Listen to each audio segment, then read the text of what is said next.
Doofit here. We're back. We're live with another stream, the philosophy of science.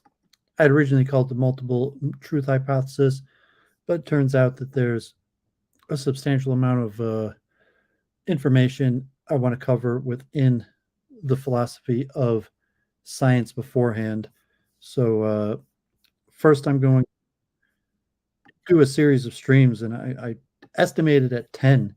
God forbid, there's so much material that might be a full 10 streams on the philosophy of science before I move on to trying to show some of my own insights, my own theories, the multiple truth hypothesis. I want to have it firmly grounded within the sciences, philosophy, metaphysics. And so I want to clearly go through a lot of information. So the first 2 weeks, and I'll go over some of the stuff that I went over in the first 2 weeks. I made a playlist, and Passover also is coming up, I believe, next week, Wednesday. So hopefully I plan on doing a stream today, a stream on Wednesday, and then I will attempt to do another stream on the following Sunday. Then Passover is the next Wednesday, and then I'll probably hit a pause on the science of consciousness streams. Philosophy of science streams, and I will go back to doing some Ask the Rabbis. I'll try to do an Ask the Rabbi over Passover, and then hopefully a few more between Passover and Shavuos, and then I'll finish up the series. And from there, I've mentioned I had a few topics. Like I want to do a series on humor, on the science of humor, philosophy of humor, but also on my main subject, which is the science of consciousness and models of consciousness and the multiple truth hypothesis.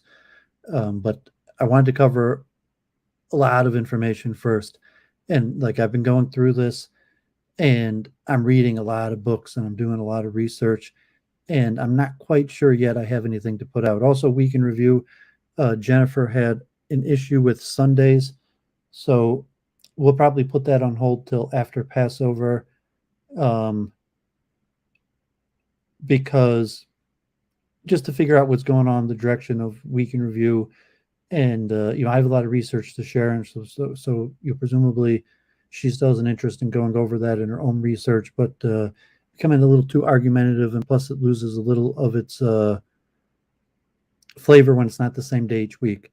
So because Passover is coming up, you will probably put it on hold after Passover, and then see what's happening. I mean, we're close to 200 episodes, almost 4 years of week in review. So hopefully we'll keep that going, but might put a little pause on that for a few weeks. Okay, so let me just mention a few things, and then we'll go over what we did the first few weeks. So one of the main reasons I'm doing these streams is as a precursor to, so to say, releasing my multiple truth hypothesis and formulating, grounding it. And anyone who watches Week in Review, this is part of the due diligence of my research. And it's a big topic. I would like to start writing and publishing in the science of consciousness.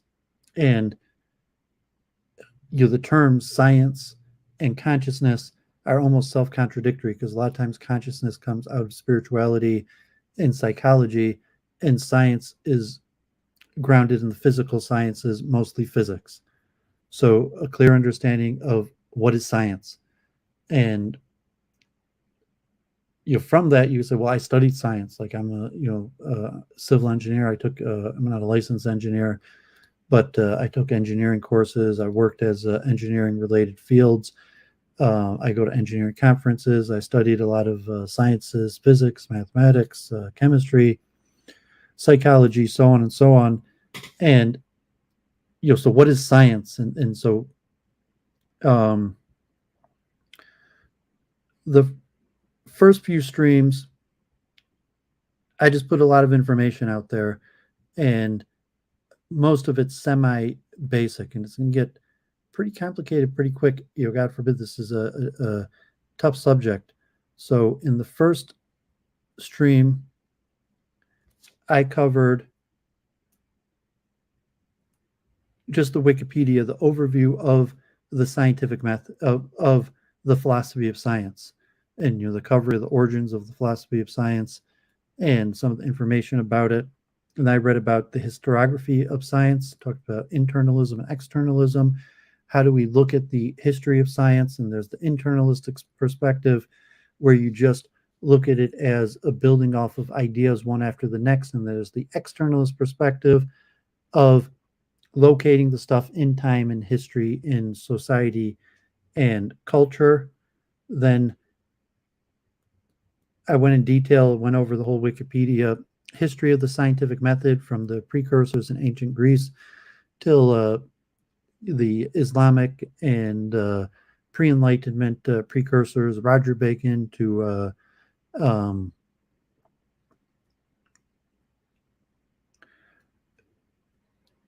Galileo, Descartes, and the official oncoming of science and the Royal Society of Science, and the scientific method of Francis Bacon, and through the formulation today, I went in depth. I read the Charles Saunders Peirce entry, and you covered a little bit about the origins of logical positivism. And from there, I went over Thomas Kuhn's structure of scientific revolutions. And then I looked at the Stanford Encyclopedia's Thomas Hobbes' philosophy of science, and Thomas Hobbes was rejected entry to the Royal Society of Science. He didn't study geometry till he was 40, although he has some of the precursors of what became the philosophy of science. But he wasn't really a scientist. And he also claims to apply this new scientific method to all fields, namely politics. And then I went over the Stanford Encyclopedia's entry on theory and observation in science, and went a lot into the question of what is theory, what is observation, what is data, and some of the changes in the nature for the philosophical precursors of observation and machine facilitated observation, that today most science is done through machine facilitated tools that allow us to observe something, and the philosophical questions surrounding that. And then in part two, I went into detail. I went through the whole Wikipedia, the scientific revolution, the actual Newtonian, Galilean scientific revolution, and the origins of the scientific revolution, and the changes that happened mainly under Newton that was considered the rise of the scientific method, and the creation of the field of science. And then we looked at John Locke's philosophy of science, and John Locke was a contemporary of Newton and had correspondence, and Newton and Locke were mutually affected by each other, and Locke was also instrumental in some of the precursors of the standardization of the scientific method and the philosophical precursors of what science is, and the foreshadowing of the likelihood effect that science would have on other fields of knowledge. Locke was also formative in the foundation of the Royal Society of Science. Then I read a Stanford Encyclopedia entry on scientific representation, an introduction to model theory, and just this question of what is a scientific model? What does a scientific model represent? And some of the philosophical questions about scientific representation, and your introduction to model theory. And this is your precursor, where it says this episode 3 out of 10, that most of the advanced topics on this field are going to be in relationship to model theory. And today it's going to get it's substantially more complex. And over the next few weeks, it will become very complex once we get into the 20th century and the quantum revolution and the question of the philosophy of mathematics or the connection. And we might cover some of that today. I'd like to even start talking about Hilbert. And I read a long section on the philosophy of technology, this question of the role of technology and science. And generally, science explains how the natural world works. Technology actually changes the natural world.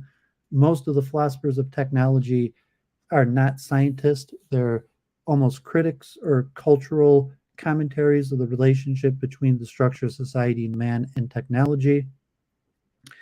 And you have some people within the sciences that talk about the role and interplay of technology and science. And that's also going to become an increasingly important field, especially as the series progresses and it moves into the spring and summer. I will be going to more engineering conferences, and we'll talk about the role of science as in our new technological engineering age. And I went in depth into Kant's philosophy of science, and we got a lot more Kant today. So Kant is extremely important for the basic precursors of the philosophy of science. And so one of these complications, if people are following Week in Review, is this question about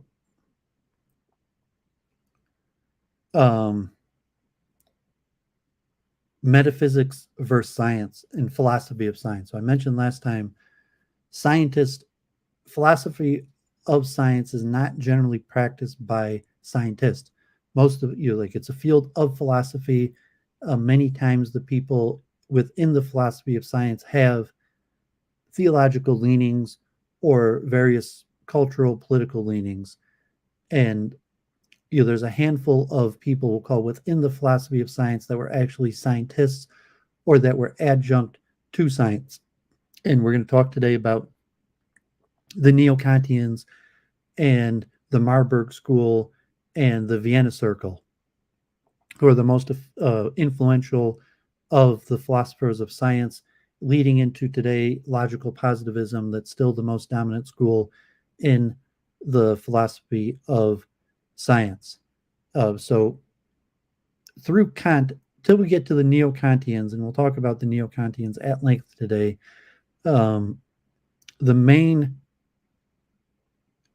you had the Aristotelian. So the scientific revolution was a revolution from the Aristotelian Greek precursors up until Descartes. And even Descartes was more of an empiricist than Newton, who fully takes on Francis Bacon and the scientific method and experimentation and testing. So you have metaphysics, which Aristotle's science that I talked a little bit about on the first streams on the history of the scientific method of the nature of causation, that science was the study of causation, of understanding causes and effects, and used syllogism and logical tools, but was not mathematicized. And when Newton first came out, so Descartes, Galileo starts this concept of science being the rules of nature expressed in mathematical form. And Galileo comes up with multiple mathematical rules to express certain phenomenon in physics. Yeah, Kale, thanks for tuning in. And after Galileo, you have Descartes, who furthers the concept of universal mathematical laws. But Descartes was more a philosopher and metaphysician, although he's also a mathematician. So you have the start of mathematicians in science. So like Aristotle was, he had some concept of math, but he was more a philosopher, and he dealt with metaphysics and causation. And so Newton formulates the calculus and takes a pure mathematical approach to the explanation of physical laws. And Newton does not have a strong metaphysical understanding or even postulation of why things are happening. It also goes back to Galileo and his problems with the church. And so Descartes is coming to say he only is talking about material phenomenon and not spiritual phenomenon. That's matter for the church. So Cartesian substance dualism, as opposed to the Aristotelian ancient Greek dualism of hylomorphism, form and matter, where form and matter becomes unified into the material, and then the spiritual becomes the main form for spiritual concepts, and that becomes the realm of philosophy and the church and religion. And so Newton also is saying that he doesn't have to say on religion just the nature of physical laws and even acceptance that God is behind the physical laws. However, he first creates the calculus and the Newton's three laws of motion that become canonized as an explanation for today, which is still classical physics, and these universal laws that could be precisely measured and predicted within mathematical equations. And Newton, one of the early members of the Royal Society, Robert Boyle and other people, Hooke, founding members who were thoroughly grounded within the scientific method of generally attributed to Francis Bacon of hypothesis formation. We went over at depth in testing, experiment, revision into the formulation of mathematical explanatory laws. So after Newton, you had a period in the early Royal Society where you had a lot of success in mathematical explanations of material laws. And within that, you had metaphysics. Hey, John, thanks for tuning in. Yes, Sir Francis Bacon, very important in the foundation of Western science and other things. So metaphysics came from the more Aristotelian scientific concept of causation. And Newton, so you had other people at the time like Leibniz and Descartes, which were more concerned with metaphysics and explanation of cause and effect and the nature of 3D space and concepts like extension. And we might go more into that, as opposed to Newton, who just accepted this kind of ambiguous three-dimensional space, masses described within algebraic geometrism, where you could have, like, so to say, a center of mass that could be worked with in algebraic equations operated upon by calculus, subject to mathematics and precision, and through a series of testing and experiment made even more and more precise. And so Newton has the main concept that basically classical mechanics works out of masses interacting in space at in time. And the metaphysical explanation about what's happening is unclear. And to a certain extent, the metaphysics is still unclear. So Kant is somewhat the last of the major metaphysicians. You have other metaphysicians like Schopenhauer, and there's still metaphysicians today.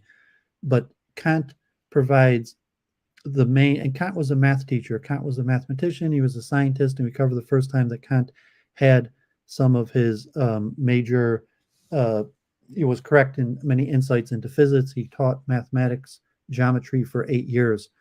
But Kant really delved into this conception about the a priori empirical knowledge. What can you gain from experiment and thought, and the problem of empiricism, the theory of knowledge, and like Ludwig's talking here in the chat, German idealism. And also Kant talks about the future of science, being applied to things like chemistry, biology, and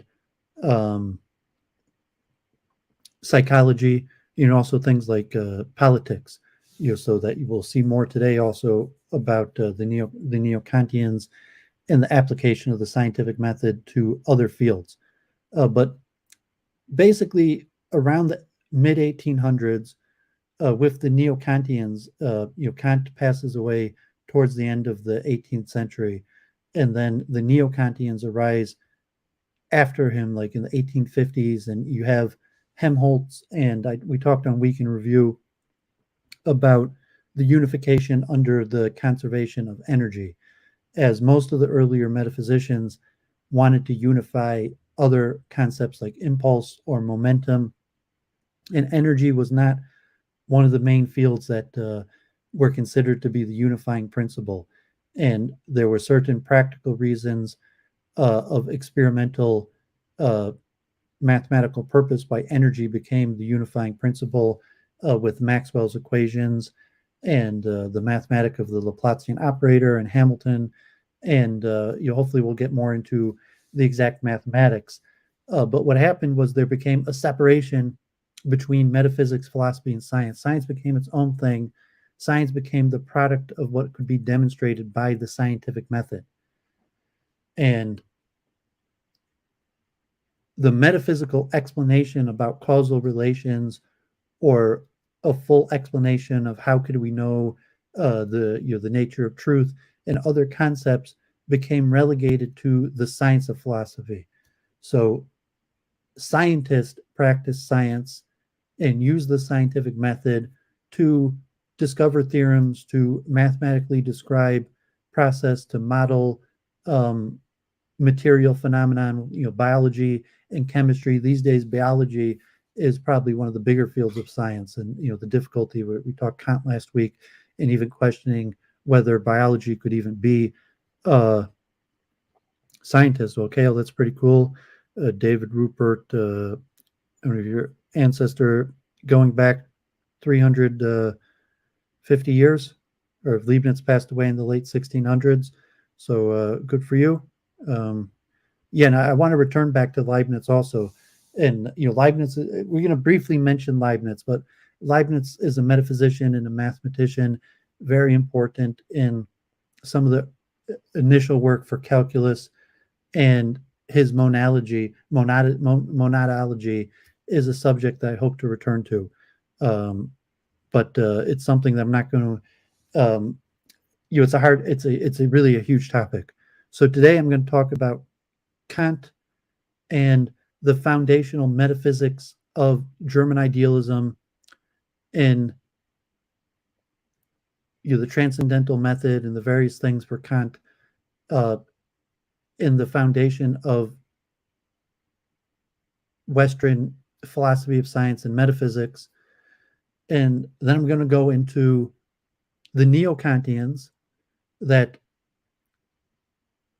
build off of Kant, because Kant had the most systematic worldview, but take it to a new thing and work together with a lot of the mathematical unifying principles and the Marburg School, and kind of like this continued search for truth using the method, as opposed to Kant, who wanted to use philosophy to advance science.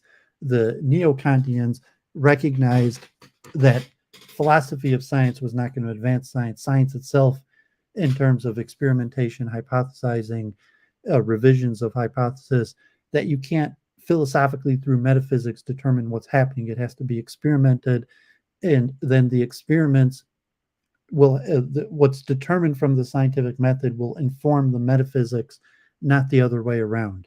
As where most people have a bent, they want their metaphysics to inform science, but the reality is it's more likely to be the other way around, where the result of the scientific method is actually what informs the metaphysics.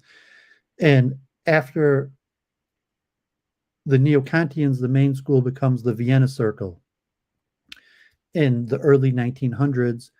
And the Vienna Circle, of Moritz Schlicht, who God forbid gets assassinated in the 30s, and you have a lot more Jews involved. Like up and through the 1850s, you have very few Jews involved in science and mathematics, and so you start seeing quite a few Jews involved in the Neo-Kantians, and then specifically in the Vienna Circle. And there's also the Berlin Circle, because the Royal Society of Science is the main push for progress from its founding in the 1660s, although there's a lot going on in the continent, in Germany and France. The main push for progress in science is coming from England and the Royal Society of London, the global industrialization, the steam engine. And by the mid 1800s, you have a lot more advancements coming from the continent. And so the Neo-Kantians and the Marburg School and the Vienna Circle are German specifically.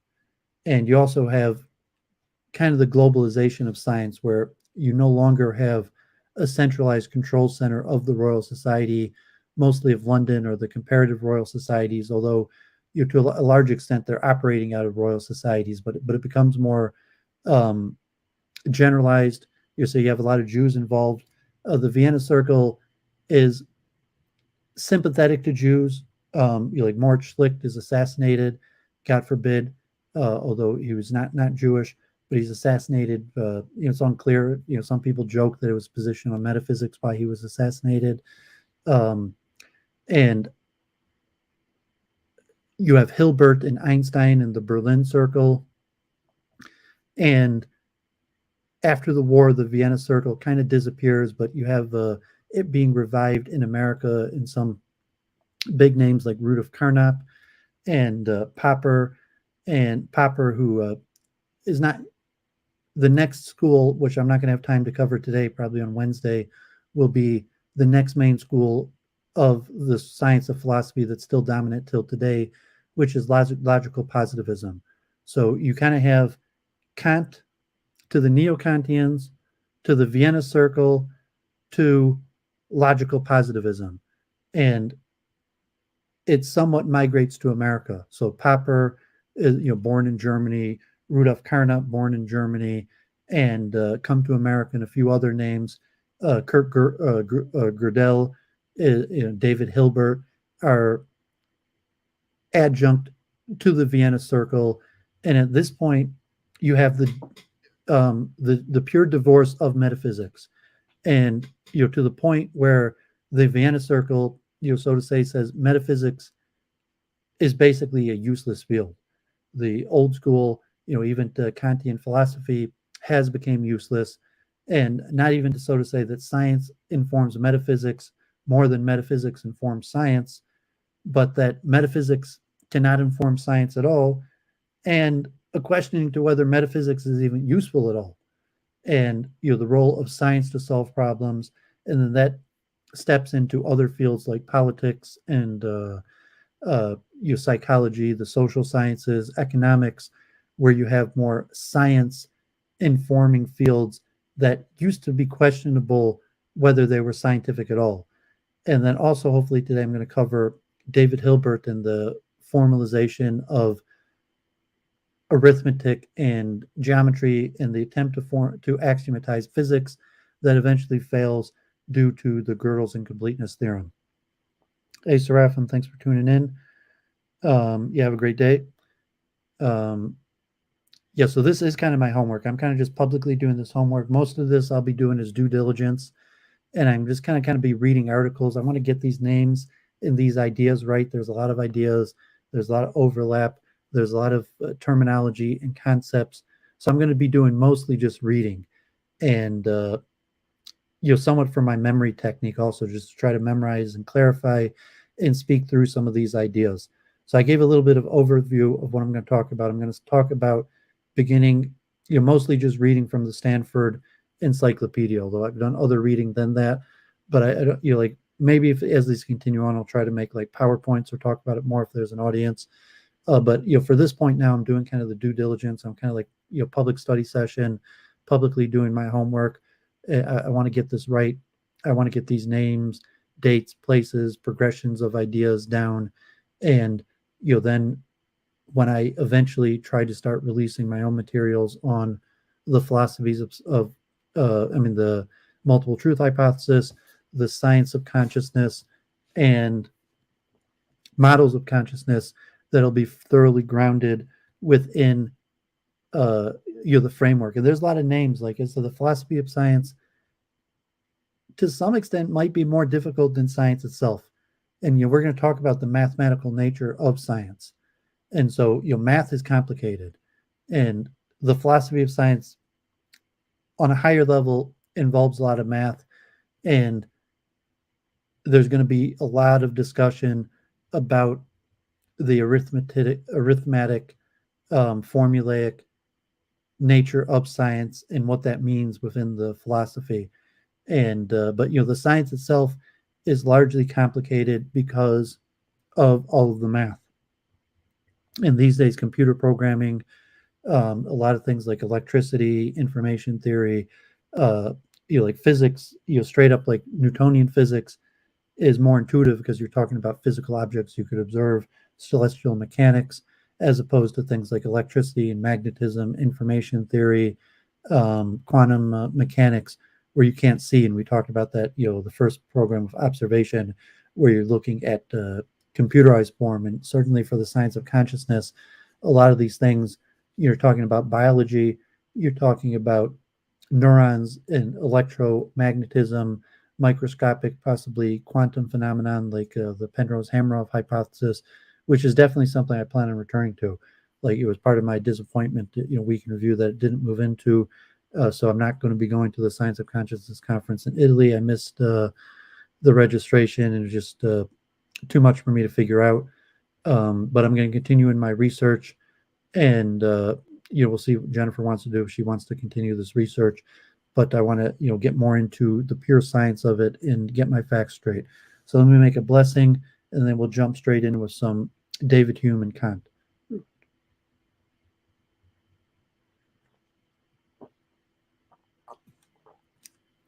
So at KL mentioning his ancestor was a pastor in Hanover, David is a Kelton, and David Hume is buried in Edinburgh, near Edinburgh in Kelton Cemetery. Because I'm not sure if there's a direct connection between my ancestors and David Hume. However, David Hume does happen to be buried in Kelton Cemetery. So some of David's Scottish ancestry. And so today we're going to be starting with Hume and Kant. I mean, I talked about Kant at length yesterday. I mean, on the first stream. And within the metaphysics, probably the most important part of the metaphysics of science is this concept of causality. And you talked last on the second program about the demarcation problem, where the demarcation between what is science and what is not scientific, and in terms of like model theory. And so causality arises out of metaphysics and Aristotelian metaphysics, and is probably one of the single most important principles relating to the philosophy of science. And to some extent, when we get to the Vienna Circle, you see somewhat of a dropping out of causality from even the talks of science, where causality may not even be included in science. But then we'll go back to like models and predictive models, scientific models. To some extent, they're mapping out causality, but there's still no universal understanding of causality. So Kant and Hume on causality. Kant famously attempted to answer what he took to be Hume's skeptical view on causality, most explicitly in the Prolegomena to Any Future Metaphysics, 1783, and because causality for Kant is a central example of the category of pure concept of the understanding, his relationship to Hume on the concept is central to his philosophy as a whole. Moreover, because Hume's famous discussion of causality and induction is equal central to his philosophy, understanding the relationship between the two philosophers on this issue is crucial for a proper understanding of modern philosophy more generally. Yet ever since Kant offered his response to Hume, the topic has been subject to intense controversy. There's no consensus, of course, over whether Kant's response succeeds, but there's no more consensus about what this response is supposed to be. There's been sharp disagreement concerning Kant's conception of causality as well as Hume's, and accordingly, there has also been controversy over whether the two conceptions really significantly differ. There's even been disagreement concerning whether Hume's conception of causality and induction is skeptical at all. So we look at, John, sorry. Well, I didn't scrap it. I had to pay and do it, but I'd wanted to do it, but it just was beyond my means, and I wasn't able to organize it, and looked expensive, and I didn't put it together in time, so the time to register has already passed. Although the conference isn't until the end of May. Kant's answer to Hume. In the preface to the Prolegomena, Kant considers the supposed science of metaphysics. He states that no event has occurred that could have been more decisive for the fate of this science than the attack made upon it by David Hume, and goes on to say that Hume proceeded primarily from a single but important concept of metaphysics, namely that of the connection of cause and effect. Over the next few pages, Kant defends the importance of Hume's attack on metaphysics against common sense opponents. I freely admit that it was the remembrance of David Hume which many years ago first interrupted my dogmatic slumber and gave my investigations in the field of speculative philosophy a completely different direction. Thus, it was Hume's attack on metaphysics, and in particular the concept of cause and effect, which first provoked Kant himself to undertake a fundamental reconsideration of this supposed science. Kant returns to Hume's problem and presents his own solution. Kant begins by stating that here is now the place to remove Humean doubt from the ground up by proposing to make a trial with Hume's problematic concept, his crux metaphysicorum, namely the concept of cause. Kant concludes by stating that we are now in possession of a complete solution of the Humean problem, which Kant adds, rescues the a priori origin of the pure concept of the understanding and the validity of the laws of nature as laws of understanding in such a way that their use is limited to experience, because their possibility has its ground merely in the relation of the understanding to experience, however, not in such a way that they are derived from experience, but that experience is derived from them, a completely reverse kind of connection which never occurred to Hume. Thus, Kant's complete solution to the Humean problem directly involves him with his whole revolutionary theory of the constitution of experience by the a priori concepts and principles of the understanding, and with his revolutionary conception of synthetic a priori judgments. Indeed, when Kant first introduced Hume's problem in the preface to the Prolegomena, he already indicates that the problem is actually much more general, extending to all the categories of understanding. I thus first tried whether Hume's objection might not be represented generally, and I soon found that the concept of the connection of cause and effect is far from being the only one by which the understanding thinks connections of things a priori. Rather, metaphysics consist wholly and completely of them. I sought to secure their number, and since this succeeded as desired, namely from a single principle, I then proceeded to the deduction of these concepts on a basis of which I have now assured that they are not derived from experience as Hume had feared, but have sprung from pure understanding. Moreover, Kant soon explains how this more general problem, common to all the categories and principles of the understanding, is to be formulated. How is cognition from pure reason possible? Or more specifically, how are synthetic a priori propositions possible?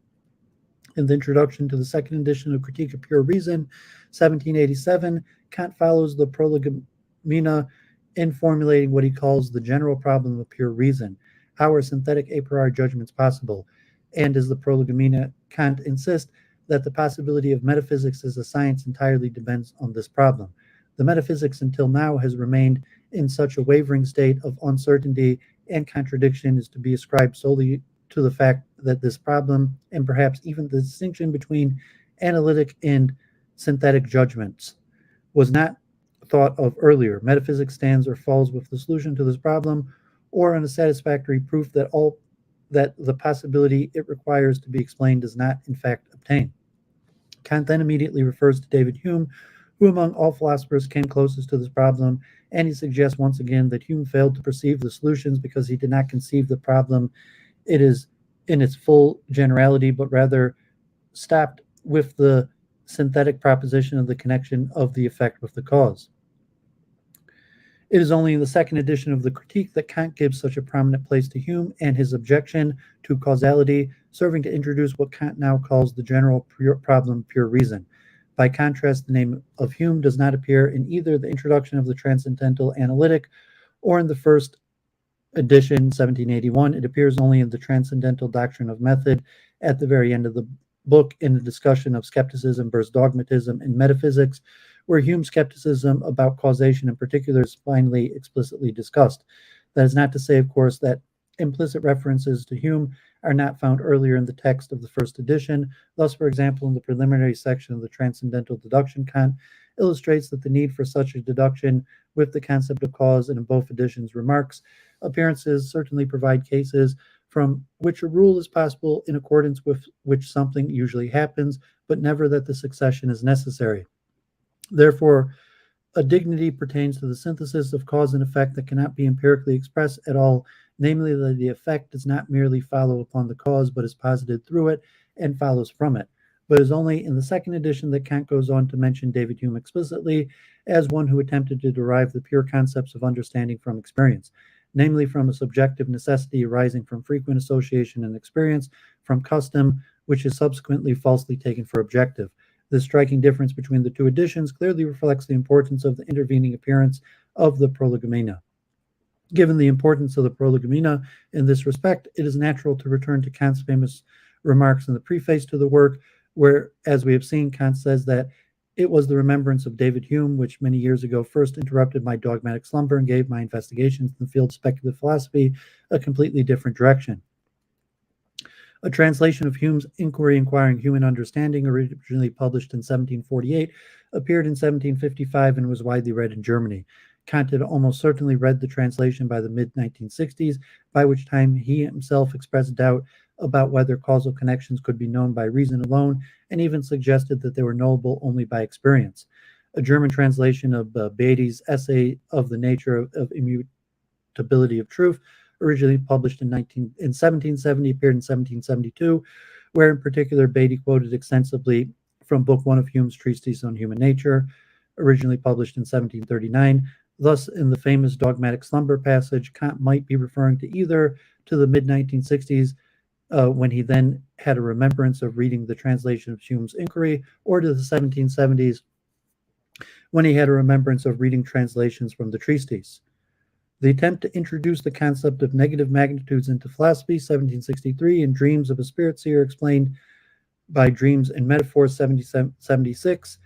In the first 1763 essay, Kant introduces the distinction between logical grounds and real grounds, both of which indicate a relationship between a ground, cause or reason, and a consequent following from this ground. Kant explains his problems as follows.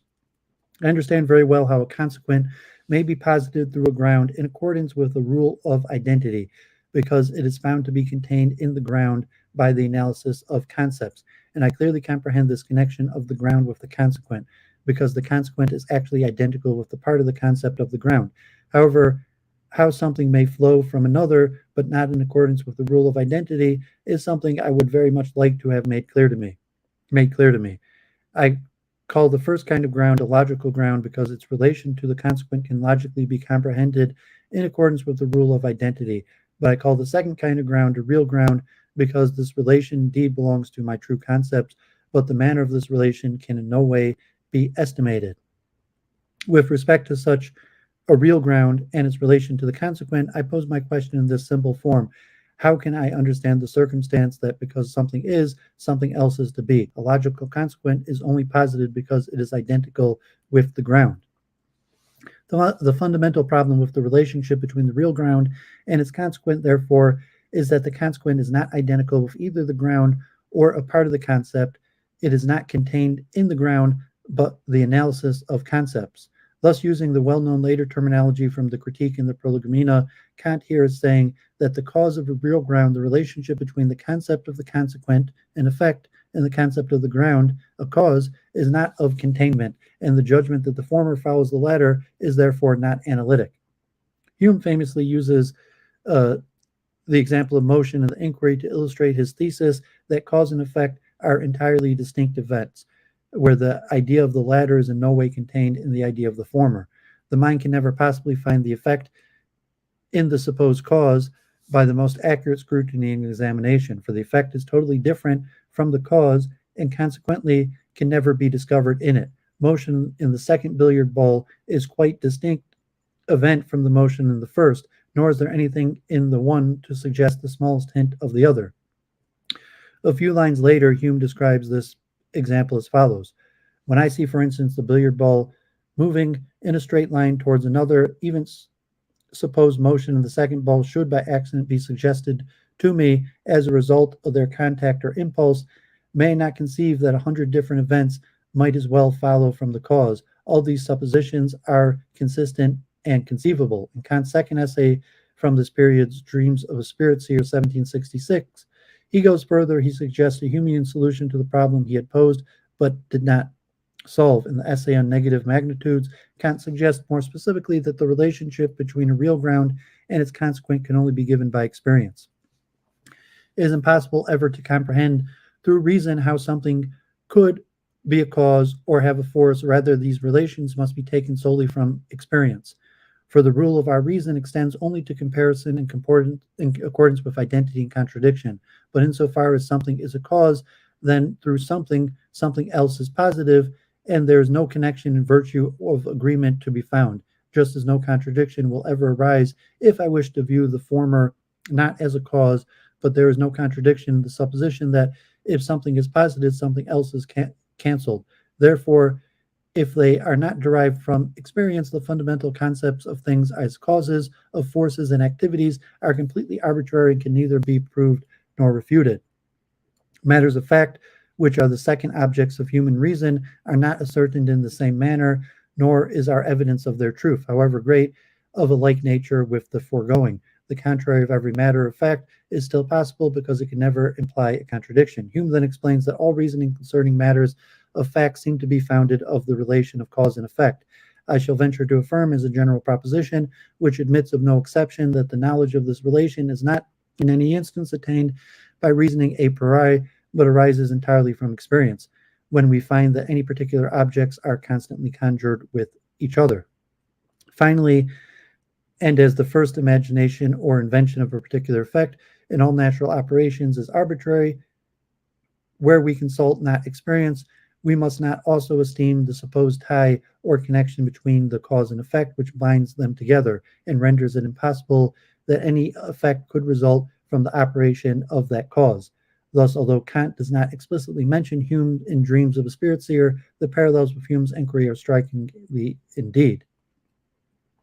Kant does not endorse a Humean solution to the problem of the relationship between cause and effect in the critical period, beginning with the first edition of the Critique in 1781, as he does not claim that this relation is derived from experience. Instead, as we have seen, Kant takes Hume's problem of causality to be centrally implicated in the radically new problem of synthetic a priori judgments. Yet the later problem, in turn, clearly has its origin in Kant's earlier discussion in the essay of negative magnitudes and Dreams of a Spirit Seer, of the apparently mysterious connection between a real ground or cause and its consequent or effect, just as Kant had earlier emphasized in his pre-critical works that the consequent of a real ground is not contained in it and thus does not result by the analysis of concepts. Kant now in the critical period maintains that the concept of the effect cannot be contained in the concept of the ground, and accordingly that a judgment relating the two cannot be analytic.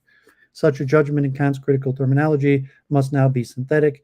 It is a judgment in which the connection of the predicate with the subject is thought without identity, where a predicate is added to the concept of a subject, which is by no means thought in it, and which could not have been extracted from it in any analysis. The crucial point about a synthetic a priori judgment, however, is that although it is certainly not as a priori derived from experience, it nonetheless extends our knowledge beyond merely analytical judgments.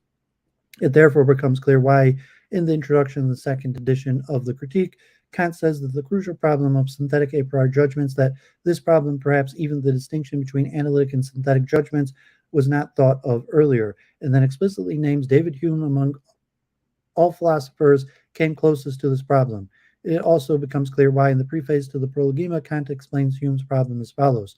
Hume proceeded primarily from a single but important concept of metaphysics, namely that the connection of cause and effect, and he challenged reason, which here pretends to have generated this concept in a room, to give him an account of by what right she thinks that something could be so constituted that if it is posited, something else must necessarily also be posited thereby. For this is what the concept of cause says. He proved indisputably that it's completely impossible for reason to think such a connection a priori, and from concepts alone, for this connection contains necessity.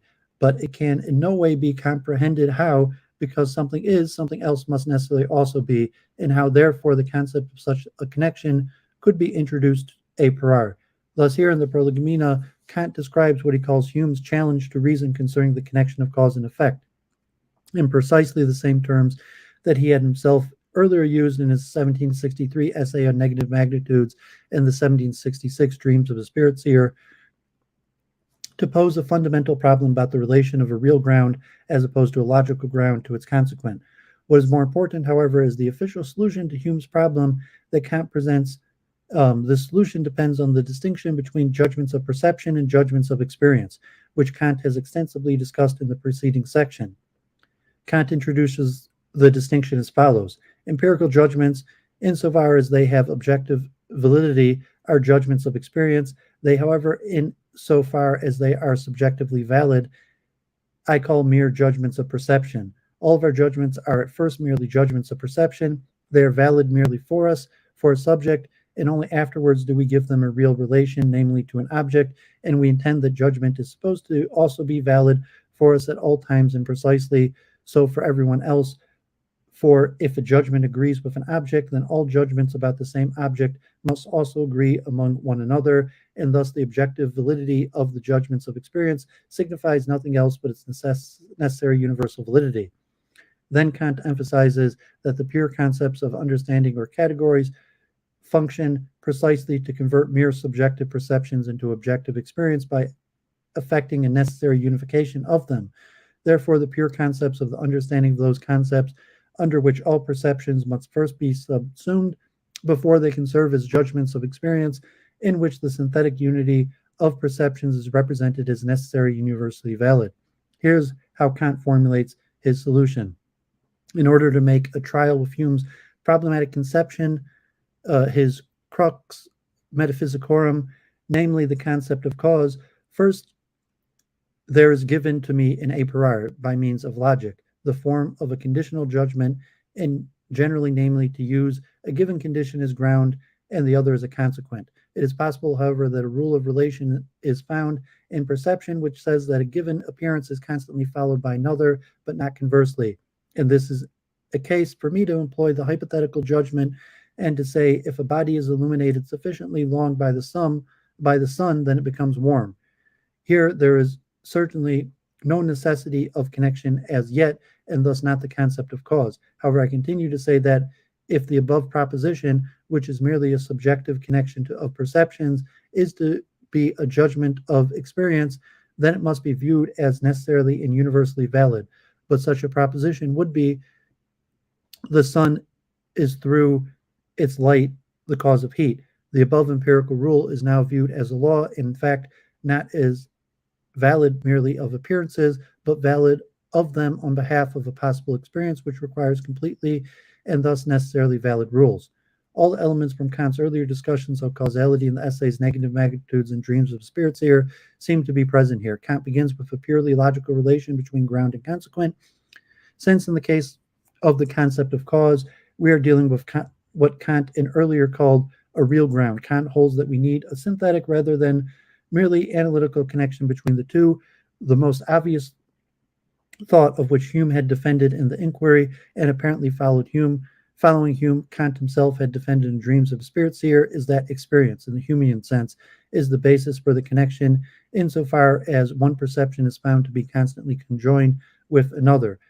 Now, however, in the critical period, Kant introduces a revolutionary new concept of experience, which is explicitly opposed to mere construct conjunctions among perceptions in being necessary and universally valid. In particular, experience is possible only by means of the representation of a necessary connection of perceptions. Whereas the concept of causality is for Kant clearly a priori, he does not think that particular causal laws relating specific causes with specific effects are all synthetic a priori, and if they are not a priori, how can they be necessary? Indeed, Kant illustrates this difficulty. Okay, yeah, a lot here, and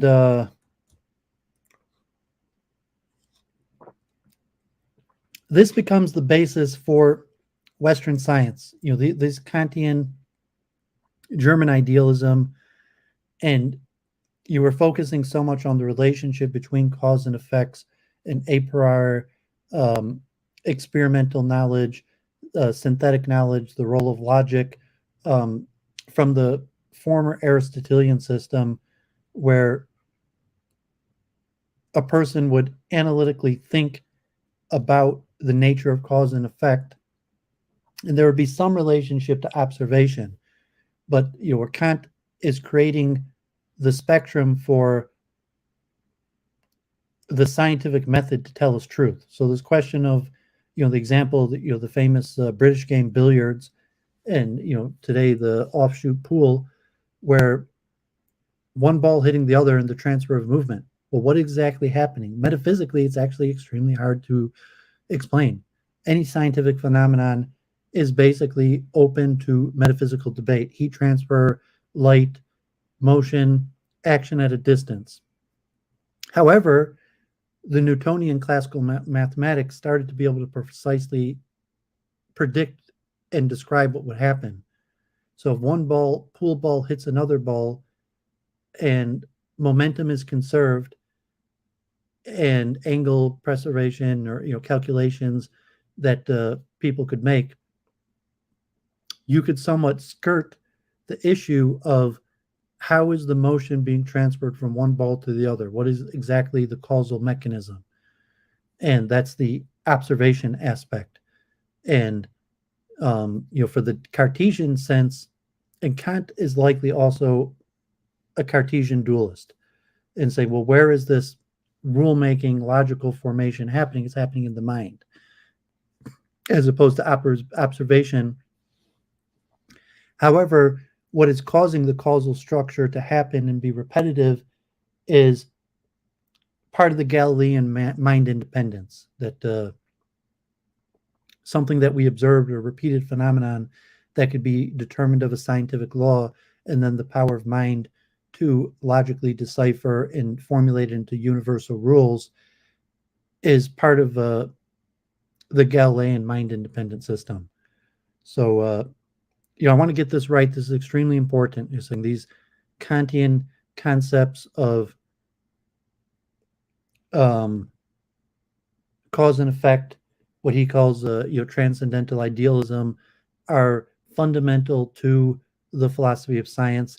And it said that logical positivism, the current paradigm that's dominant in science, is a direct inheritor of Kant through the Neo-Kantians and the Vienna Circle that we will be covering today, also, God willing.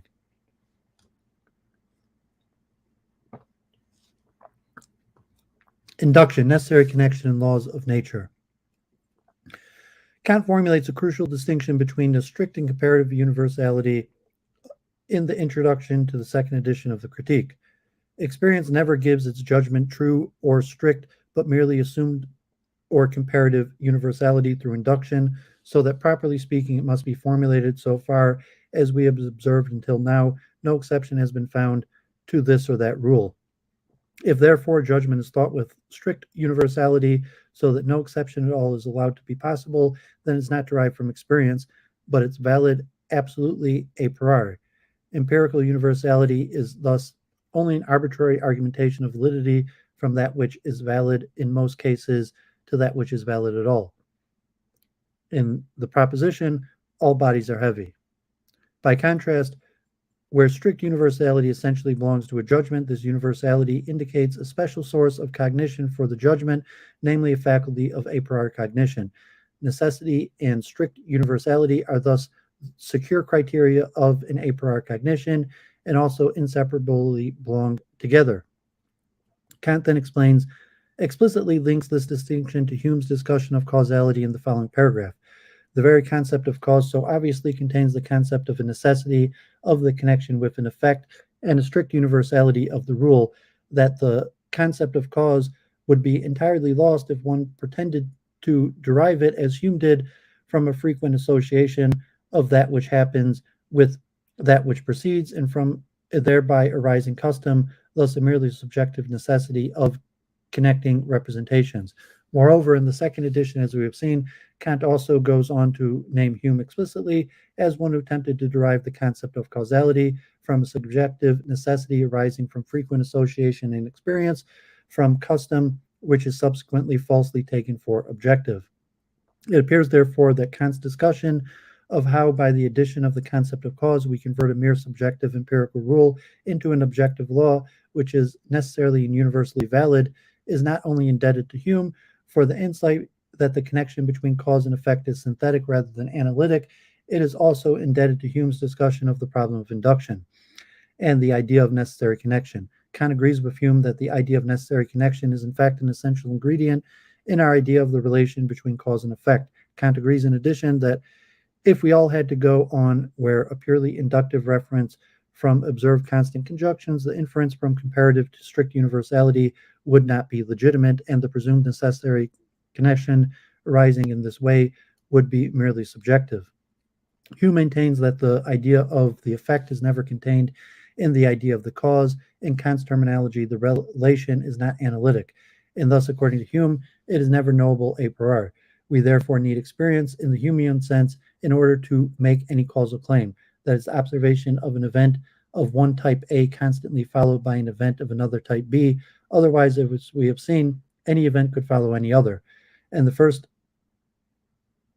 the first imagination or invention of a particular effect in all natural operations is arbitrary, where we consult not experience, so we must also esteem the supposed tie or connection between the cause and effect, which binds them together and renders it impossible that any other effect could result from the operation of that cause. Note that Hume here is supposing that in our idea of the relationship between cause and effect, the tie and the connection which binds them together is necessary. It is impossible that any other effect could result. Hume presents his famous skeptical argument concerning causation and induction. Since we need experience, i.e., the observation of constant conjunctions, to make any causal claim, Hume now adds, what is the foundation of all conclusions from experience? The conclusion from an experience of constant conjunction is an inference to what has not yet been observed from what has already been observed, and Hume finds an unbridgeable gap between the premise summarizing what we have observed so far and the not yet observed conclusion of the inference. All our inducted inferences, our conclusions from experience, are founded on the supposition of the course of nature is sufficiently uniform so that the future will be conformable to the past. Therefore, what Hume is now seeking, in turn, is the foundation in our reasoning for the supposition that nature is sufficiently uniform. Although Hume has now shown that there is no foundation for the supposition that nature is sufficiently uniform in reasoning or the understanding, he goes on to insist that we are nonetheless always determined to proceed in accordance with this supposition. There's a natural basis or principle for all our arguments from experience, even if there is no ultimate foundation in reasoning.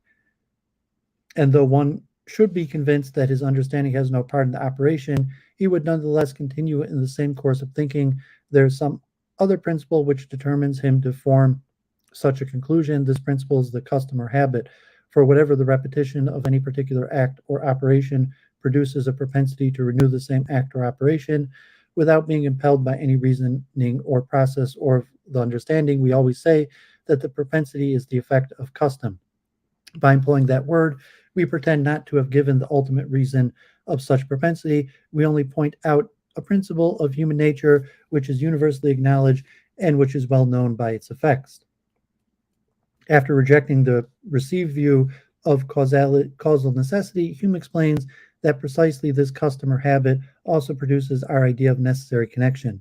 It appears then that the idea of necessary connection among events arises from uh, a number of similar instances which occur of the constant conjunction of these events, nor can that idea ever be suggested by any one of these instances surveyed in all possible lights and positions, but there is nothing in the number of instances different from every single instance, which is supposed to be exactly similar, except only that after repetition of similar instances, the mind is carried by habit upon the appearance of one event to expect its usual attendant and to believe that it will exist. This connection, therefore, which we feel in the mind, this customary transition of the imagination from one object to its usual attendant, is the sentiment of impression from which we form the idea of power of necessary connection.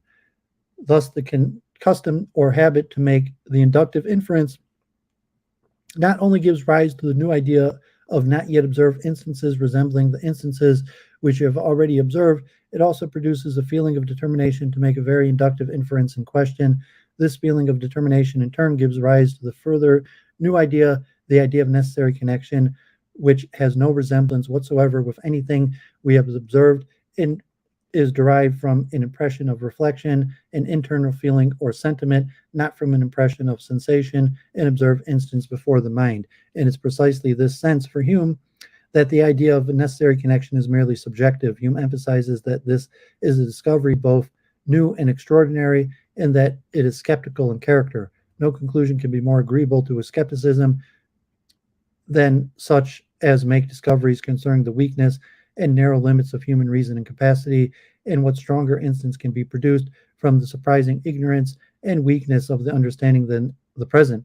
For surely, if there be any relation among objects which it imports us to know perfectly, it is that of cause and effect. Kant agrees with Hume that neither the relation of cause and effect nor the idea of necessary connection is given in our sensory perception, but in an important sense are contributed by our mind. For Kant, however, the concepts of both causality and necessity arise from precisely the operations of our understanding. Indeed, they arise entirely a priori as pure concepts or categories of the understanding. It is in precisely this way that Kant thinks that he has an answer to Hume's skeptical problem of induction, the problem in Kant's term of grounding the transition from merely comparative to strict universality. Experience, in fact, teaches us that something is constituted thus and so, but not that it cannot be otherwise. Hence, if a proposition is thought together with its necessity, then it is an a priori judgment. Yet once again, Kant does not think that particular causal laws relating specific causes to specific effects are all synthetic a priori. Accordingly, when Kant provides examples of synthetic a priori cognitions in the immediate following paragraphs, he cites the synthetic a priori principle of the second analogy of experience. All alterations take place in accordance with the law of connection of cause and effect, rather than any particular causal law. The succession is necessary. The effect does not merely follow upon the cause, but is posited through it and follows from it. The strict universality of the rule is certainly not a property of the empirical rules, which through induction can acquire nothing but comparative universality, extensive utility. Therefore, it is by no means the case that Kant simply agrees with Hume that particular causal laws are grounded solely on induction, and accordingly that the necessity we attribute to particular causal connections is merely subjective.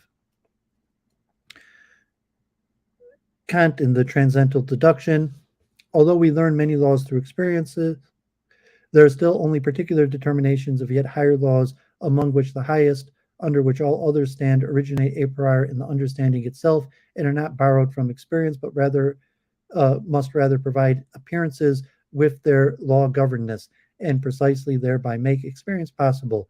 To be sure, empirical laws as such can in no way derive their origin from pure understanding, no more than the immeasurable manifold of appearances can be sufficiently comprehended from the pure form of sensibility. But all empirical laws are only particular determinations of the pure laws of the understanding, under which and in accordance with the norm of which they first become possible, and the appearance take on a lawful form, just as all appearances, notwithstanding the diversity of their empirical forms, still must always be in accordance with the condition of the pure form of sensibility, i.e. space and time. The pure laws of understanding here and elsewhere refer to the pure transcendental principles of the understanding characterize what Kant calls experience in general or nature in general. The pure faculty of understanding, however, is not sufficient for prescribing to appearance a priori through mere categories any laws other than those which are involved in nature in general, as the law governess of all appearance in space and time. Particular laws, because they concern empirically determined appearances, cannot be completely derived therefrom. Although they one and all stand under them, experience must be added in order to become acquainted with particular laws as such, but only the former laws provide a priori instruction concerning experience in general and concerning that which can be categorized as an object of experience. But what exactly does it mean for a particular law of nature to stand under the a priori principle of the understanding? That is to what Kant calls the particular determinations of these principles. Once again, it would take more work fully to clarify this relationship, but we can meanwhile observe that it is precisely in virtue of the relationship in question that empirical causal connections, empirical causal laws of nature, count as necessary for Kant. The necessity in question is characterized in Kant's official discussion of the category of necessity in the postulates of empirical thought, the three principles corresponding to the categories of possibility, actuality, and necessity. That which agrees with the formal conditions of experience according to intuition and concept is possible. That which coheres with the material conditions of experiments with sensation is actual. That whose coherence with the actual is determined in accordance with the general condition of experience is necessary. The form or general conditions of experience include the form of intuition, space and time, together with all the categories and principles of understanding. The material conditions of experience included that which is given to us through the sensations and perception. Kant is thus describing a three-stage procedure in which we begin with the formal a priori conditions of the possibility of experience in general, perceive various actual events and processes by means of sensation, and then assemble these events and processes together via necessary connection by means of the general conditions of the possibility of experiments with which we began. Kant begins from a mere empirical rule and then proceeds to a necessary and universally valid law by adding the a priori concept of causes to this merely inductive rule. The very same three-stage procedure described by the three postulates as a whole, in which we begin with the formal a priori conditions of the possibility of experience in general, perceive various actual events and processes by means of sensation, and then assemble these events and processes together via necessary connections by means of the a priori conditions of the possibility of experience, which results in necessary and universally valid empirical causal laws of nature. The sun is, through its light, the cause of heat, governing the events and processes in question. Hey, Tinkle, Truth Bites. Thanks for showing up. Yeah, so pretty intense here. I mean, some of this seems somewhat simplistic, but to give it a full philosophical formulation, as mentioned, we can review.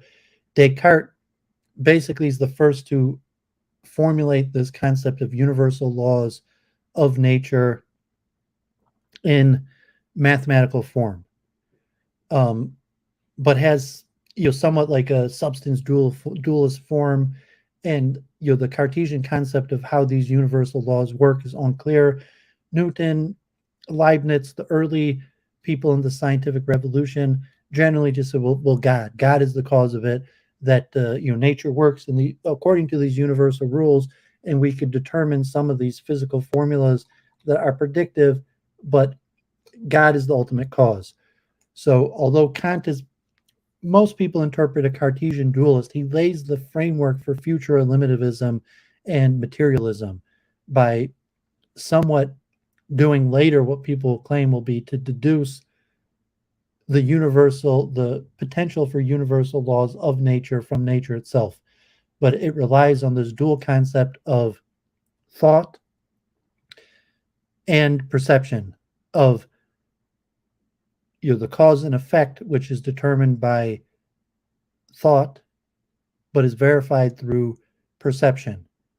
And so this really forms the basis of modern science, this Kantian conception, somewhat based on Hume, of the relationship between cause and effect. And we'll see, like, a lot of these earlier metaphysical conceptions on the nature of matter and movement have largely been rejected. So, although Kant and Hume extensively wrote on their metaphysical understanding of what is behind Newton's laws of nature. It is more the process for the philosophical underpinnings of the metaphysics of science, what became the philosophy of science, that eventually was able to, so to say, reject the father from where it came from, of the philosophical metaphysical origins of science, that will eventually eliminate its own metaphysical and philosophical origins that we'll see moving forward. Kant, Hume, and the Newtonian science of nature. In the Prolegomena, after he has presented his official answer to Hume, Kant addresses the questions of the relationship between particular empirical laws and a priori principles in the understanding under the title, How is Nature Itself Possible? Nature in the material sense is the totality of all appearances given in space and time. Nature in the formal sense is the totality of rules under which all appearances must stand if they are to be thought as connected in an experience. In answering the question of how nature in the formal sense is possible, Kant proceeds to distinguish between empirical laws of nature, which have always presupposed particular perceptions, and the pure universal laws of nature, which, without having a basis in particular perceptions, contain merely the conditions of their necessary unification in experience. Kant illustrates his conception of the relationship between particular empirical laws and the a priori principles of the understanding of the Newtonian laws of universal gravitation. Kant explains that in the solution of this problem, there is also conceived at the same time the possibility of the pure employment of reason in the grounding and the development of all science that contain a theoretical a priori cognition of objects. The answer to the question, how is pure mathematics possible? How is pure natural science possible? One need only attend to the various propositions that appear at the beginning of proper empirical physics, such as those of the permanence of the same quantity of matter, of inertia, of the quantity of action and reaction, and so on, in order to be soon convinced that they constitute a pure or rational physics, which well deserves, as a science of its own, to be isolated and established in its entire extent, be it wide or narrow. In his Metaphysical Foundations of Natural Science, 1786, Kant articulates what he calls pure natural science in 4 chapters corresponding respectively to the 4 headings of the table of category, quantity, quality, relation, and modality. And I covered this in the last stream under Kant's philosophy of science. In the 3rd chapter of mechanics, corresponding to the 3 categories of relations, substance, causality, and community, Kant derives 3 laws of mechanics corresponding respectively to the 3 analogies of experience, the permanence of conservation of the total quantity of matter, the law of inertia, and the equality of action and reaction, which Kant describes as the law of the communication of motion. All these laws, Kant makes clear, are synthetic a priori propositions demonstrated a priori and drawn from the essence of the thinking faculty itself. Kant regards Newton's 3 axioms of laws of motion presented at the beginnings of the Principia as synthetic a priori truths, which Kant himself attempts to demonstrate a priori in the Metaphysical Foundations. By contrast, Kant does not regard the inverse square law of universal gravitation, which Newton established by a famous deduction from the phenomenon. Kant regards the synthetic a posteriori law of universal gravitation as necessary and universally valid in virtue of the way in which it is determined in relation to the phenomenon by the synthetic a priori laws of pure natural science. And since the latter in turn are determined from the a priori principles of the understanding, the a posteriori law of universal gravitation is thereby determined in relation to actual perceptions in accordance with the general conditions of experience.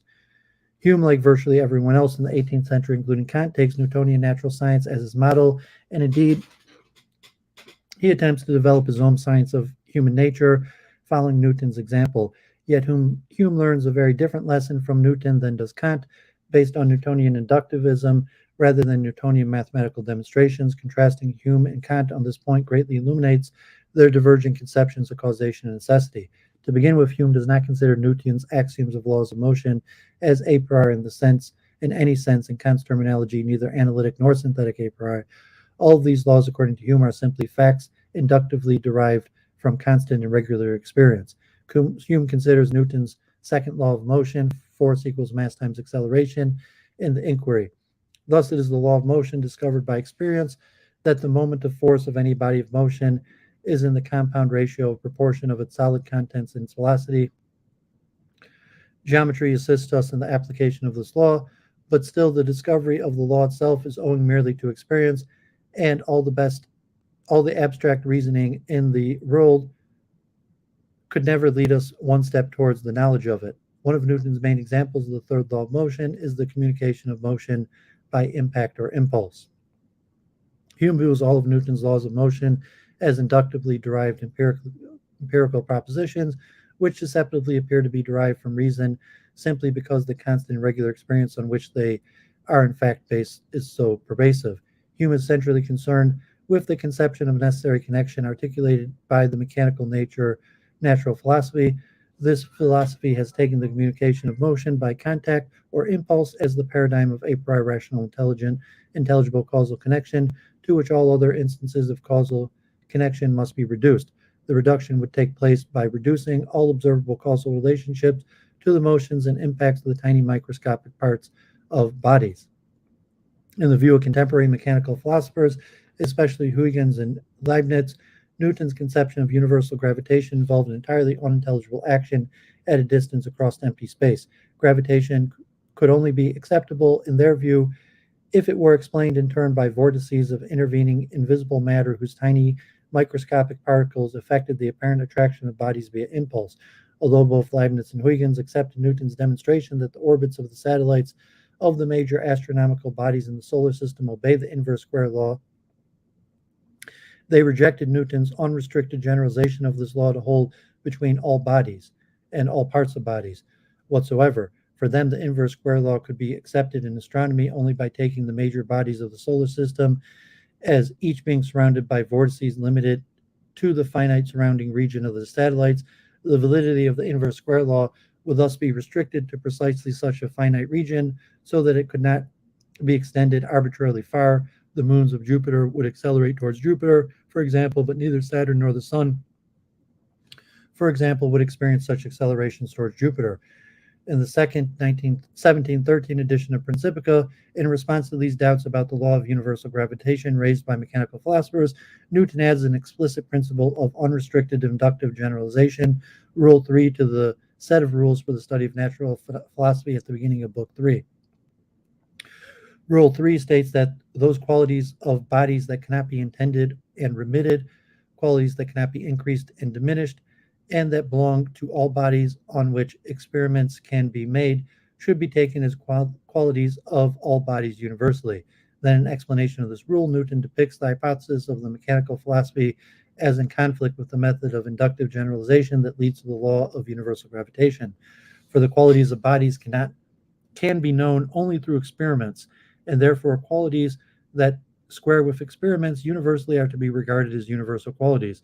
Certainly, idle fancies ought not to be fabricated recklessly against the evidence of experiments, nor should we depart from the analogy of nature, since nature is always simple and ever constant with itself.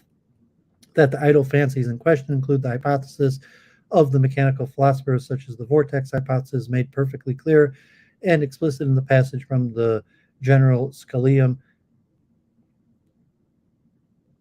added to the second edition in 1713, where Newton famously says that he feigns no hypothesis. I have not as yet been able to deduce from phenomenon the reason for the properties of gravity, and I do not feign hypothesis, for whatever is not deduced from the phenomenon must be called a hypothesis, and hypotheses, whether metaphysical or physical, or based on occult qualities or mechanical, have no place in experimental philosophy. In this experimental philosophy, propositions are deduced from the phenomenon and are made general by induction. The impenetrability, mobility, the impetus of bodies and the laws of motion and the law of gravitation have been found by this method. Thus, Newton also makes clear that gravity is at least as well grounded by induction as the favored properties of bodies singled out by the mechanical philosophers: impenetrability, motion, and impetus, all of which have been derived inductively from phenomena.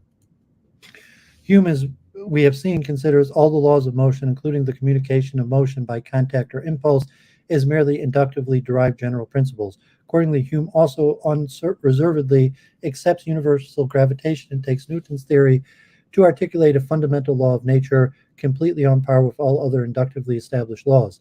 There are some causes which are entirely uniform and constant in producing a particular effect, and no instance has ever been found of any failure or irregularity in their operation. Fire is always burned, and water suffocated every human creature. The production of motion by impulse and gravity is a universal law, which has hitherto admitted of no exception. For Hume, contrary to the mechanical philosophy, there is no asymmetry between the law of universal gravitation and the laws of impact with respect to their intrinsic intelligibility. There is even more fundamental relationship between Hume's conception of the inductive method and Newton's third rule. In the explanation of this rule, Newton takes the supposition that nature is always simple and ever consonant with itself to license the inductive generalizations made in accordance with the rule. Similarly, Hume appeals in the inquiry to the supposition that the course of nature does not change, or equivalently that the future will be conformable to the past. In the treatise, Hume formulates the supposition as the principle that instances of which we have had no experience must resemble those of which we have had experience, and the course of nature continues always uniformly the same. Hume takes this supposition to license all inductive inferences from observed constant conjunctions, just as Newton takes the supposition that nature is always simple and ever consonant with itself to license the application of his Rule 3. It appears very likely, therefore, that Hume takes this Newtonian supposition as the model for his own principle of the uniformity of nature. Yet Hume raises radical skeptical doubts about this very principle. It has no foundation in reasoning, neither in demonstrative reasoning nor on pain of circularity in inductive reasoning itself. Nevertheless, is firmly based in custom or habit. It is a universal principle of the human mind. Moreover, it is also the foundation of the best available sciences of matter of fact, Newtonian inductive science. As for Hume's own inductive science, self-consciously following Newton of human nature, thus when Hume sets his radical skeptical doubts aside, the application of our foremost empirical scientific method based on uniform constant conjunction has normative force and is thereby leads to the articulation of universal exceptionless laws of nature, which is thus we are compelled to treat as necessary until experience teaches us otherwise. It is because the idea of necessary connection for Hume arises from the application of the Newtonian inductive method that our projection of an inner feeling of determination onto nature does not merely reduce to a blind instinctual disposition, but amounts to a normative methodological standard in our best scientific understanding of nature. In his famous hypothesis non fingo passage from the General Scholium, Newton characterizes his experimental method as follows. In this experimental philosophy, propositions are deduced from the phenomenon and are made general by induction. Hume focuses exclusively on the second inductive clause, and he thereby shows an especially deep insight into the fundamental difference between Newton's methodology and the purely demonstrative ideal of scientific knowledge represented by the mechanical philosophy. For Kant, by contrast, the dispute between Newton and the mechanical philosophers is now effectively over, and Kant concentrates instead on Newtonian mathematical demonstrations and the idea of deduction from phenomenon. This comes out especially clearly in the metaphysical foundations of natural science, where Kant engages with some of the most important details of Newton's demonstration of the laws of universal gravitation from the initial phenomenon described in the beginning of Book 3 of the Principia. Kant shows especially deep insight into the way in which this argument is inextricably entangled in turn with the Newtonian mathematical conception of absolute space-time and motion, and he thereby takes special pains to frame the explicitly inductive steps in Newton's argument within the a priori special metaphysics of nature expounded in the metaphysical foundations. This phenomenon with which Book 3 of the Principia begins record of the observed relative motion of the principal satellites in the solar system with respect to their primary bodies. All of these satellites obey Kepler's laws at the time called rules of orbital motion, and appealing to the first law of motion, the law of inertia, Newton is able to derive purely mathematically that each of these satellites in question experiences an inverse square acceleration directed towards its respective primary body. Moreover, the so-called moon test shows that the inverse square acceleration governing the moon's orbit is, when the distance in question approaches the surface of the Earth, numerically equal to the constant acceleration of terrestrial gravity figuring in Galileo's law of fall. Newton concludes by the first and second of his rules of the study of natural philosophy that the centripetal force holding the moon in orbit is the same force as terrestrial gravity. The crucial inductive steps come next. Newton generalizes the result of the moon test to all other satellites in the solar system. They too are held in their orbits by the same force of gravity. Then Newton concludes that all bodies whatsoever gravitate towards every primary body. Moreover, their weights, like those of terrestrial bodies, are proportional to their masses at equal distances from the primary body in question. Finally, Newton applies the third law of motion to this last result to derive the law of universal gravitation itself. Not only do all bodies whatsoever experience inverse square accelerations proportional to mass towards every primary body in the solar system, but the primary bodies themselves experience inverse square accelerations proportional to mass towards every other body.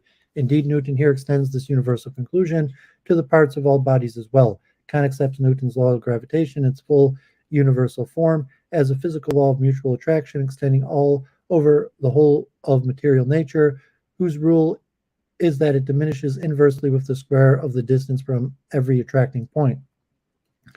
Moreover, Kant has no qualms at all about the action at a distance, and even he attempts to demonstrate a priori in the metaphysical foundations that universal gravitation is the manifestation of what he calls the original or foundational force of attraction must be conceived as an immediate action at a distance through empty space. Kant also attempts to demonstrate his three laws of mechanics corresponding to Newton's three laws of motion as synthetic a priori truths, especially the crucially important third law, the equality of action and reaction. Whereas Newton had devoted considerable effort to producing experimental evidence for this law, Kant here ventures a rare criticism of Newton for not having the courage to prove it a priori. Indeed, regarding this particular law as a synthetic a priori truth, it's central to Kant's reinterpretation of the Newtonian concepts of absolute space-time and motion, for it is in virtue of his understanding of the equality of action and reaction that Kant is now able to simply to define the center of gravity as of the solar system in which the principle necessarily holds as an empirically determinable provisional surrogate for Newtonian absolute space.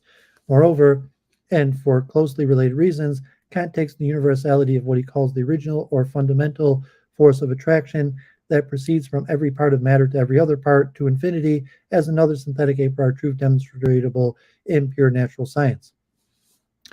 Given this foundation in pure natural science, Kant then reconstructs Newton's deduction from the phenomenon of the universal gravitation as follows. We begin following Newton from the observable phenomenon described by Kepler's rules. These phenomena in Kant's terminology are so far mere appearances which have not yet attained the status of experience.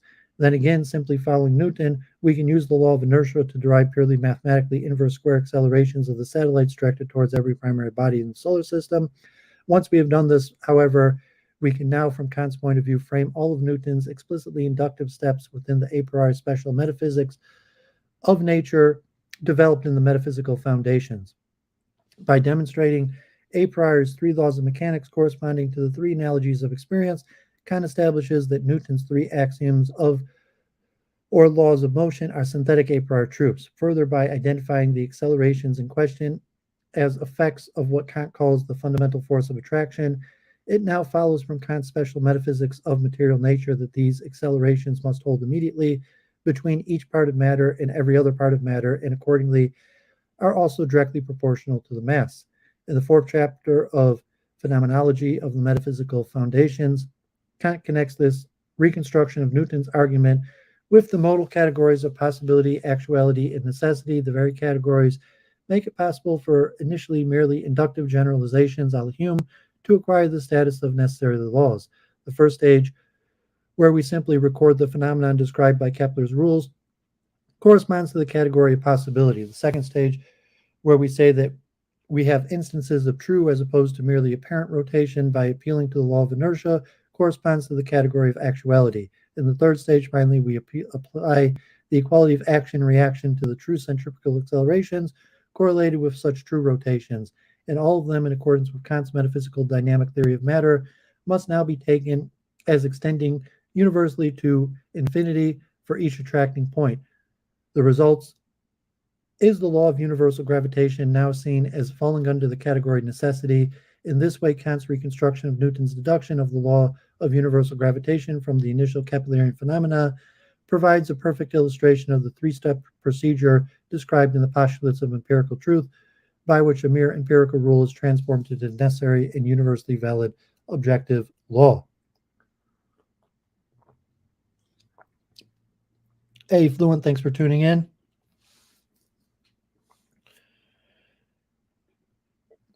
So Kant here provides what will be the working science of philosophy, metaphysical foundations for the method of science going further, largely based on Newton's laws of mechanics. And this Kantian foundation is generally the foundation for all science thereafter, until, and it's so foundational that, as we'll see, that the Vienna Circle um, eliminates to some extent Kant's metaphysical foundations, and that the scientific method itself is so productive in the determination of truth that it no longer needs metaphysical foundations. And so that's going to be the highlight today, where we get to the Vienna Circle. So almost done here with Kant and Hume.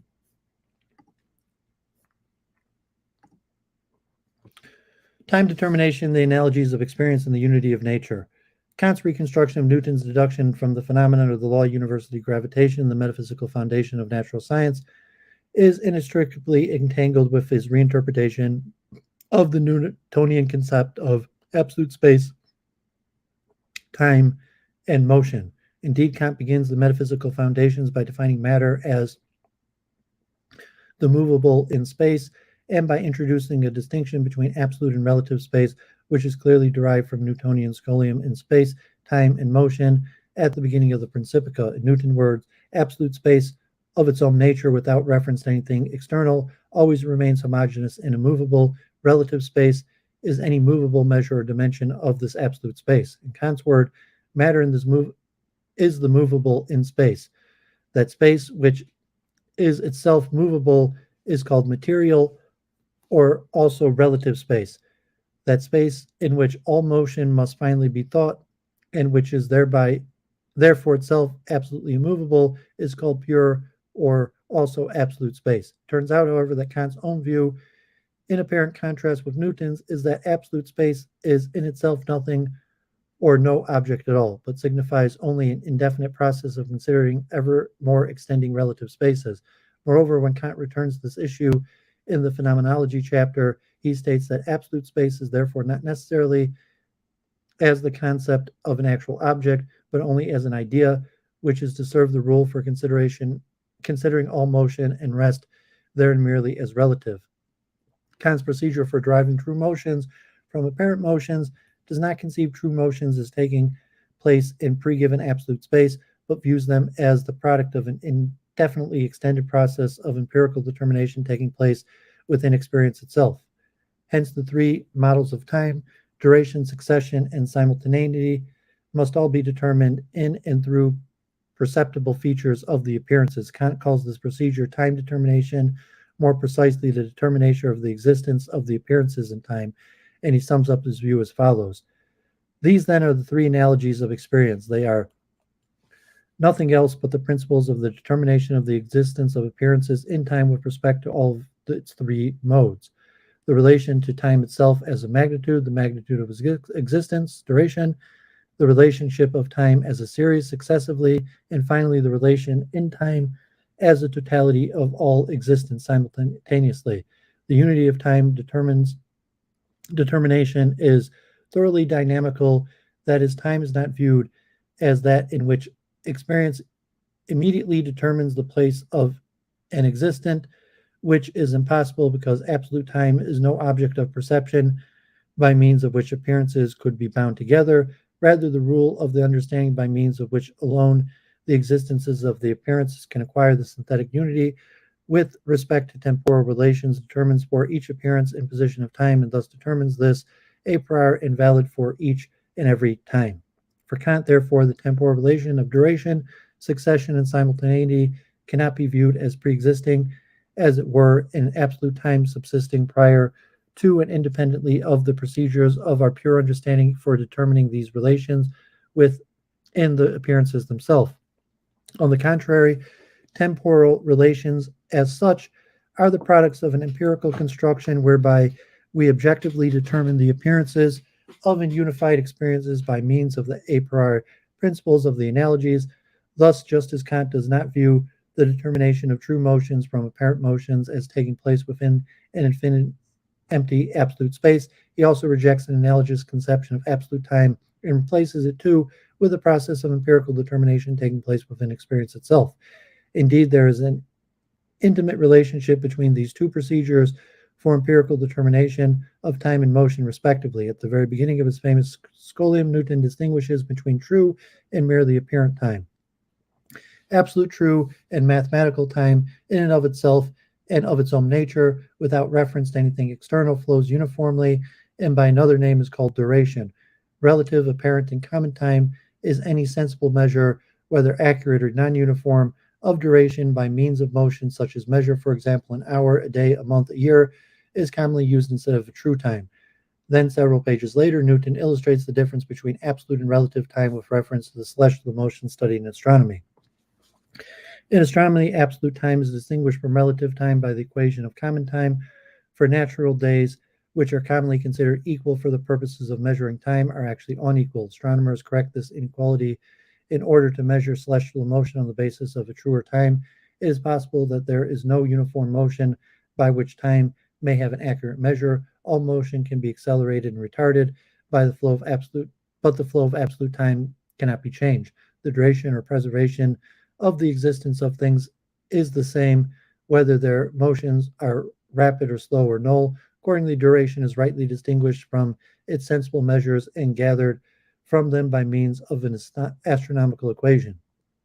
Newton is here referring to the standard astronomical procedure already well understood in astronomy, ancient astronomy, whether we correct the ordinary measure of time in terms of days, months, and years so as to obtain sidereal or mean solar time based on the motions of the sun relative to both the earth and fixed stars. In the Refutation of Idealism, added to the second edition of the Critique, Kant argues that all empirical determinations of time, including determination of temporal relations among one's own inner states, ultimately depends on the perception of outer things, and in particular on the perception of motion in space. All empirical employment of our cognitive faculties in the determination of time fully agrees with this. It is not only that we can undertake all time determination only by the change of external relations, motion in relation to the permanence of space, but we also have nothing at all permanent which could underlie the concept of a substance and intuition except merely matter, and even this permanence is not derived from our outer experience, but is rather presupposed a priori as necessary condition of all time determination, and thus the determination of inner senses with respect to our existence by means of the existence of outer things. In emphasizing that only matter can instantiate the concept of substance here, Kant is alluding to the way in which the conservation of the total quantity of matter in the metaphysical foundation realizes the transcendental principle of the conservation of substance. Moreover, Kant's language thereby suggests a progressive empirical procedure in which we begin with our perspective here on Earth, measure the duration of time by the apparent motion of the sun, and then proceed to correct this measure in light of our evolving astronomical knowledge. For Kant, once again, this need for correction is not an indication of a pre-existing absolute time subsisting prior to and independently of our empirical procedures for determining temporal magnitudes from observable motions. It rather implies that empirically observable motions must be subject to a priori principles of the understanding, a priori rules of time and determination, in order to count as fully objective experience within a unified temporal determinate objective world. Applying the relative principle of the understanding, the analogies of experience, therefore resulting in a sequence of successive correlations or refinements of our ordinary temporal experience as the observable motions are progressively embedded within an increasingly precise and refined conception of temporality itself. In the metaphysical foundations in particular, Kant articulates a specific realization of the analogies of experience in terms of the Newtonian theory of universal gravitation. Kant's three laws of mechanics correspond to the three principles of the analogies. The categories of substance, causality, and community are realized by the systems of Newtonian's massive bodies interacting with one another in the context of what Newton calls the system of the world. The category of substance, that is realized by the conservation of the total quantity of matter, mass, and all interaction involving these bodies. The category of causality is realized by the gravitational forces through which these interactions take place in accordance with the law of inertia. and the category of community is realized by the circumstances that precisely these forces are everywhere mutually equal and opposite. The temporal relation of duration is thereby realized by the progressive empirical procedure by which we successively correct our ordinary measure of time in light of our evolving astronomical knowledge. The temporal relation of succession is realized by the deterministic evolution of the motions of the bodies masses in question described by the laws of universal gravitation, according to which every latter state of the system is uniquely determined by its earlier states. The temporal relation of simultaneity finally is realized by the circumstances that gravitational forces instantaneously connect each body in the system with all other bodies. In this precisely this sense that the procedure of time determination Kant describes in the analogies is intended to replace the conception of a pre-given absolute time. We have now arrived at the most fundamental divergence between Kant and Hume concerning causation and induction. For Hume, the order of time is empirically given by the sequence of impression of ideas and associations among them, which in fact happen to appear before the mind, as Kant explains in the second analogy.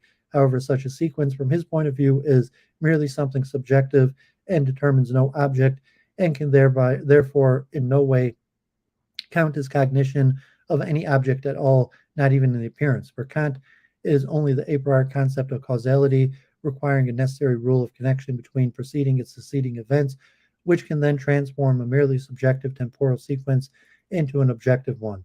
If we thus experience that something happens, then we always presuppose thereby that something proceeds on which it follows in accordance with the rule. For otherwise, I would not say that the object that it follows, because the mere sequence is in my apprehension, if it is not determined by means of a rule in relation to something preceding, justifies no sequence in the object. Therefore, it is always in reference to a rule in accordance with which the appearances of in their sequent as they happen are determined through the previous state, that I make my subjective synthesis of apprehension objective, and it is solely under the presupposition that even the experience of something happening is possible.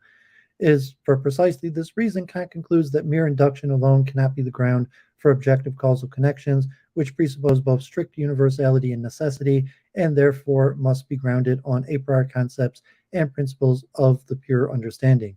It seems to be sure that this contradicts all remarks that have always been made concerning the course of the employment of our understanding, according to which we have only been first guided by the perception and comparison of many concurrent sequences of events following on certain appearances to discover a rule in accordance with which certain events always follow on certain appearances, and we have thereby been first prompted to make for ourselves the concept of cause. On such a basis, this concept would be merely empirical, and the rule it supplies that everything that happens has a cause would be just as contingent as experience itself if universality and necessity would then be only feigned and would have no true universal validity because they would not be ground on a priori but only on induction. For Kant, the concept of cause cannot possibly arise from mere repetition of reassembling constant conjunctions, concurrent sequences of events following on certain appearances, producing a merely subjective custom. The procedure by which we apply the concept of cause to experience cannot be merely inductive in the Humean sense, and must rather involve a priori rules for the understanding through which we progressively determine the objective causal relations between appearances and thereby determine the objective order of succession in time itself. Kant thus has a completely different perspective from Hume concerning the uniformity of nature. For Hume, the principle of uniformity is a supposition implicit in all of our inductive inferences leading to the formulation of laws of nature. If this principle itself has a foundation in understanding in either a priori or a posteriori reasoning, then so would our inductive inferences from observed constant conjunctions to so far unobserved events. Yet the supposition in question that instances of which we have had no experience must resemble those of which we have had experience, and that the course of nature continues always uniformly the same, cannot itself be justified by either demonstrative or inductive reasoning. In the former case, it would have to be self-contradictory to imagine that the course of nature is not sufficiently uniform.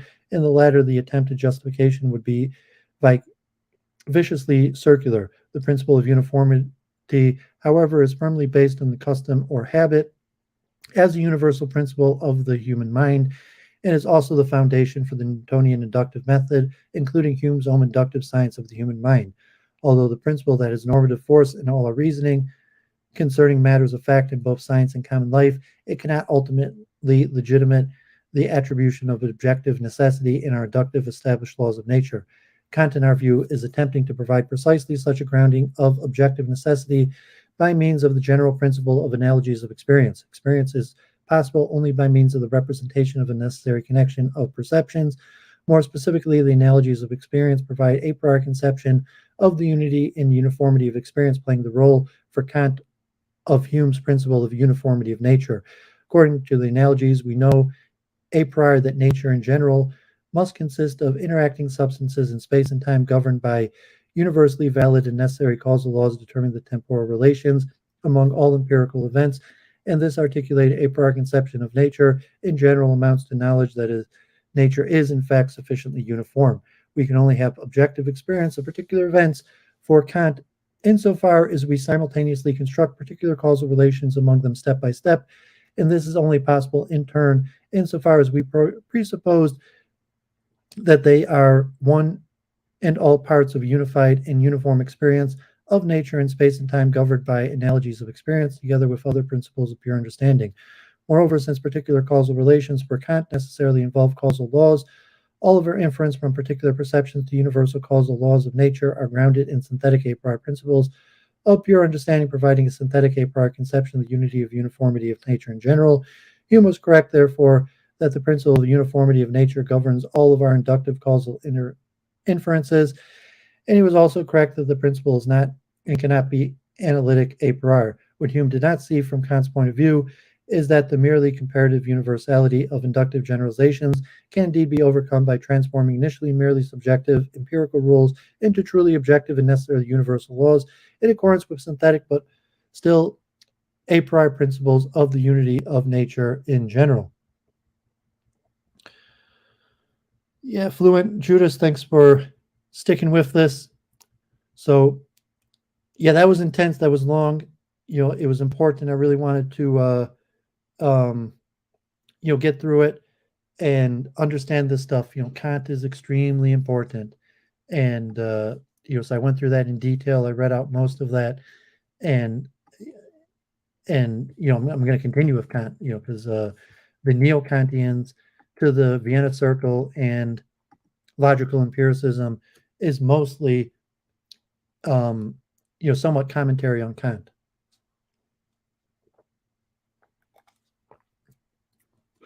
Okay, so I just have a small audience here. And I'm mostly doing this relatively for myself, as a due diligence to study, understand, to get it right, to understand these major schools in philosophy and, be precise with it.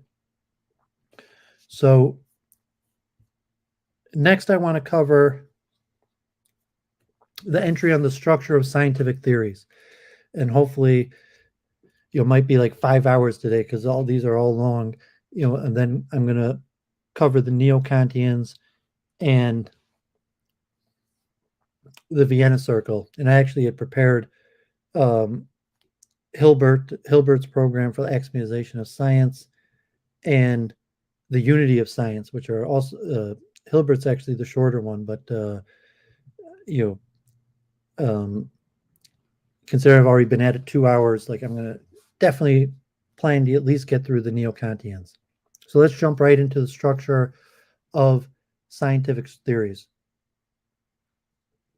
And this is more up to date. This is more modern theories of current science, but you'll see the connectedness here to Kant and then leading into the Neo-Kantians and the Vienna Circle and logical positivism. The structure of scientific theories. Scientific inquiry has led to immense explanatory and technological successes, partly as a result of the pervasiveness of scientific theories. Relativity theory, evolution theory, and plate tectonics were and continue to be wildly successful families of theories within physics, biology, and geology.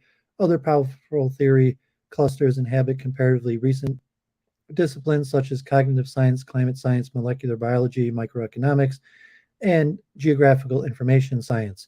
Effective scientific theories magnify understanding, help supply legitimate explanations, assist in formulating predictions, moving from their knowledge-producing representational functions to their interventional roles.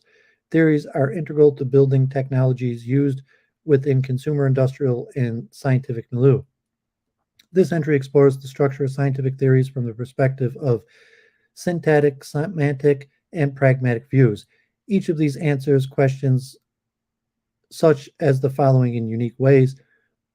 What are the best characterizations of the comparison and function of scientific theory? How is theory linked with world?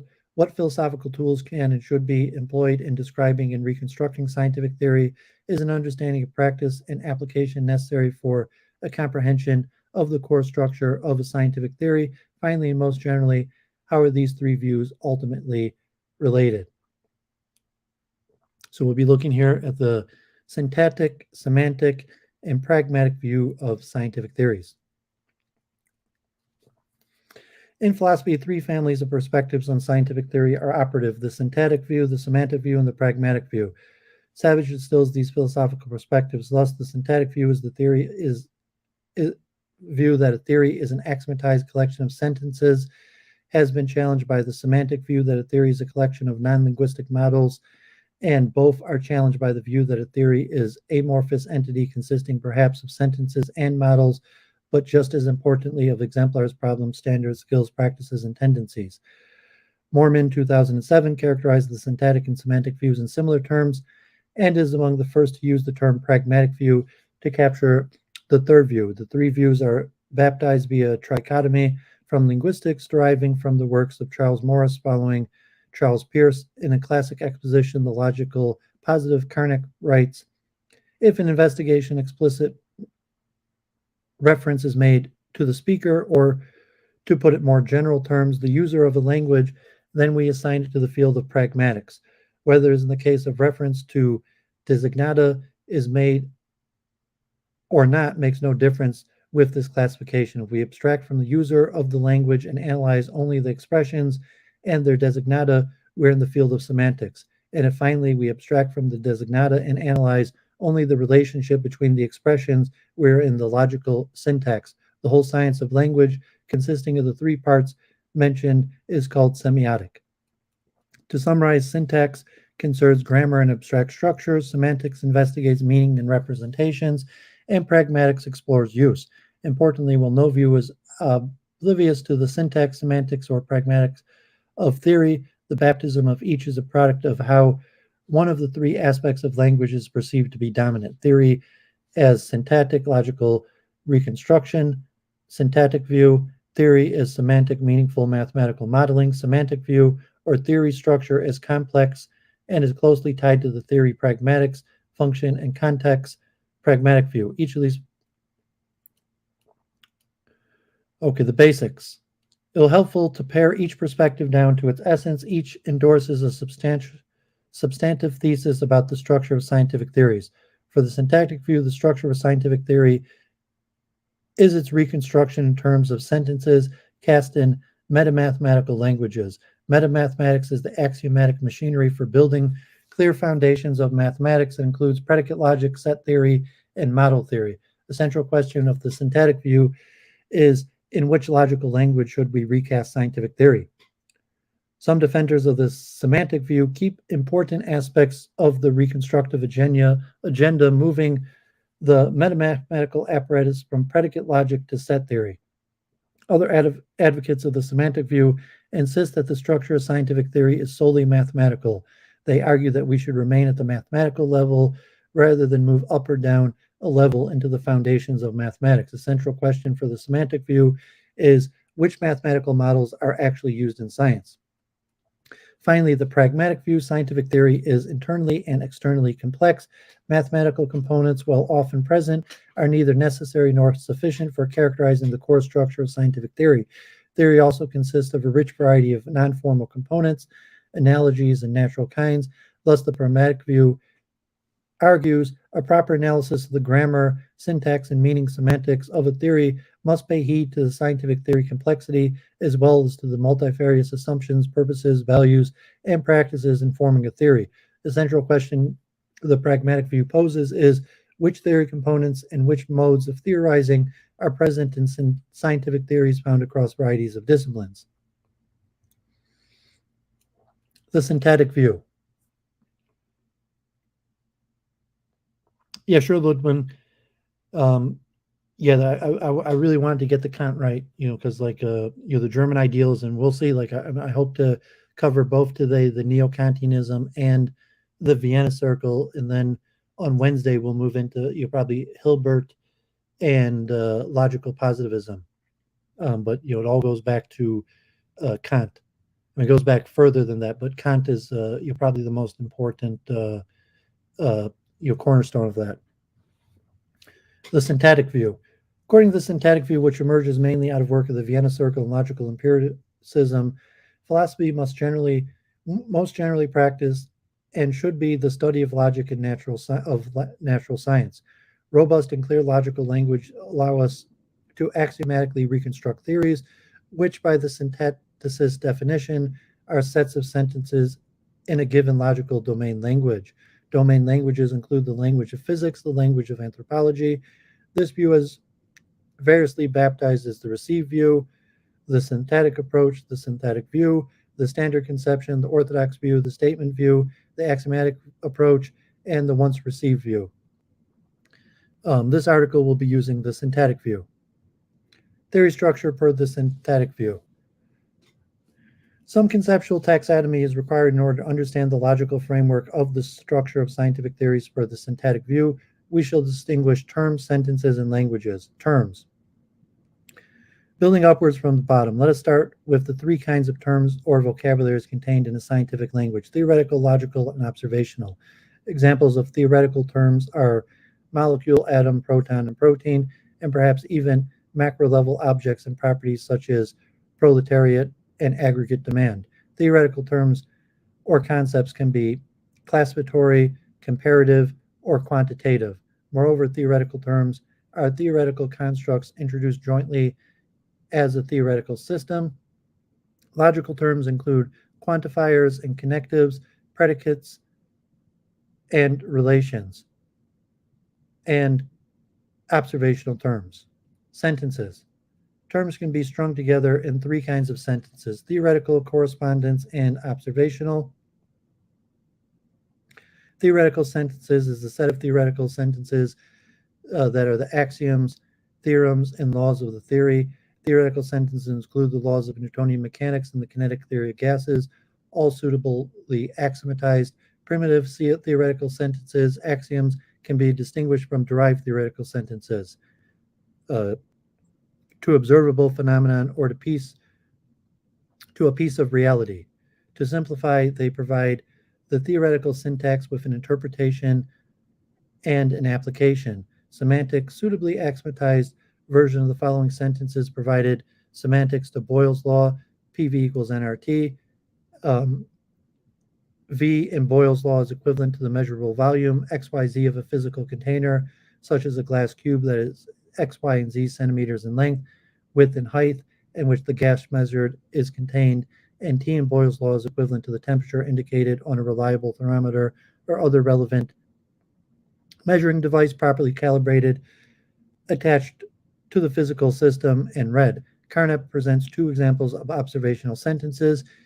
Here, in the laboratory on the surface of the Earth is a pendulum of such and such kind, or the length of the pendulum is 245.3 centimeters. Importantly, theoretical sentences can only contain theoretical and logical terms. Correspondence sentences involve all three kinds of terms. Observational sentences comprise only logical and observational terms. Languages.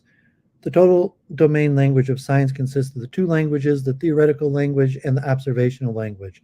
The theoretical language includes theoretical vocabulary, while the observational language includes observational terms. Both languages contain logical terms.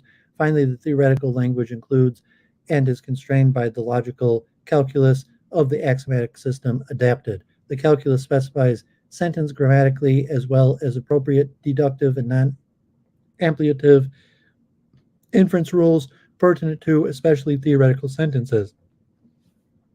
Calculus can itself be written in theoretical sentences. Theory structure in general. The salient divide is between theory and observation. Theoretical sentences, the uninterpreted syntactic system of a scientific theory. With the causal sentences, the scientific theory structure of a particular domain. And with observational sentences, all the sciences of a particular domain.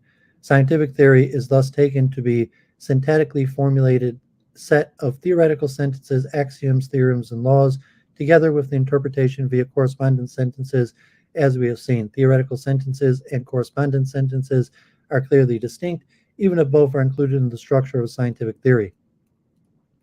Whether syntacticists believe that a synthesis of or unification of this general opposition between the theoretical and the observational is desirable remains a topic of ongoing discussion.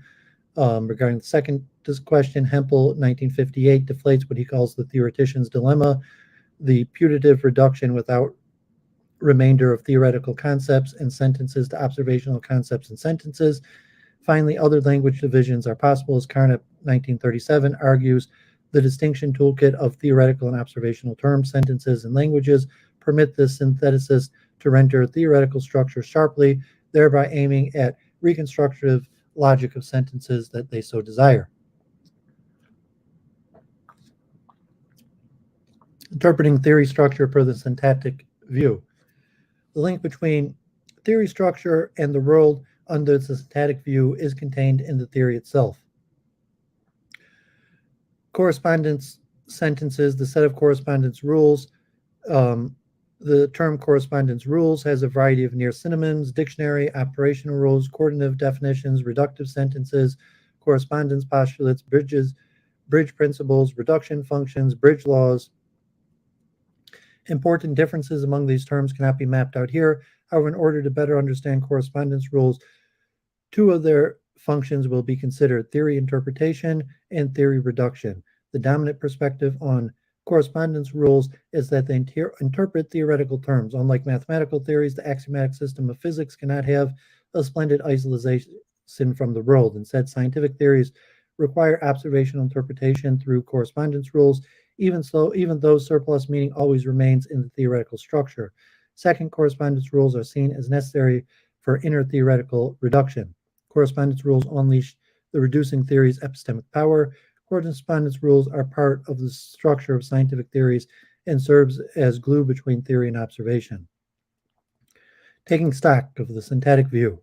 To summarize, the syntactic view holds that there are three kinds of terms or vocabularies: logical, theoretical, and observational. Three kinds of sentences: theoretical, correspondence, and observational, and two languages: the language of theoretical and the language of the observational. Moreover, the structure of scientific theories could be analyzed using the logical tools of metamathematics. The goal is to reconstruct the logic of science to articulate an axiomatic system. Interesting, this perspective has also has active defenders today who discuss constitutive and axiomatized principles of the history revitalized a priori. Argue that the semantic view, if plausible, is syntactic and explore logicism for and in the philosophy of science. Furthermore, for the purposes of syntactic reconstruction of scientific theories, some continue espousing or perhaps plea for the resurrection of predicate logic, while others, contemporary syntacticists, endorse more recently developed metamathematical and mathematical equipment, such as category theory, which turns out to be kind of universal mathematical language like set theory. The semantic view. An overarching theme of the semantic view is that analyzing theory structure requires employing mathematical tools rather than predicate logic. After all, defining scientific concepts within a scientific specific formal language makes any axiomatizing effort dependent on the choice, nature, and idiosyncrasies of the narrowly defined language. For instance, SUPS understands first-order predicate logic with its linguistic rather than set theoretical entities is utterly impractical for the formalization of theories with more complicated structures like probability theory. Indeed, what would the appropriate logical language for specific mathematical structures be, especially when such structures could be reconstructed in a variety of formal languages? Why should we imprison mathematics and mathematical scientific theory in syntactically defined language when we could instead directly investigate the mathematical objects, relations, and functions of scientific theory? Consistent with the comeback strategy, here's a list of grievances against the syntactic view discussed at length in the work of some of the semanticists. First order predicate logic objection. Theoretical structure is intrinsically and invariably tied to the specific choice of language expressed in first order predicate logic. This places heavy explanatory and representational responsibility on relatively inflexible and limited languages. Theory innovation objections, since theories are individuated by their linguistic formulations, every change in high-level syntactic formulation will bring forth a distinct theory. Theoretical observational language objection, drawing the theoretical observational distinction in terms of language is inappropriate, as observability pertains to entities rather than concepts. Unintended models objections, there's no clear way of distinguishing between intended and unintended models for syntactically characterized theories. Confused correspondence rules objection, correspondence rules are confused merely a medley of direct meaning relationships between terms and enrolled means of theoretical reduction, causal relation claim, and manners of theoretical concept testing. Trivially true yet non-useful objection, presenting scientific theory in a limited axiomatic system, while clearly syntactically correct, is neither useful nor honest, since scientific theories are mathematical structures.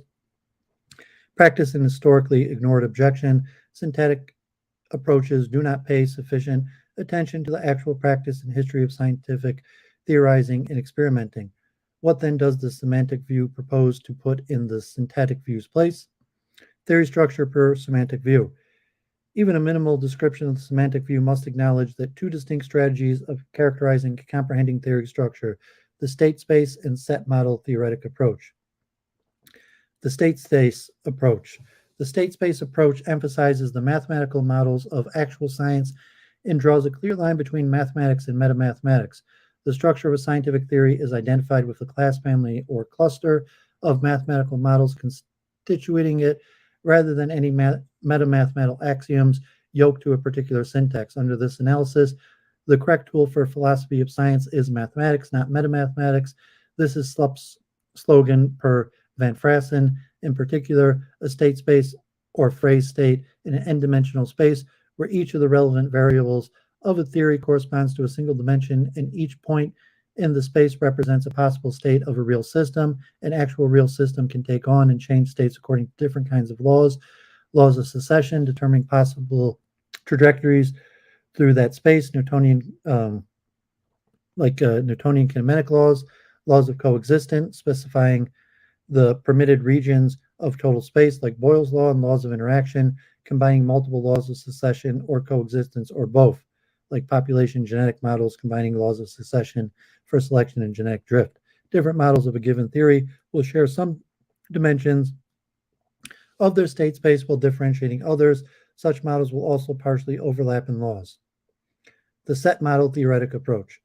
Lurking in the background of the state space conception is the fact that mathematics actually includes set theory and model theory, mathematical logic. Indeed, according to some interlocutors, metamathematics is part of mathematics. Set theory is a general language for the formalizing mathematical structures as collections, like sets of abstract objects, which can themselves be relations or functions. Model theory investigates the relationship between, on one hand, the formal axioms, theorems, and laws of a particular theory, and on the other hand, the mathematical structures, the models that provide an interpretation of that theory, or put differently, that make the theory's axioms, theorems, and laws true. Interesting, model theory often uses set theory. Set theory can in turn be extended to link axiomatic theories and semantic models via set theoretical predicates. Finally, there are certain hybrids of these two branches of mathematical logic, including partial structure. On the whole, the set model theoretic approach of the semantic view insists on the inseparability of metamathematics and mathematics, in preferring to characterize a theoretical axiomatically in terms of its intentions rather than its extensions.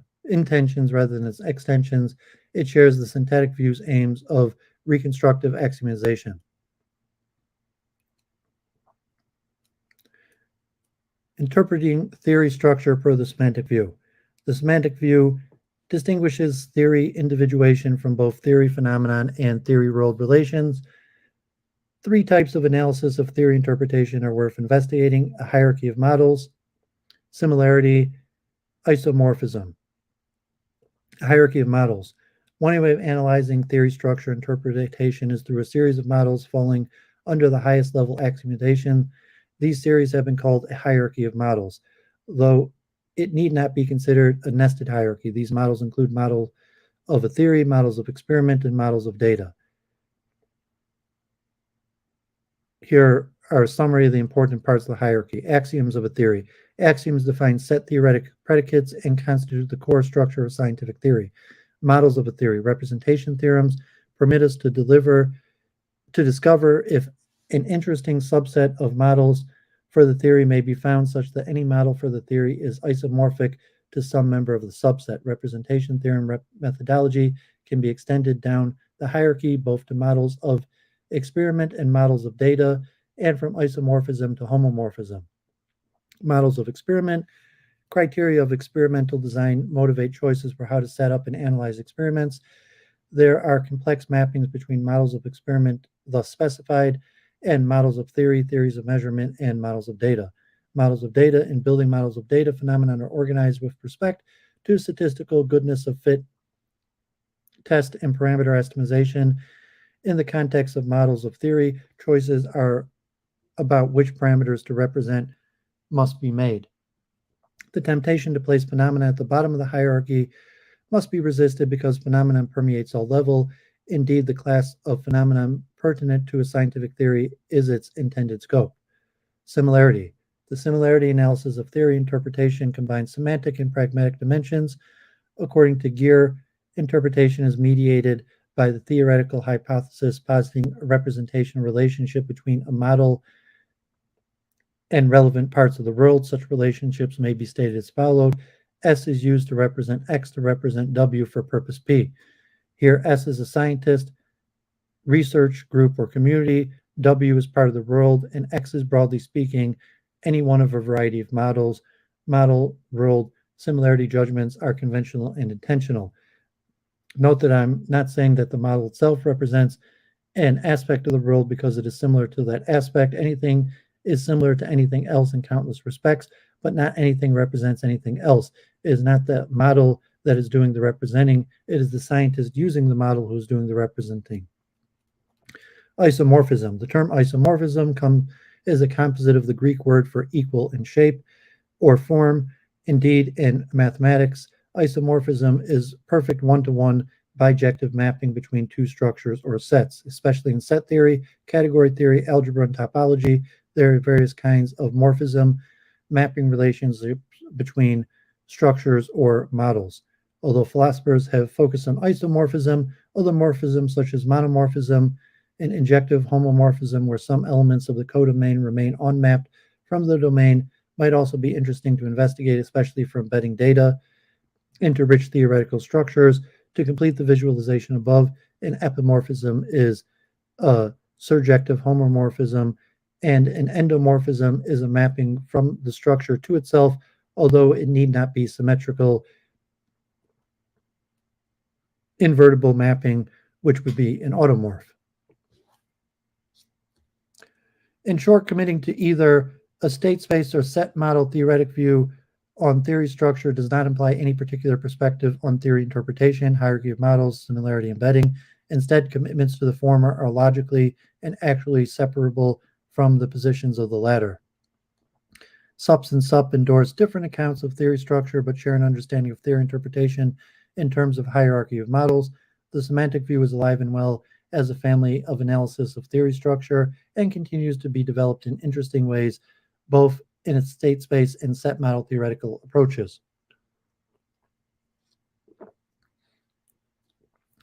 The pragmatic view. The pragmatic view recognizes that a number of assumptions about scientific theory seem to be shared by syntactic and semantic views. Both perspectives agree very roughly that theory is explicit, mathematical, abstract, systematic, readily individualizable, distinct from data and experiment, highly explanatory, and predictive. The pragmatic view imagines the structure of scientific theories rather differently, arguing for a variety of theses. 1. Limitations. Idealized theory structure might be too weak to ground the predictive and explanatory works, syntacticist and semantics aspect of it. 2. Pluralism. Theory structure is plural and complex both in the sense of internal invariegation and of existing in many types. In other words, there's an internal pluralism of theory and models, components like mathematical concepts, metaphors, analogies, ontological assumptions, values, natural kinds and classifications, distinctions and policy views, as well as a broad external pluralism of different types of theories and models operative in science, like mechanistic, historical, and mathematical models. Indeed, it may be better to speak of the structure of scientific theories in the double plural. 3. Non-formal aspects. The internal pluralism of theory structure includes many non-formal aspects deserving attention. That is, many components of theory structure, such as metaphor, analogies, values, and policy views, have a non-mathematical and informal nature, and they lie implicit or hidden. Interestingly, the common understanding of formal, which identifies formalism with mathematization, may itself be conceptually straitjacket. A term could be broadened to include diagram abstraction and principle extraction. 4. Function.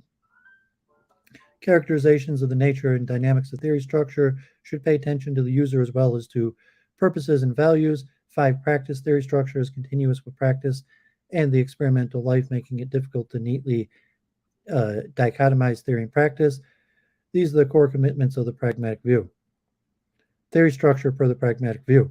We should distinguish two strands of the pragmatic view of models and the pragmatic view of theories. The pragmatic view of models. Nancy Cartwright, How the Laws of Physics Lie, crystallized the pragmatic view of models. Under Cartwright's analysis, models are the appropriate level of investigation for philosophers trying to understand science.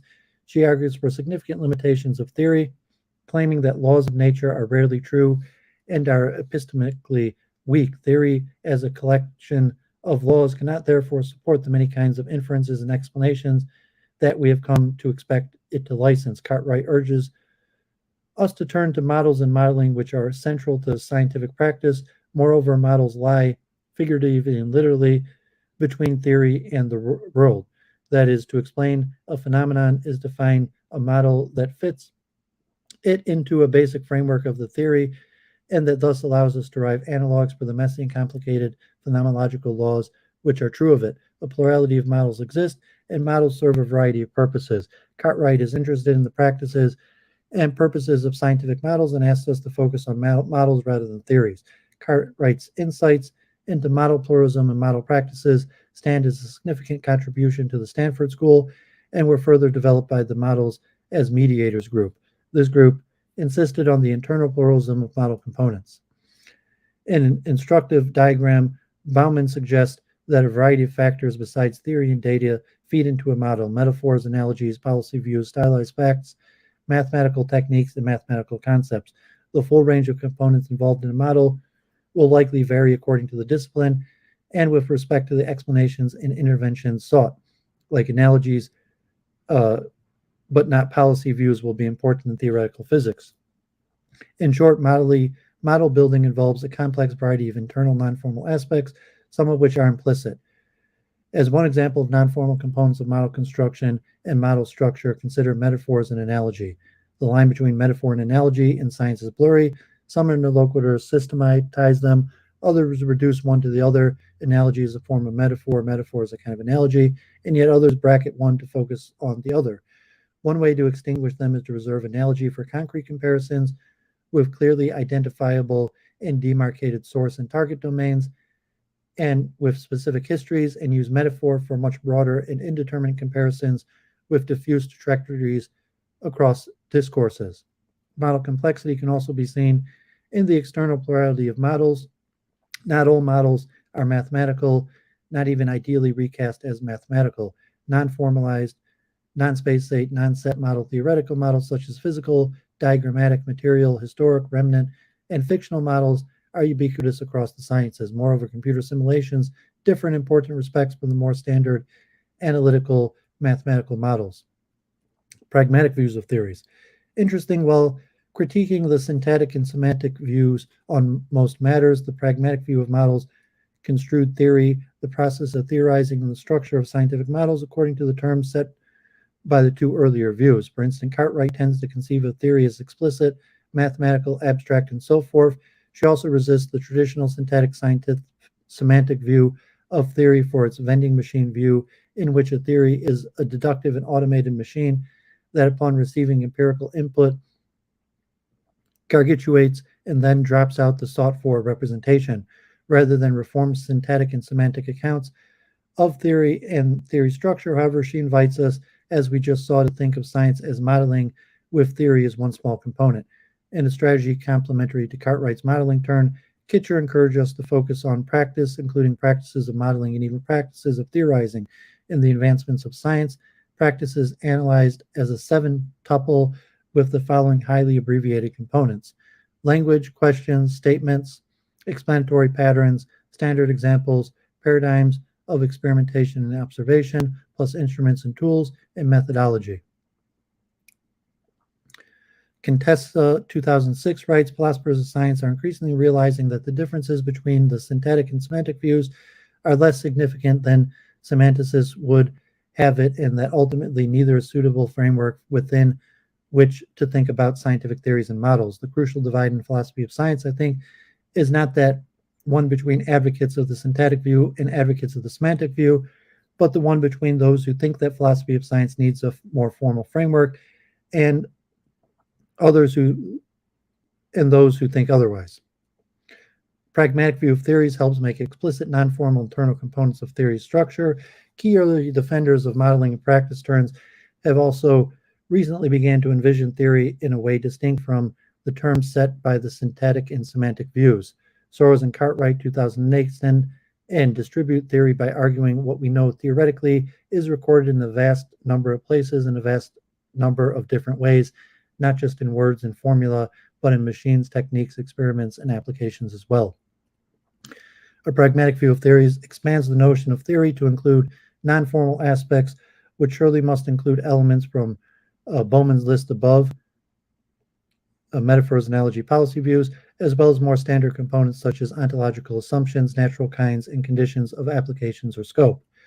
While there's no unequivocal or dominant classification of styles, two lessons are important. First, a rough consensus exists that theoretical investigations of especially historical, mechanistic, and mathematical structures and relations will involve different styles. Second, each style integrates theoretical products and theorizing processes in unique ways, thus inviting an irreducible pragmatic methodological pluralism in our philosophical analysis of the structure of scientific theories.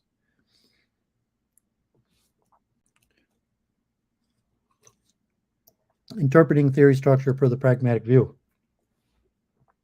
As we explored through this section, models and theories have informal internal components, and there are distinct modes of modeling and theorizing. Because of the pragmatic view's attention to practice, function, application, distinguishing structure from interpretation is more difficult here than under the syntactic and semantic views. Any synchronic analysis of the structure of models and theories must respect intentional diachronic processes of interpreting and using. So, conclusion, pragmatic view. The analytical framework of the pragmatic view remains under construction. The emphasis is on internal diversity and on the external pluralism of models and theories, of modeling and theorizing, and the philosophical analysis of scientific theories. The pragmatic view acknowledges that scientists use and need different kinds of theories for a variety of purposes. There is no one-size-fits-all structure of scientific theories.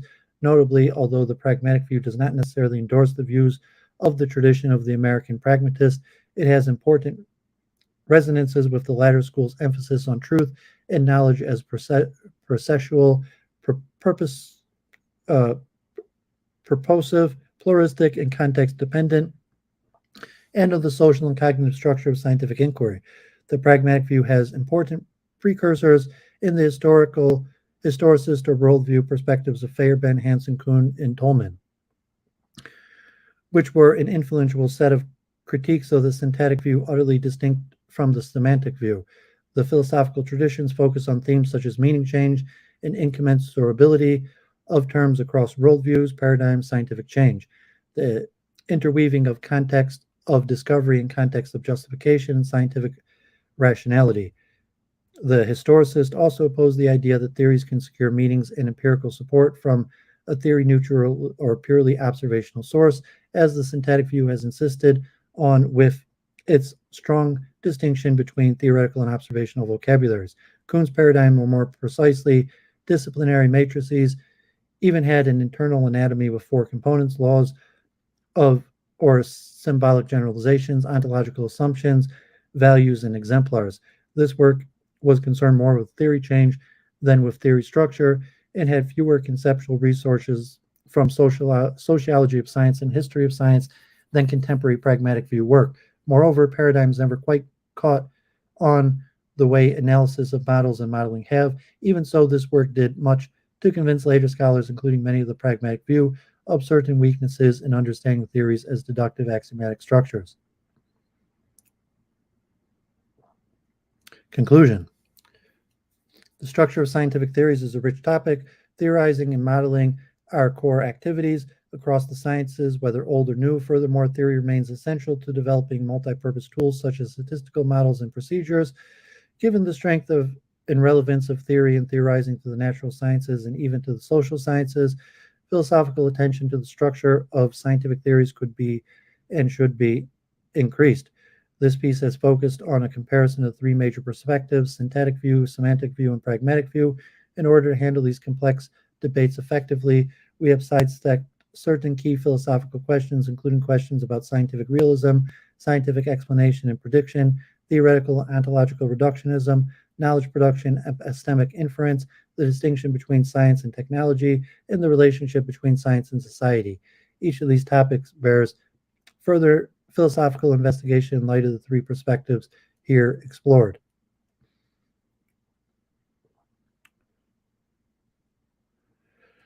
The syntactic, semantic, and pragmatic views are often taken to be mutually exclusive and thus to be in competition with one another.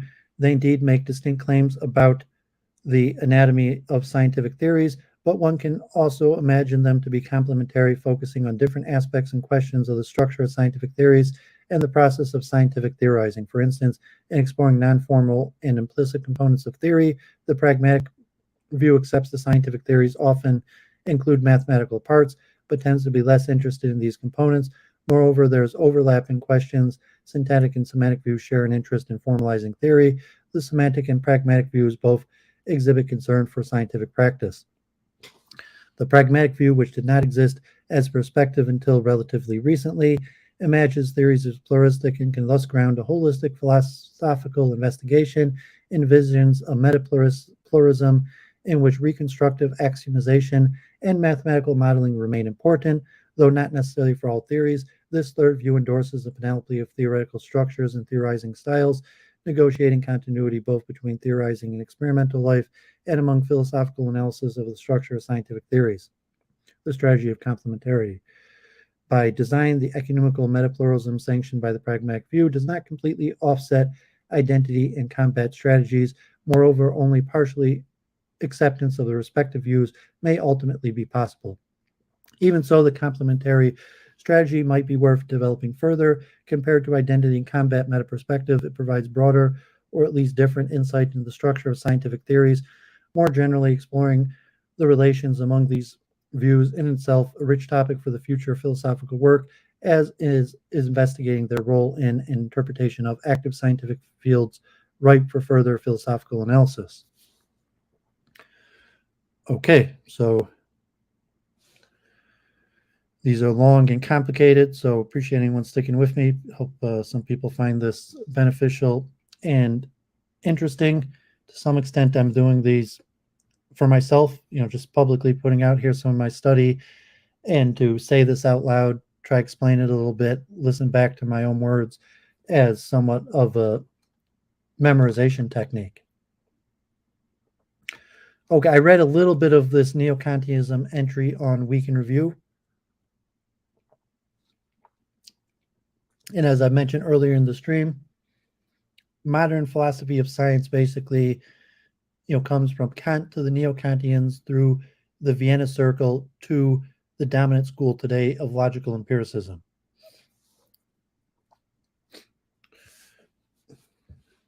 Neo-Kantianism. Neo-Kantianism was the dominant philosophical movement in Germany from roughly 1870 until the First World War. This movement drew inspiration from a diverse cast of philosophers, principally Kuno Fischer, Hermann von Helmholtz, Friedrich Lang, Otto Liebmann, and Edward Zeller. In the middle of the 19th century, were calling for a return to Kant's philosophy as an alternative to both speculative metaphysics and materialism. During the 1870s, the movement formed into two schools, one based around Hermann Cohen at Marburg University, and another based in southwest Germany in the province of Baden around Wilhelm Windelbaum. Later members of the Marburg School included Paul Nettrop and Ernst Cassirer. Later members of the Southwest School include Heinrich Wickart and Emil Lask. Neo-Kantians were not only intellectually influential, they were also great successes academically in Germany. They held prominent academic chairs and were successful in placing their students, shaping curricula, and editing important journals and books. Most of the German philosophers who came to prominence in Germany after the First World War were educated by Neo-Kantians. An impressive and comprehensive list of students that includes Rudolf Carnap, Hans-Georg Gadamer, Martin Heidegger, and Hans Reichenbach. But the reputation of Neo-Kantians shifted dramatically after the decades of 1918. Neo-Kantians were associated with the old order, and so became the primary targets of the many philosophers, including their own students, wanting to make a completely fresh start. The subsequent geopolitical upheavals, not the least of which Hitler's rise to power in 1933, nearly erased the institutional memory of the Neo-Kantians with the emerging analytic and continental traditions. However, in the last few decades, historians of philosophy of all stripe have begun to rediscover both the historical and philosophical significance of Neo-Kantianism. The Neo-Kantians were systematic and comprehensive philosophers writing on nearly every topic of philosophy. Common features of Neo-Kantians. This section presents 7 common features of the Neo-Kantians. These 7 common features make it possible to distinguish in a principled philosophical way between the classical Neo-Kantians of the Marburg and Southwest schools and the various back-to-Kant philosophers of the mid-19th century and the assorted philosophers contemporary with the Neo-Kantians who were Neo-Kantian in some broader sense. 1. Most obvious, the Neo-Kantians thought of themselves as reviving, defending, and extending Kant's philosophy. They self-consciously adapted Kant's vocabulary and some of his ideas and arguments. They wrote commentaries on Kant's major writings and would often present their own positive views in the form of commentaries or interpretations of Kant. Nevertheless, they never considered themselves to be orthodox Kantians, nor do they see the value in defending Kant's views on all topics. As Windelbaum famously said in the preface to 1883 first edition, to understand Kant means to go beyond him. In fact, there were some core Kantian ideas that the Neo-Kantians self-consciously rejected. They rejected the doctrine of the thing in and of itself as incoherent and unnecessary, or radically reinterpreted talks of things in themselves as talks of postulated final and complete theory of the world. They rejected Kant's dualism of appearances and things in themselves was closely related to their rethinking of Kant's distinction between two stems of cognition, sensibility, and understanding. The Marburg philosophers came to fundamentally reject this distinction, while the Southwest Neo-Kantians, while maintaining the irreducibility of intuitions to concepts, still rejected the idea that intuitions are the result of mind-independent thing in itself affecting sensibility.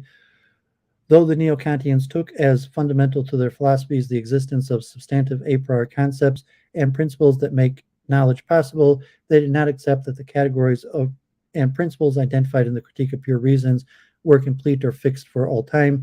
In particular, Marburg Neo-Kantians believed that some of the categories and principles that Kant identified were relative to the scientific theories of Kant's day, and that the categories and principles could change as scientists developed new empirical theories. Southwest Neo-Kantians, on the other hand, were keen to argue that history is just as much a science as mathematical physics, and they thought that Kant's critical project had to be extended in order to identify the a priori elements in history. Last, the classical Neo-Kantians held that transcendental philosophy is distinct and independent of empirical psychology, even though they argue Kant himself was not always innocent of psychologism, despite the fact that Kant's philosophy, when rightly interpreted, is the basis for sound anti-psychologism. 2. The Neo-Kantians put forward a suite of arguments that show that philosophy is independent of psychology. Logic, or the theory of knowledge, concerns what is objective, not what is subjective, as psychology does. It does not concern itself with the mental processes of subjects, with the cognitive apparatus, or the empirical results of human sense organs or nervous systems. As Windelbaum, 1883, put it, psychologistic philosophers employed the genetic method, trying to find the justification of some parts of our knowledge by tracing empirically its causal antecedents. The correct method, however, is the critical method, which distinguishes what he calls factual from teleological or normative validity. The critical method is the only correct method because the fact that we do believe something, or even that all humans by some biological necessity have to believe it, does not yet solve the crucial question what we ought to believe. For these reasons, the Neo-Kantians sharply distinguished a priority from innateness, a distinction they claimed was obscured by philosophers such as Helmholtz and Lang. A return to anti-psychologistic Kant was that Neo-Kantians' solution to what the historian Herbert Schnellenbach called the identity crisis that faced philosophy in the middle of the 19th century. Given the collapse of the conception on philosophy shared by post-Kantian speculative idealists and the concurrent spectacular advances made in the sciences, philosophers were left questioning what, if anything, was left as the distinctive subject matter and method of philosophy. In particular, in opposing psychologism, the Neo-Kantians were staking out a conception of philosophy that avoids the naturalistic defenders by many German philosophers in the decade after Hegel's death. According to naturalistic conceptions of philosophy, the method of philosophy is in fact not distinguishable from that of the natural sciences, and the theory of knowledge just becomes applied empirical psychology. Nevertheless, the Neo-Kantians shared these naturalistic philosophers a deep distrust of speculative metaphysics. They denied that philosophy could deliver knowledge of the supersensible, could deduce facts or the special sciences from a priori principles, knowable in some special philosophical way, or that philosophy could even be done in ignorance of the results of the sciences. 3. The via media. This third way of doing philosophy they found in the transcendental method. The two schools conceived of the transcendental method differently. For Cohen and his school, philosophy began with a fact, paradigmatically a fact of science, and investigates the condition that makes that fact possible. For Windelbaum and his school, the transcendental question is understood teleologically, given certain fundamental goals such as knowing the truth or doing good or experiencing what is beautiful was necessary for achieving these values. Still, though there was a common core to both schools' conception of the transcendental method, they wanted to identify those objective elements within some part of human culture that made possible objective validity. Adherence to the transcendental method led the Neo-Kantians to reject skepticism. Philosophical reflection begins with the fact that scientists have developed successful theories of the physical world or of the universal validity of the value of truth. So no room is left for the skeptical worry that scientific theories do not in fact deliver empirical knowledge or that truth is in fact unattainable. The object of the transcendental method for the Neo-Kantians is culture. Often they approach human culture using Kant's threefold distinction between knowledge, ethics, and aesthetics. Because they saw the achievements of science as one of the most significant aspects of modern culture, a good portion of their writings concerned the philosophy of science. As Kant applied the transcendental method to Newtonian science, they sought to apply the method to the best science of their day. Typically, not exclusively, the Marburg philosophers were concerned with the physics and mathematics of the late 19th and early 20th century, which they emphasized differed fundamentally from that of Kant's own day. The Southwest Neo-Kantians, on the other hand, were more concerned with the so-called human sciences, which had come into their own in the 19th century and now deserve, they argued, to be recognized as autonomous and fully scientific, despite the fact that Kant himself had sharply distinguished history from science. 5. The Neo-Kantian philosophy of science is distinctive in its focus on methodology of science. Thus, Neo-Kantians' philosophy of physics is not so much concerned directly with what matter is, but how mathematical physics comes to know about matter. Neo-Kantian philosophy of history is not concerned with grand theories concerning what drives history, but with what makes the methodology of a historian different from that of a physicist or empirical psychology. Philosophy of science from them is the logic of the sciences. It is the extended sense of logic that includes the theory of knowledge and scientific methodology. And true to their anti-psychologistic conception of logic, Neo-Kantian accounts of scientific methodology are not intended to be empirical descriptions of what scientists do, but accounts that identify objective norms or the fundamental principles and concepts of a particular science. Philosophy of science thus becomes a second-order discipline, different in kind from the natural sciences, thus avoiding naturalism, but because Neo-Kantian philosophy of science adheres to the transcendental method, it avoids the errors of speculative metaphysics. It does not, for instance, try to drive the concept of matter or life a priori, but is content to demonstrate that these concepts are necessary conditions for physics and biology. Since philosophy of science for the Neo-Kantians is a second-order discipline, they were in general committed to a non-revisionist attitude. 6. Since the goal of transcendental philosophy for the Neo-Kantians is to identify these elements within some part of human culture that is necessary for its objective validity, they were also led to investigate the nature of objective validity itself. These two schools construed the question of objective validity differently. The Marburg philosophers emphasized objectivity and gave an account of objectivity in terms of constant laws.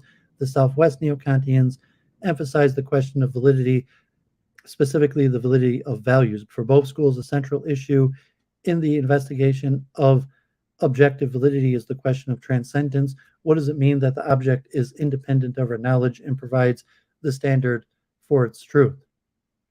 There are four key ideas in common to the Southwest and Marburg theories of an objective validity. First, both schools emphasize the centrality of judgments as opposed to concepts or intuitions as the kind of representations that first makes objective validity possible.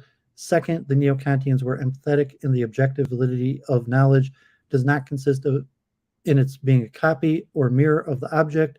This copy theory of knowledge is inconsistent with a third key idea that the objective validity of every area of culture is made possible by substantive a priori principles. The a priori principles that make possible some part of human culture are again not interpreted psychologically. They are not features of the minds of individual subjects. They are not discovered empirically, and their necessity is not grounded on the empirical fact that they are universally accepted. These a priori principles are part of culture. They are its fundamental norms of or laws. Fourth, the Neo-Kantians described themselves as idealist. Idealism meant different things to different Neo-Kantians, but all Neo-Kantians shared a view that knowledge requires a priori elements that are not present in what is given in immediate intuition. Knowledge then requires reshaping or transformation of what is given. The copy theory that they reject would, in this sense, be a kind of realism. Of course, Neo-Kantian idealism must be rigorously distinguished from other kinds of idealism. As noted earlier, they reject Kant's doctrine of the thing in itself, and they empathetically do not believe that objects in any way are subjective or dependent on the representations of individual psychological subjects. 7. There's one final common feature of the Neo-Kantian philosophers that should not be overlooked. The Neo-Kantians were great historians of philosophy. It's not surprising that the Neo-Kantians wrote extensively on Kant, producing commentaries and critical editions of his writings, but the Neo-Kantians also wrote extensively on other philosophers, ancient and modern, and on the history of science and mathematics. These historical works were not thought of as side projects, but as essential aspects of their philosophy. The Neo-Kantians did not sharply distinguish history of philosophy from philosophy. The Marburg School.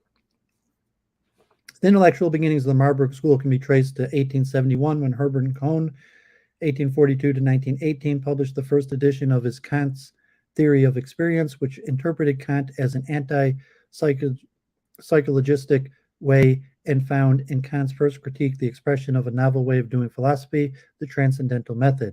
In 1873, Cohn did his habilitation in Marburg under Friedrich Lang, who had moved there in 1872. He was promoted as professor extraordinaris in 1875 and then took over Lang's chair in 1876 after his death.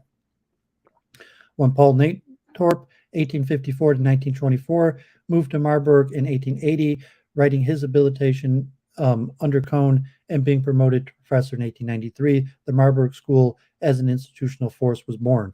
Cohn's work culminated in a three-part system of philosophy modeling after Kant's own tripart division of critical philosophy: the logic of pure knowledge, 1902, the ethics of pure will, 1904, and the aesthetics of pure feeling, 1912.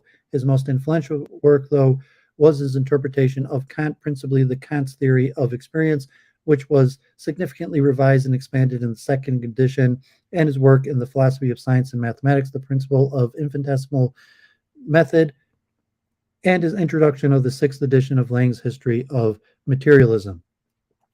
Natorp's most influential writing are in his interpretation of Plato, the philosophy of science, and the philosophy of psychology. Starting with his habilitation, Descartes' theory of knowledge, is studying the prehistory of criticism. In 1881, Natorp extended the reach of the Marburg School as historians of philosophy beyond Kant to other philosophers who in various ways anticipated the Kantian themes important to the Marburgers.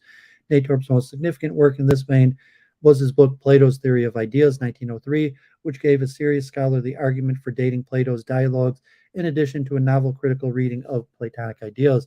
In the philosophy of science, his systematic work, The Logical Foundations of the Exact Sciences, 1910, gave a systematic philosophy of logic, arithmetic, geometry, and physics that engages with contemporary science and mathematics in a more comprehensive and detailed way than any of Cohn's work.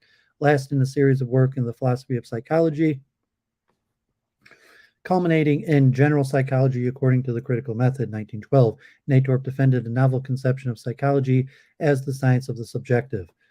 Among the many students of Kohn and Natorp who identified themselves with the Marburg School, the most accomplished and influential was undoubtedly Ernst Cassirer, 1874 to 1945.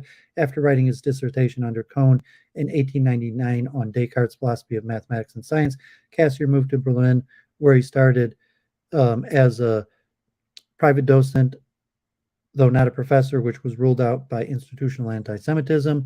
His most important works were before 1914 are in the history of philosophy, especially the massive two-volume Problem of Knowledge, 1906, which follows the development of philosophy of science from the late Renaissance to Kant, and the philosophy of the exact sciences, Substance and Function, 1912, Einstein's Theory of Relativity, 1921. Starting in 1921, Cassier's philosophy brought into a philosophy of symbolic forms, which differs in some fundamental ways from the classical work of his teachers. Conception of philosophy, the transcendental method. The core commitment of the Marburg School was the philosophical method, the transcendental method. The method, as Natorp describes it, comes in two steps. In the first step, the philosopher identifies some fact of culture. Theoretical philosophical philosophy begins with the fact of science. Practical philosophy with a fact of social order. Aesthetics with the fact of artistic creation. These facts are concrete, detailed, and historically verifiable. For instance, a theoretical philosopher begins by investigating the best scientific theories of the contemporaries. In this first step, the philosopher is like a fact collector, investigating the methods, important concepts, and laws of that aspect of culture, including the historical development of that area of culture up to the present day. In the second step, however, the philosopher goes beyond fact collecting to identifying those aspects of that area of culture that make its objective validity possible. As they put it, this involves identifying the laws or form of that area of culture. Their model here is Kant in the Prolegomena. As they read Kant, he began by identifying with the best scientific theories of his time, Newton's, the fundamental laws, concepts, and method, which are contained in Kant's metaphysical foundations of natural science. The second step is showing how these laws, concepts, and methods are made possible by even more fundamental concepts and laws, which are contained in the critique itself. Laws which make objective validity possible. There are a few aspects of this method that need to be emphasized. First, the second step in the method involves much more than just identifying a class of basic laws and concepts. If a philosopher were to axiomatize a physical theory, even a fundamental one, for the Marburgers, that would only be the first step. A philosopher also needs a story of how just these laws and just these concepts make it possible for a theory to make true claims about objects, a story that will require a very general account of objective validity itself. Second, the transcendental method requires demonstrating the unity of culture. A philosophy of arithmetic should show how the laws of arithmetic fit in with the laws of geometry and analysis to form the unity of mathematics, how the laws of mathematics and preconditions of all natural science to form the unity of science, and all the way up to the unity of culture. Third, these two steps are interrelated. The notion of objective validity itself is analyzed in step 2 of the basis of reflection on the details of concrete culture from step 1. The philosopher in step 1 collects the relevant facts about an area of culture because he has in mind the step 2 of explaining its objective validity in a unified account of the validity of all culture. Fourth, the method is non-skeptical, non-revisionary, and unconcerned with certainty. Since it takes an area of culture as a fact, it rules out radical skepticism about the validity of an area of culture. It has no room to advocate a radical revision in that area of culture. Though the goal of the transcendental method is to provide foundation for culture, these foundations are not meant to be certain. Transcendental logic, one might say, is a semantic, not a Cartesian project.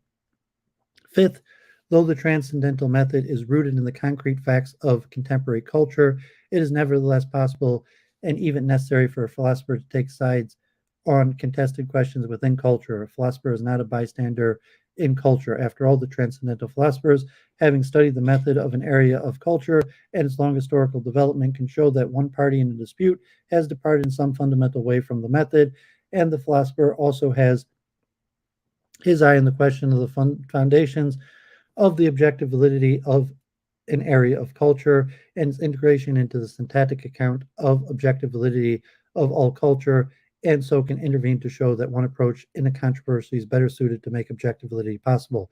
Since the transcendental method begins with a fact of culture, Marburg Neo-Kantians reject the possibility of speculative metaphysics. Transcendental philosophy, as they understood it, is also distinct and independent of psychology. Though the goal of the theory of knowledge is to understand what makes experience possible, they understand experience in a radically non-psychological way. As Comte put it, the transcendental method does not research the principles of human reason, but rather the foundation of science that conditions scientific validity.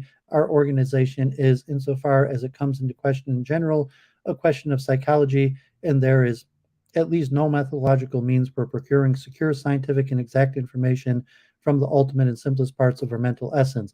But the sciences lie before us in books, what makes them into sciences, wherein their character of generality and necessity rest, from which concepts of their epistemological validity within their region can be derived. What tools and ways of knowing explain in its validity these historical facts of knowledge?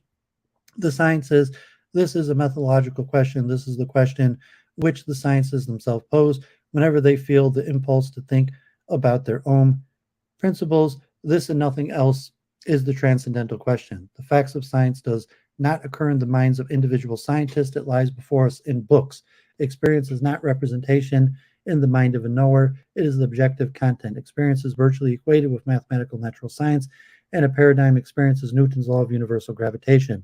What makes experience in this non-psychological sense possible is a priori, now interpreted in a radically non-psychological sense as elements of the content of some aspect of culture that makes the objective validity of that culture possible. The new conception of the a priori, radically distinct from the innateness and independent of any facts about human minds discoverable by empirical psychology, is articulated in Kant's theory of experience. It is here that Kohm's Neo-Kantianism breaks decisively with Kantianism of Lange and Helmholtz. In this book, Kohn distinguishes between the metaphysical a priori and the transcendental a priori. The metaphysical a priori are the basic structures of our thinking that we can discover by introspection of empirical study. These are relevant to the transcendental philosophers unless doing philosophy of psychology. The transcendental a priori, on the other hand, are those aspects of the content of science that make objective validity possible. Thus, the relationship between the a priori and experience is like the relationship between a mental apparatus and its acts. If a logical relation is more like a relation between an axiom and a theorem, though with the important qualification that the a priori laws are not just axioms, but axioms that have the special semantic function of making objective validity possible. The fact of culture is not static, but dynamic. Culture changes, one scientific theory replaces another. In keeping with the transcendental method, only a Newtonian could have written what Kant wrote, but the transcendental method, just as empathetically, requires that later transcendental philosophers rethink the doctrines of the first critique in light of the advances in mathematics and natural sciences since Newton. This appreciation for historically evolving characters of culture has two consequences. First, the transcendental a priori is not absolute, but relative to the current best physical theories. Second, Marburg Neo-Kantians have an additional transcendental task that Kant himself did not fully recognize, to understand how it is possible that the changes in an area of culture can themselves be objectively valid. They want to understand the subjective law or method that determines how an area of culture changes. This emphasis on the objectivity and lawlikeness of cultural change, thus introduces a check on potential relativistic or historical consequences of their relativizing the a priori. This emphasis on the progressive character of culture leads the Marburg Neo-Kantians to adopt a distinctive historical method of writing and arguing in which systematic philosophy is not separated from the history of philosophy and the history of culture. Theory of knowledge.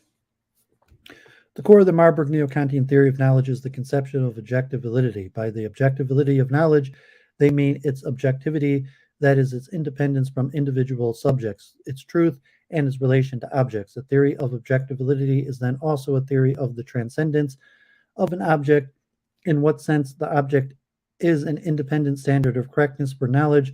A good way to approach the Marburg theory is by considering an alternative they reject. Consider the view that objects in themselves are there, outside and independent of all subjectivity, without any original relation to it. That is, begin your theory of objective validity with the notion of independent object taken as a theoretical given. This notion of an object is then used to explain aboutness, truth, and objectivity. A representation is about an object, say, if it is caused by an object, or perhaps it resembles it. A representation is true if it then mirrors or copies the object as it is independently of us.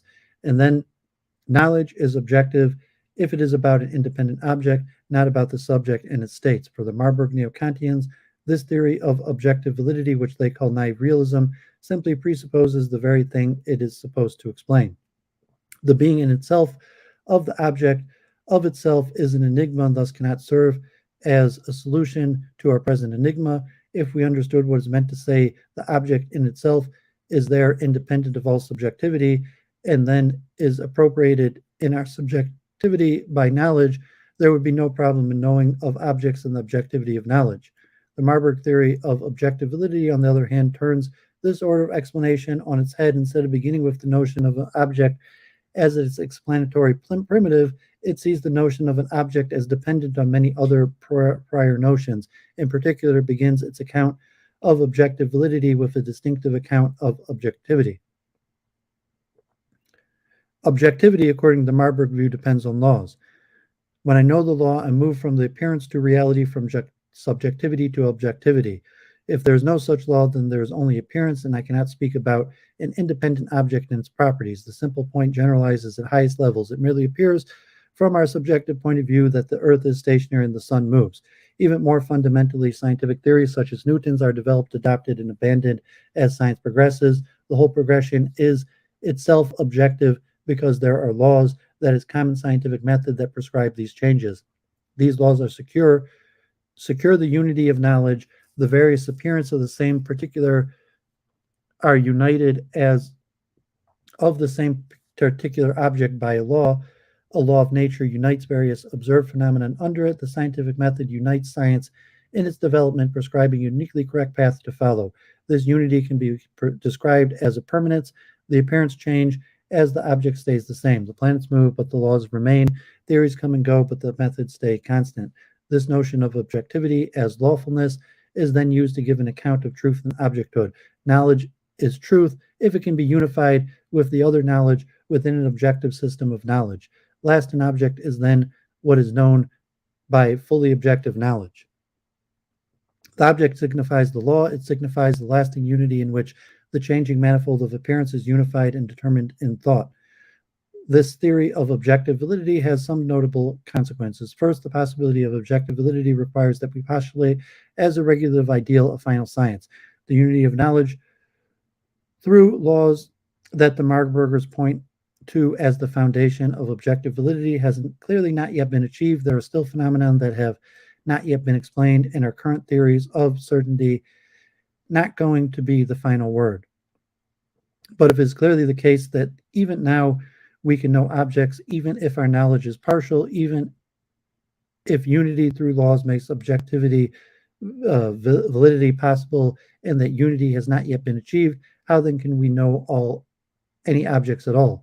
We have to postulate that our current only partial unified knowledge can progress in a law-like way into a unique final theory. Such a final theory can never actually be achieved because the task of knowledge is infinite. There is also more to understand, deeper explanations to give. The postulated final theory is like an asymptote that a curve never quite reaches. This viewpoint that speaking of an object contains the demand for unity of knowledge, that this task is infinite, that we must therefore postulate the possibility of its completion. Nartorp calls the genetic view of knowledge.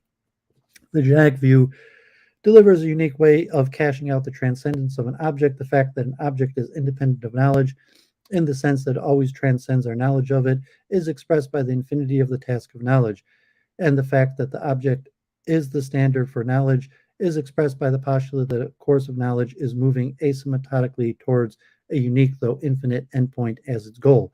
Second, the emphasis on lawfulness gives the Marburgers a satisfying explanation of the application of mathematics to objects of natural science. The laws of natural science are mathematical, and there would be no objects if there were no laws of natural science.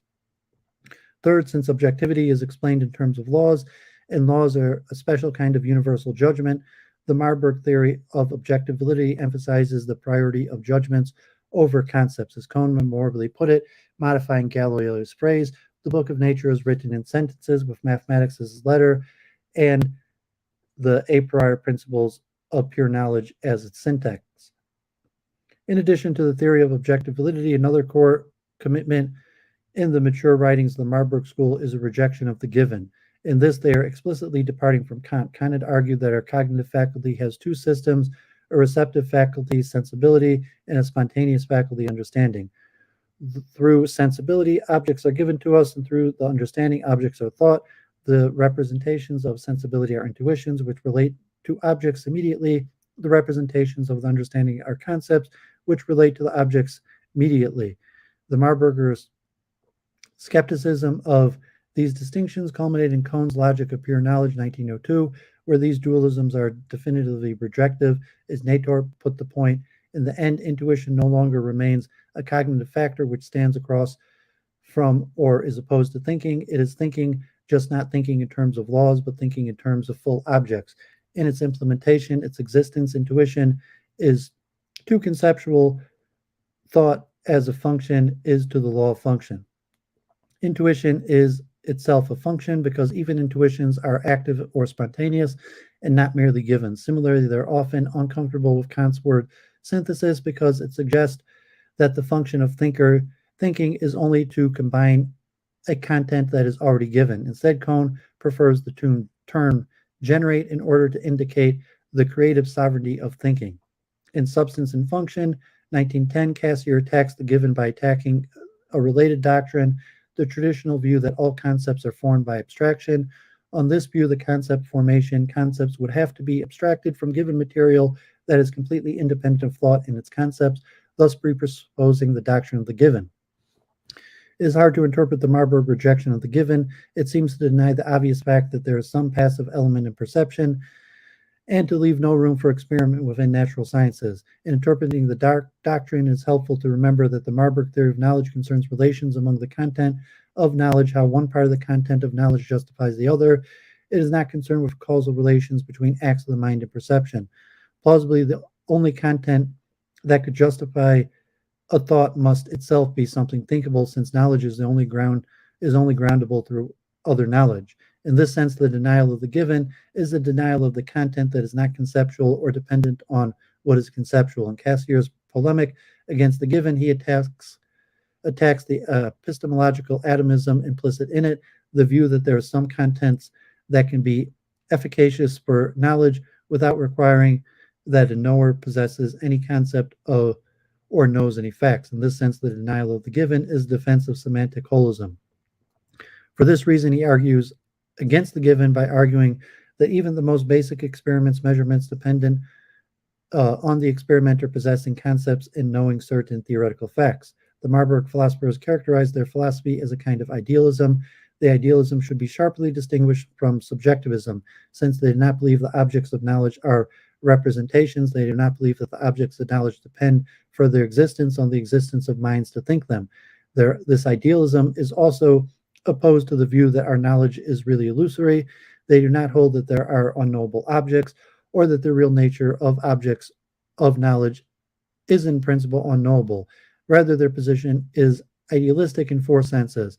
First, they defend an idealistic conception of philosophy as following the transcendental method. In this sense, idealism is opposed to naturalism.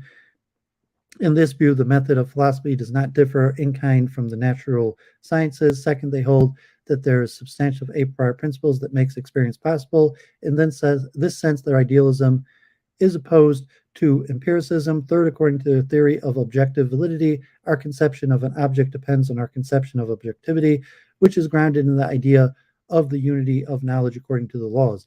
In this sense of idealism, idealism is opposed to realism, which takes the concept of an object as a philosophical primitive. Fourth, according to their philosophy of science, our empirical theories makes essential use of fundamental concepts such as mathematical concepts or theoretical concepts such as the concept force or energy that are radically unlike the features that the world appears to have to untutored everyday experience. These ideal concepts are not reducible to sensible concepts such as color, texture, or shape. In this sense, idealism is opposed to sensualism. The Marburg conception of philosophy, as guided by the transcendental method, along with their rejection of the given, leads them to a universal conception of logic. The Marburg rejection of the given, along with their view that objectivity is conferred by laws, has significant consequences for the philosophy of psychology.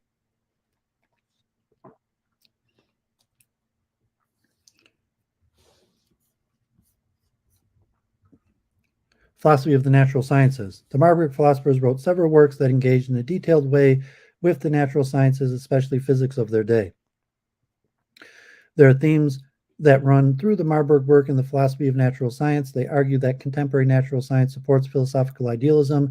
They highlight radical conceptual change is in physics, and they philosophically interpret physics in the light of their conception of objective validity. Idealism in the natural science. One of Cohn's chief goals in Cohn's 1898 is to show the recent work in electromagnetism undermines centralism or materialism and supports idealism by transforming our conception of physical reality away from the sensible and material to the ideal. The physical world, according to the sensible conception of reality, the way the world appears to us to be through our senses, is composed of matter conceived on the model of the roughly medium-sized dry goods that our senses reveal to us. Physicists working in electromagnetism, Cohn points to Faraday especially, demonstrated that the physical reality of electromagnetic fields. Following Faraday, Cohn applauds efforts to treat electromagnetic fields as forces, as independent entities in their own right, not dependent on material ether. Pure field theories thus vindicate idealism by showing that our conception of the objects of physics should not be constrained by a picture of the world supplied by our senses. Our conception of the world can only be supplied by thought and not the senses. Radical conceptual changes in natural science. According to the Marburg transcendental method, the fact of science is not static but dynamic. In advocating this method, the Marburg Neo-Kantians are thus claiming that the principles that are a priori for science will evolve as theories change, and the concepts that function as categories will be radically reconceived as science progresses. There is then a new task to identify the principles that are a priori in a given physical theory and to investigate how these categories, space-time, substance, magnitude, are being reconceived in our current best physical theories. The Marburgers are thus committed to a view of scientific progress that emphasizes conceptual shifts in science. Scientists don't just discover new facts, they also discover new concepts and radically revise their fundamental concepts. Furthermore, according to the Marburg conception of objectivity and objecthood, what it is to be an object is conceptually dependent of objectivity, which is explained in terms of laws. The upshot of this is that our notion of the physical object is determined by the most fundamental laws of our science. Marburg Neo-Kantianism therefore highlights the fact that scientific progress requires fundamental shifts in science ontology, its conception of what there is. Following Hertz, Cohn follows three different proposals for the principles of mechanics. Newton's view, which takes fundamentally space-time, mass, and force as an alternative that replaces the notion of force with energy, and Hertz's own radical view, which uses only the notion of space-time and mass. Cohn argues for Hertz's view, emphasizing how it fundamentally reconceptualized the traditional notion of mass.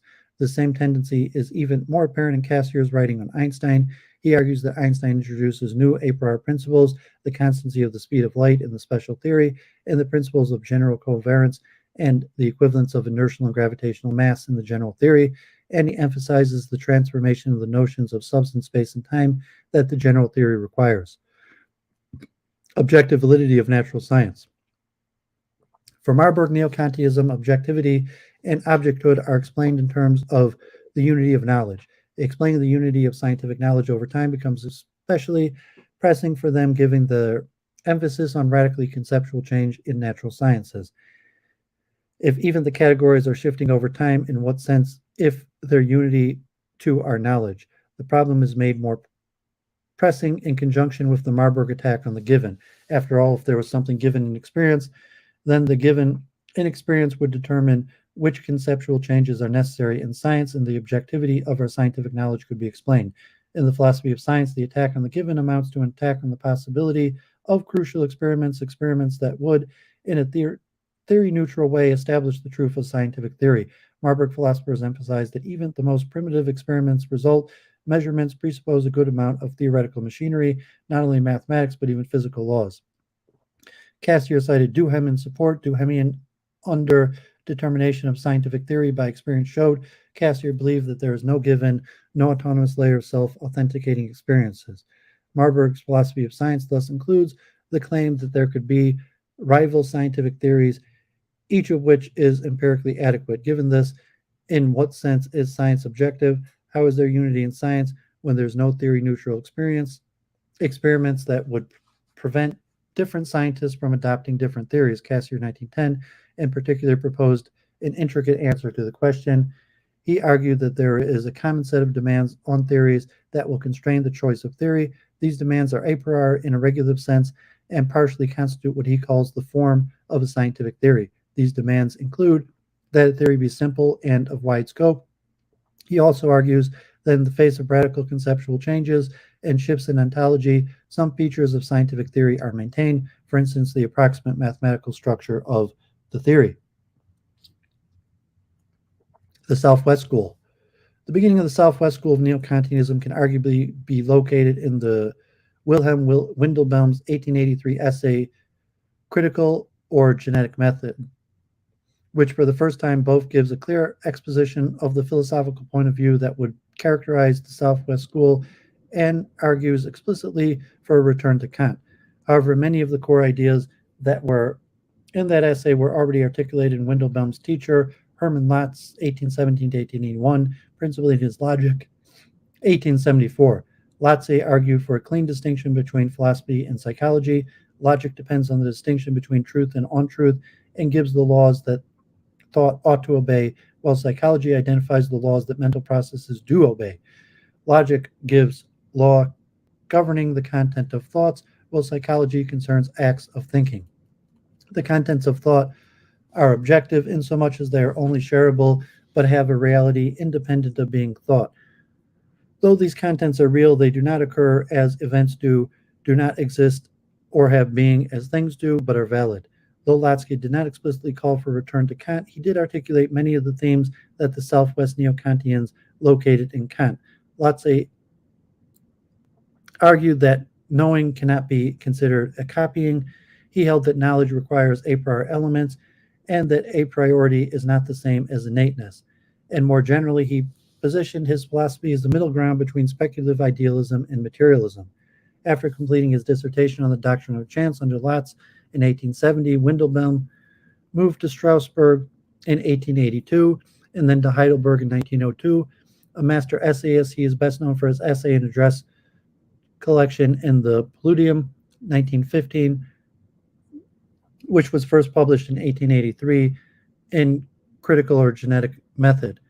The important essay just mentioned, Windelbaum self-consciously looks to Kant and the critical philosophy is the key to clearly distinguishing philosophy from psychology. Picking up Lotz's key notion of validity, he argues that Kant's project is best understood as a subject of validity. The topic of philosophy is value and the validity of axioms or norms.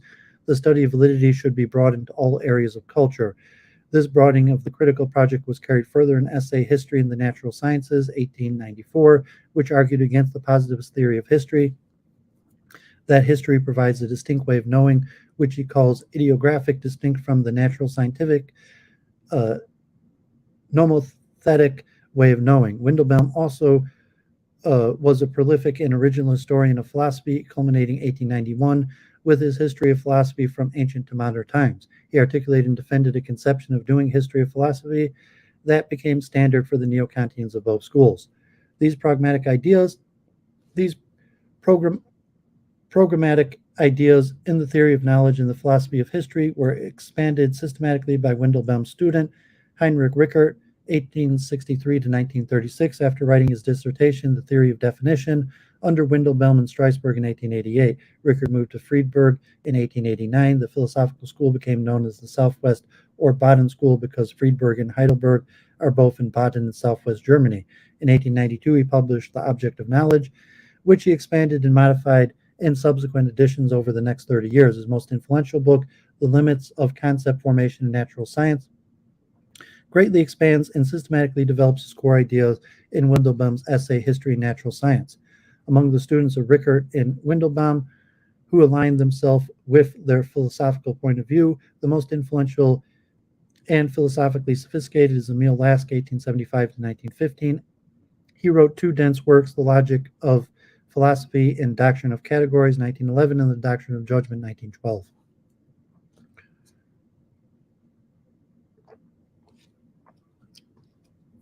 Conception of philosophy. Philosophy is a theory of value.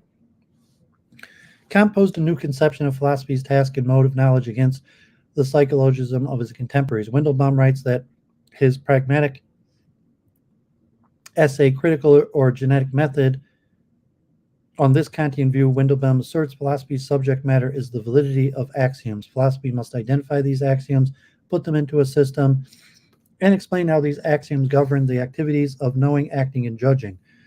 This latter task requires giving a general account of validity in addition to identifying how the various sciences or areas of culture are governed by specific axioms. Logic or theoretical philosophy or theory of knowledge is the science of axioms for knowing. Ethics is the science and norms for acting. Aesthetics is the science and the rules for the effects of the emotions. This conception of the philosophy furnishes the Southwest School with an antidote to psychologism, which differs fundamentally from the kind of anti-psychologism preferred by the Marburg School. For Windelbaum, axioms are understood teleologically.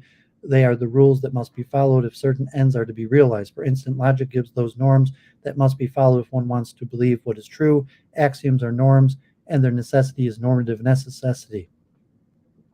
Essentially, philosophy is distinct from psychology because norms are distinct from facts. The norms that, as a matter of fact, people do recognize have only factual validity and not teleological validity. What Windelbaum calls the genetic method recognizes only factual validity or generality. It seeks to demonstrate the validity of axioms by showing that these axioms are built into our psychology or are universal to all cultures. The genetic method therefore makes philosophy dependent on psychology and cultural history. But the genetic method is hopeless. One cannot prove the axioms that govern all sciences by using psychology or anthropology, since these sciences themselves presuppose these axioms. Indeed, the genetic method threatens relativism, since we cannot say what humans will believe at all times and places, but only what they believe now or what is believed in this or that culture. Indeed, the genetic method, truth and goodness are reduced to social power and majority opinion. The critical method, on the other hand, begins with the assumption that there is universal absolute values which all subjects ought to recognize and conform to. It postulates a normal consciousness whose principles must be recognized insofar as anything at all is to have universal validity. This normal consciousness, in so much as it embodies a norm, is not empirically real subject and cannot be investigated using the genetic method. These axioms which form the subject matter of philosophy are the principles that must have normative force if there is to be normal consciousness at all. These axioms are means to an end of universal validity. They are norms that must be recognized if there are to be any universal valid norms at all. The law of contradiction, on the other hand, is a precondition of universal validity. The proof that these axioms are the indispensable preconditions of universal validity cannot be empirical as the genetic method would require. The defining claim of the Southwest Neo-Kantianism is that there are universally valid norms, and every universally valid norm has a priori ground. The concept of the a priori is therefore not a psychological or biological notion. The a priori is not the innate, nor is it an anthropological notion. The a priori is not what is universally assented to. The a priori are the norms, the recognitions of which is indispensable for normative activities. In theoretical philosophy, the a priori are norms, the recognition of which are necessary for making universally valid judgments, judgments that make a claim to truth, true for every other cognizer. These a priori theoretical norms include the laws of logic for natural science, the laws of causality, and an a priori norm for history is a priori that are universal values that make certain individual historically significant. Similarly, there are universal binding norms in ethics and aesthetics which make it possible that certain actions and emotions are universally valid. Lask agrees with his teachers in characterizing philosophy as a science of validity. He recognized, however, that the Southwest Neo-Kantian insistence on the objectivity of what is valid, along with their distinction between the factual and the normative, threatens to devolve into a two-world metaphysics that is potentially incompatible with Kantianism. In fact, Lask argues, opted precisely for such a two-world theory where what is valid is set over against what is or has being. This dualism is unpalatable since it would leave it unexplained how the senses, the content of our sentences, come to be true of what is, thus reigniting the question famously posed to Kant in his 1772 letter to Hers about how representations can relate to objects at all. Lask thus argued that Neo-Kantianism had to be completed by taking a Kantian Copernican turn. Just as Kant had argued that an object must conform to our cognition of it, Lask holds that both the senses of our sentences and the objects that have being share a form.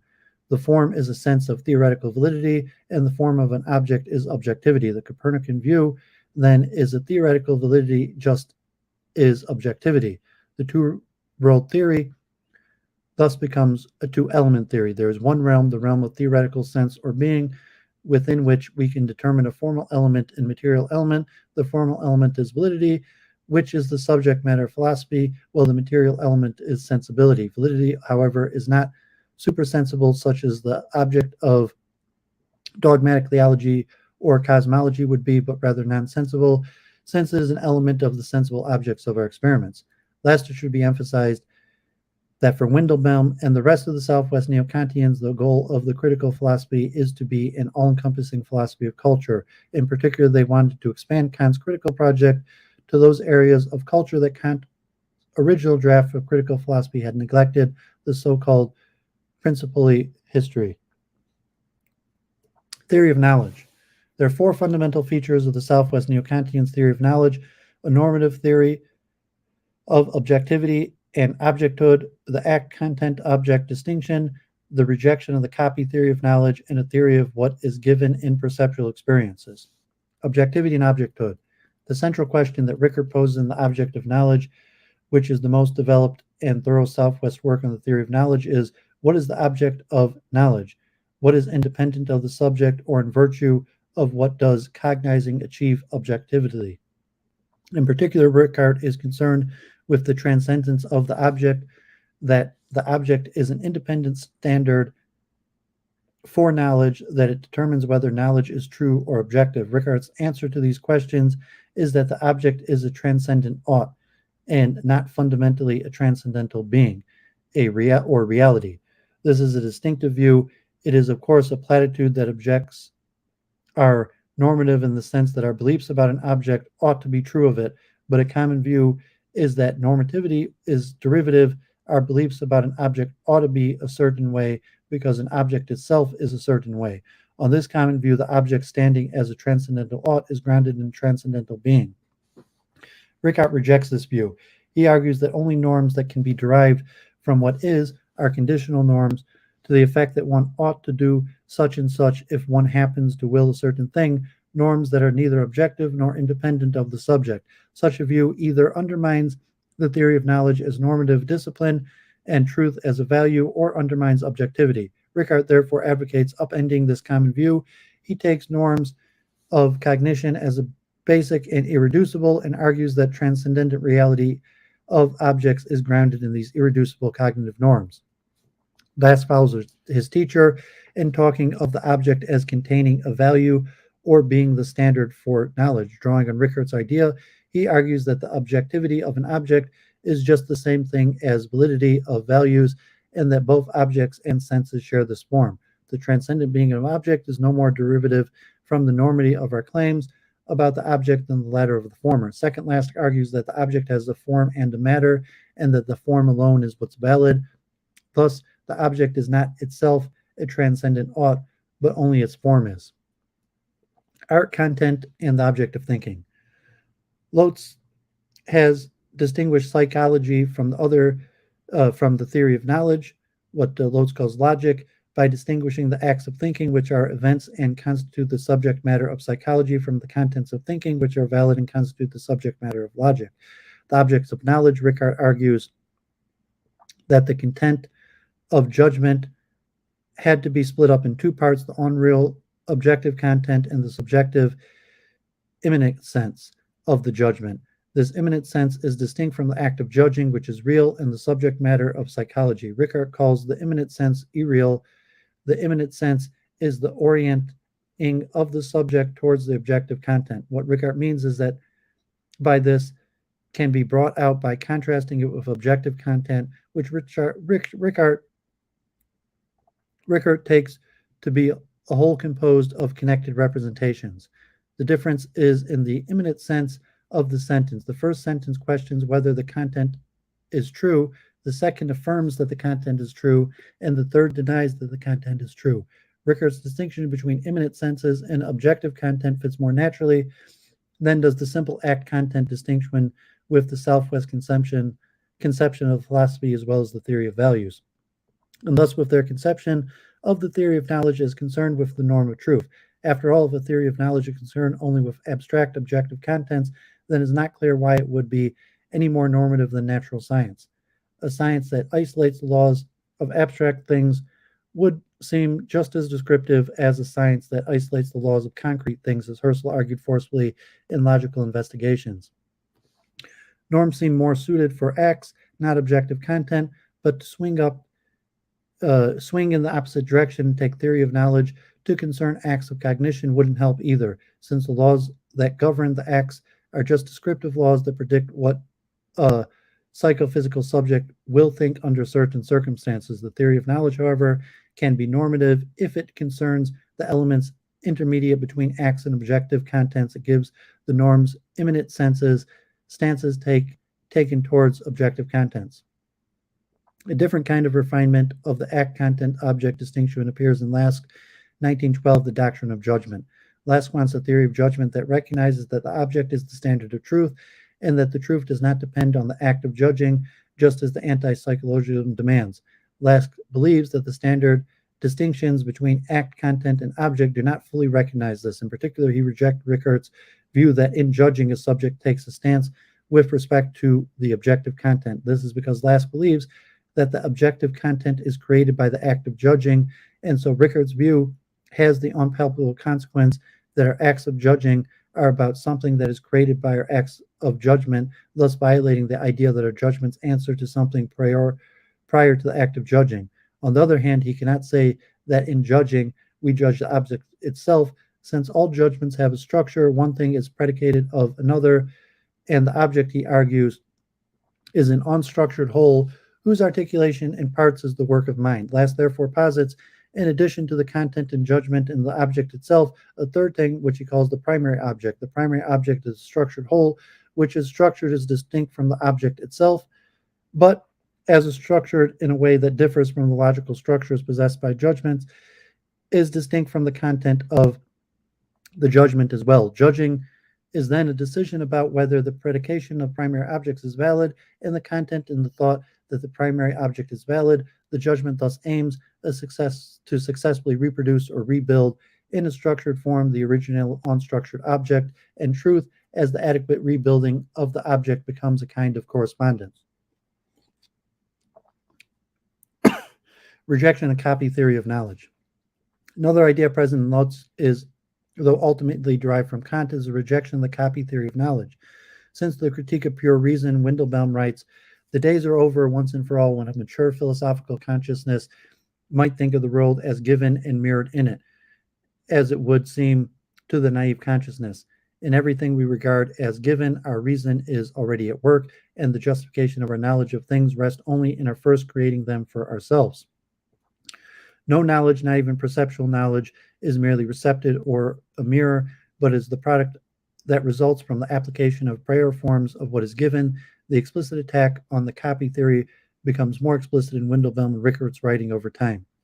Such a view implies that cognition is simply a copy of the object which resembles it. However, he argues that intuition, the passive perception of what is given, merely gives acquaintance with and not true cognizing. Cognition requires a complete transformation of the given intuition through the non-intuitive factors.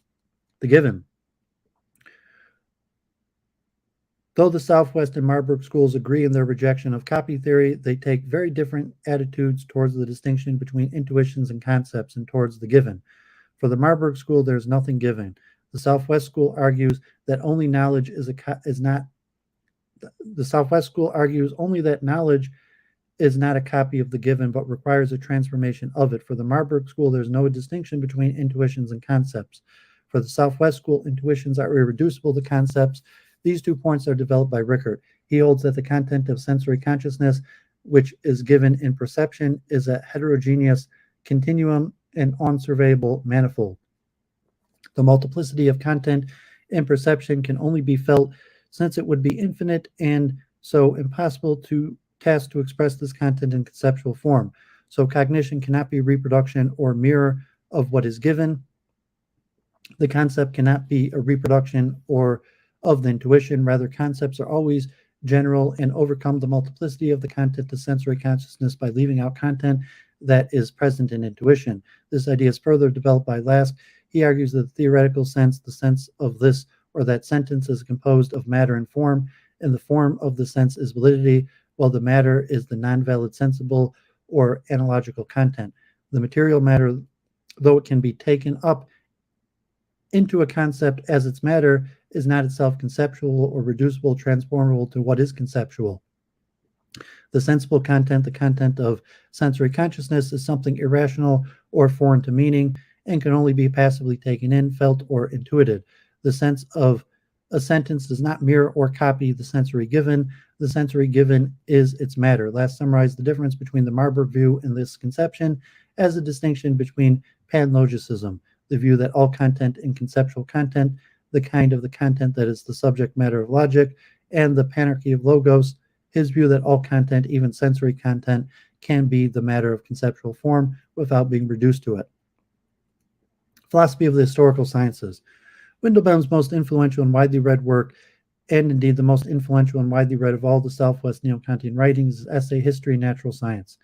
This essay is a contribution to the philosophical debate sparked by the 19th century explosion in what we called the human sciences, particularly history, but also comparative linguistics, anthropology, and comparative religion, that seemed rigorous and so scientific, but that seemed to differ fundamentally from the paradigm mathematical natural sciences such as physics. Windelbaum's chief claim is that there is irreducible methodological difference, or as he put it, a logical difference between history and the natural sciences.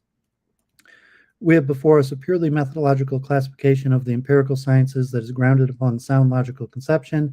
This principle of classification is the formal property of a theoretical or cognitive objectives of the science in question. One kind of science is an inquiry into general laws. The other kind of science is an inquiry into specific historical facts. In the language of formal logic, the objective of the first kind of science is the general apodictic judgment. The object of the other kind of science is a singular esoteric proposition.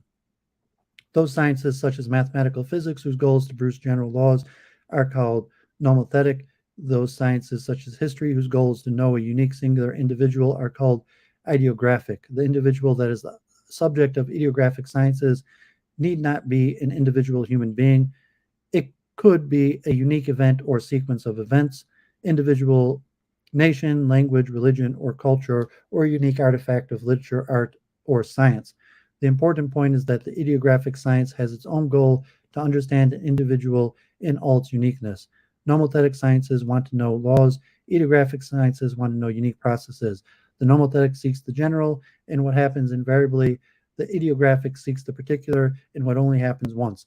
Nomothetic sciences begin with what is given to intuition. but ascend to what is abstract and no longer intuitive. Ideographic sciences proceed in the opposite direction, attempting to resurrect and reproduce a unique individual in all its vitality, detail, and intuitiveness. Windelband's chief target is the positivist philosophy of history defended by Kant and Mill and others. On this view, the method of history ought to be fundamentally the same as that of the natural sciences, and its goal ought to be the discovery of general laws that explain and predict historical events. The secondary target of this essay is the view that history and the natural sciences can be distinguished principally in terms of their subject matter. This view is expressed in the terms sciences of nature and sciences of mind spirit. Windelbaum objects that when the distinction among the sciences is drawn in this way, psychology ends up like history. Indeed, psychology, as the empirical science of the mind, ought to be fundamental on which all the other depend. But Windelbaum argues psychology is methodological just as much as a nomothetic science as physics is. Both try to discover mathematical laws of their phenomenon through controlled experimentation. And the amount of psychology that a historian needs does not go beyond what is supplied by reflective common sense. The new discoveries of empirical psychologists have been or are likely to be of no special significance for historians. The conception of history, first sketched in Windelbaum's History and Natural Science, was thoroughly elaborated and expanded in Rickert's The Limits of Concept Formation in Natural Science. Rickert improves on Windelbaum's view in two principal ways. He systematically develops Windelbaum's idea that the distinction between history and natural science must be grounded in logic, and he connects the distinction in kinds of sciences and characteristic southwest distinction between fact and value. And as Rickert's title emphasizes, he conceived of history as a logical notion, as a certain way of forming concepts. The traditional logic, he claimed, considers only concepts formed by abstracting away from individual particularities to form general representations, but this method has its limits. It cannot explain how we form concepts of individuals. History is a logical procedure for forming concepts of individuals. In calling the products of historical research concepts, Rickert is combining the view that a historian merely collects facts and reports them. Rather, the historian sifts through the potentially infinite number of facts about subjects and isolates using some principle of selection the facts about the subjects that are essential for history. Though Rickert employs the traditional logical notion of individual to characterize the subject of historical concepts, he uses the term in a distinctive way. Individuals are unique and they are indivisible or irreplaceable. Furthermore, Rickert insists that historical concepts, although they are of an individual, are nonetheless general in the sense that these principles of selection employing in the forming of these concepts are universally valid for all historians. When Rickert insists that the concepts of historical individuals are formed through employing principles of selection that are universally valid, he is bringing to the philosophy of history the characteristic southwest distinction between fact and value. The principles of selection are given by values. Rickert therefore concludes that the claim of the historical concepts have an unconditionally general validity presupposes the acknowledgement of unconditional general values. The southwest view of history thus attempts to thread the needle between positivism and more radical forms of historicism. It makes history an autonomous science without falling into relativism, clearly in arguing that the concept of history are objectively valid, despite the fact that history does not include universal laws. The Southwest Neo-Kantians are rejecting the Marburg view that objective validity depends on laws. This is a paradigm case where their differing conceptions of objective validity as normative or non-logical are brought to bear. Indeed, Rickert claims that there are certain a priori conditions of history, just as Kant had claimed the first critique that there are certain a priori conditions for natural sciences. It is a priori that every historical individual is value relevant. It is also a priori that there are certain values, such as beauty or social order, that are universally valid. Insomuch as a culture is a collection of values or value relevant individuals, the most apt way to characterizing the subject matter of science, like history, is as a science of culture as opposed to a science of mind. Okay, a lot to cover there. If anyone's still watching, hope you're gaining for this. So a lot of this I'm just doing for myself to solidify my knowledge of this and memorization, understanding technique. So I'm just going to take a 1 minute break and then come back with the Vienna Circle. So you've been at it almost 4 hours, and the Vienna Circle, it's not short either. So a lot to cover.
Okay, so anyone sticking through this, I have to say, this series is actually going to get progressively more and more difficult. So we just did the Neo-Kantianism, Kant and Hume, and we're largely still in the realm of metaphysics.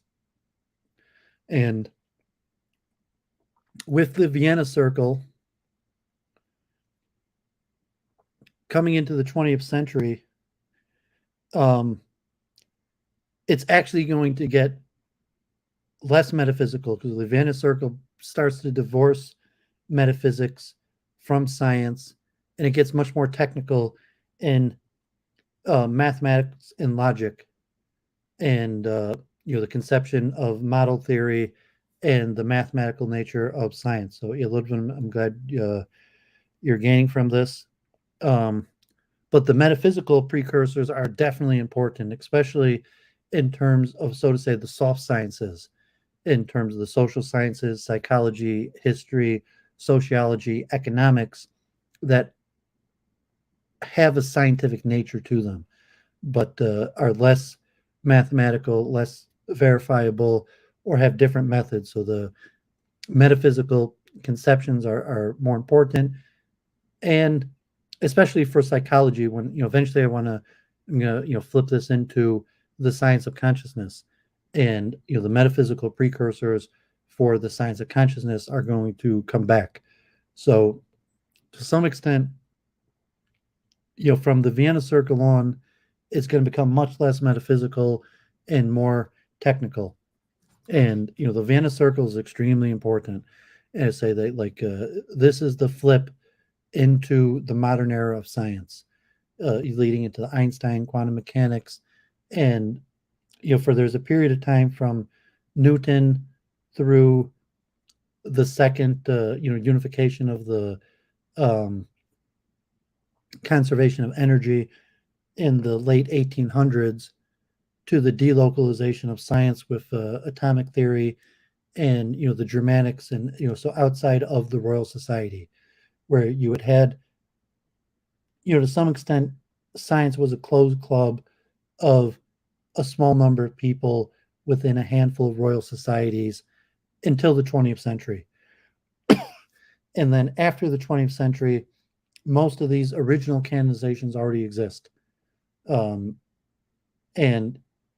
next week when I talk, next Wednesday, hopefully I'll talk about Hilbert and the axiomatization and concepts of unity of science, and so like the metric system, the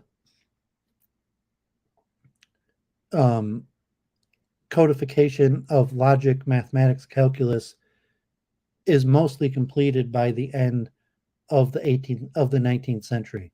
I mean, you have a lot of advancements in like set theory and model theory and proof theory and various forms of mathematics and scientific laws, but the vast majority has already been codified by the late 1800s. Until today, basically all science anywhere in the world is based off of that codification from like Newton through the conservation principles of energy. So the Vienna Circle is going to serve as this breaking point from the metaphysical origins of the philosophy of science to the philosophy of science as something else, which is essentially method. So this one's pretty long. So, God give me power to finish this. It'll probably be over 5 hours today, and not much commentary because I just want to put this out there. And like the reason I'm doing this is just to put this stuff out there for people who kind of like a book on tape or something, or if you're in my Discord or something, you want to talk about it more. But I just want to get this information out there. I want to pound it into my own head, reading it out loud, highlighting it, listening it over to kind of force myself to memorize it, just because there's so much information. I want to really do the due diligence and get it down good, and just to publicly show the due diligence and the effort of scholarship, and so that hopefully over the next few months when I move into the next level, have this down well, and the people that are following this, hopefully will help their journey also. The Vienna Circle. The Vienna Circle was a group of early 20th century philosophers who sought to reconceptualize empiricism by means of their interpretation of then recent advancements in the physical and formal sciences. Their radically anti-metaphysical stance was supported by an empiricist criterion of the meaningfulness and a broadly logicist conception of mathematics. They denied that any principle or claim was synthetic a priori. Moreover, they sought to account for the presuppositions of scientific theories by regimenting such theories with a logical framework so that the important role played by conventions, either in the form of definitions or of other analytical framework principles, became evident. The Vienna Circle's theories were constantly changing. In spite, or perhaps because of this, they helped to provide the blueprint for analytical philosophy of science as meta-theory, a second-order reflection of first-order sciences. While the Vienna Circle's early form of logical empiricism or logical positivism no longer represents an active research program, recent history of philosophy of science has unearthed much previously neglected variety and depth in the doctrine of the circle's protagonists, some of whose positions retain relevance for contemporary analytical philosophy.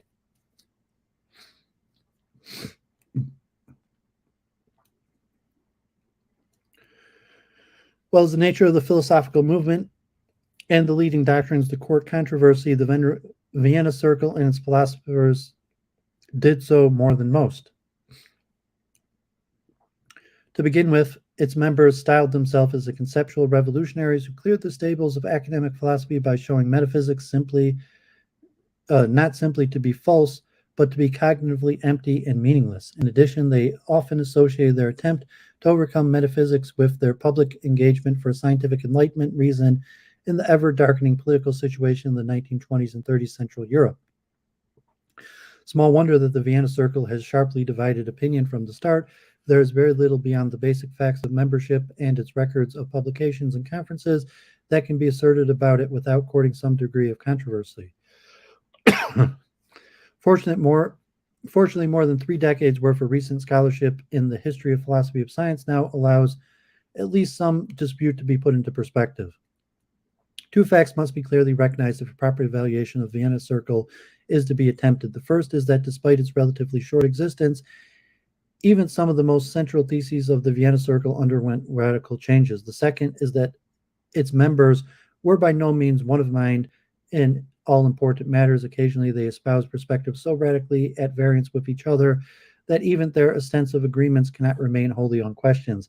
Beyond this rather thin public front, then quite different philosophical projects were being pursued by the leading participants with, moreover, changing alliances. The basics: people, activities, and overview of the doctrine. The people. Who was part of the Vienna Circle? The Vienna Circle was a group of scientifically trained philosophers and philosophically interested scientists who met under the nominal leadership of Moritz Schlicht for often weekly discussions of the problems of philosophy of science during academic terms in the years from 1924 to 1936. It is not uncommon with such groups, its identity is blurred along several edges. Not all those who ever attended the discussions could be called members, and not all who attended did so over the entire period. Typically, attention is focused on long-term regulars who gain prominence through their philosophical publications, but even these do not, in all cases, fall into the period of the Vienna Circle proper. It is natural, nevertheless, to consider under the heading the Vienna Circle all the later work of the leading members who were still active in the 1940s, 50s, and 60s. Finally, there's the so-called periphery of international contact and visitors that prefigured the post-World War II network of analytical philosophers of science. According to its official manifesto, the Circle had members and recognized others as sympathetic to its aims. It included as members, besides Schlicht, who had been appointed to Mach's old chair in the philosophy of inductive sciences at the University of Vienna in 1922, hence the name of the Vienna Circle, the mathematician Hans Hahn, and the physicist Philip Frank, the social scientist Otto Neurath and his wife, the mathematician Otto Hahn Neurath, the philosopher Victor Kraft, and the mathematician Theodor Radakovic and Gustav Bergman, and since 1926, the philosopher and logician Rudolf Carnap. Further members were recruited among Schlick students like Friedrich Wiseman, Herbert Fagel, and Marcel Notkin. Others were recruited among Hahn students like Karl Menger and Kurt Gödel. Karl Popper was never a member or associated with the circle, though he studied with Hahn in the 1920s and the early 30s and discussed his doctrine with Fagel and Carnap. Despite its prominent position in the rich if fragile intellectual culture of interwar Vienna, and most likely due to its radical doctrines, the Vienna Circle found itself virtually isolated in most of German-speaking philosophy. The one exception was its contact and cooperation with the Berlin Society for Empirical, later Scientific Philosophy, the other point of origin of logical empiricism. The members of the Berlin Society sported a broadly similar outlook and included the philosophers Hans Reichenbach, listed as one of the Circle's sympathizers. The aforementioned social and political engagements of the members of Vienna and of the Vienna Circle Philosophy for Enlightenment reason has never made the advancements of its associates and proteges easy in the Vietnamese Academy. From 1934 onward, with anti-Semitism institutionalized and irrationalism increasingly dominating public discourse, this engagement began to cost the Circle still more dearly. Not only was the Ernst Mach Society closed down early that year for political reasons, but the ongoing dispersal of the Circle members by immigration, forced exile, and death meant after the murder of Schlicht in 1936, only a small rump was able to continue meeting for another 2 years in Vienna. But the end of the Vienna Circle did not mean the end of its influence due to the continuing development of the philosophy of its former members, particularly through the work of the American exile, especially Carnap at Harvard, Chicago, and UCLA, and that of earlier American visitors, especially Quine and Nagel, as well as through the work of fellow immigrants from the Berlin Society, especially Reichenbach and Hempel, as their students Hilary Putnam and Wesley Simon. Logical empiricism strongly influenced the post-World War II development of analytical philosophy of science. Activities.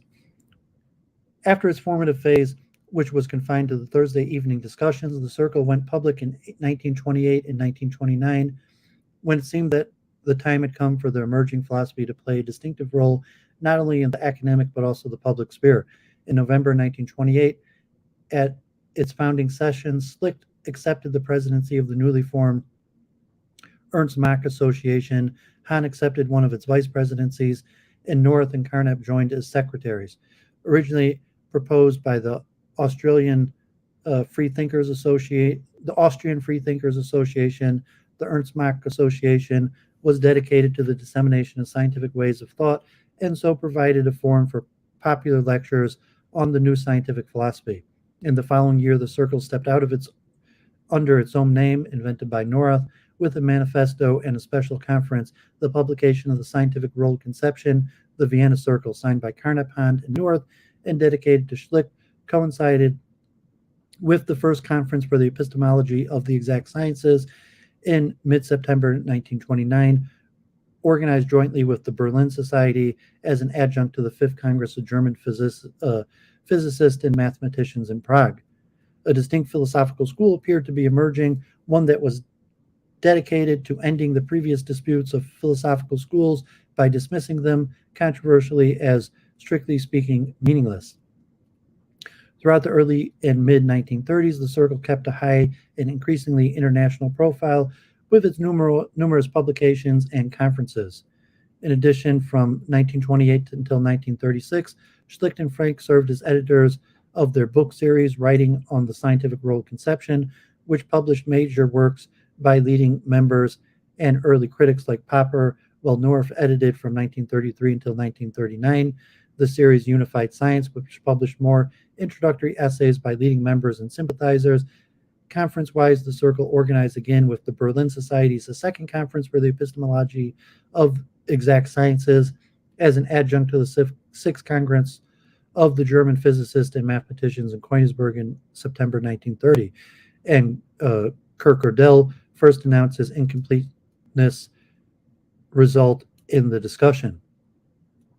By 1938, their collective publication activity began to center on a monumentally planned International Encyclopedia of Unified Science, with Nora as editor-in-chief and Carnap and Charles Morris as co-editors.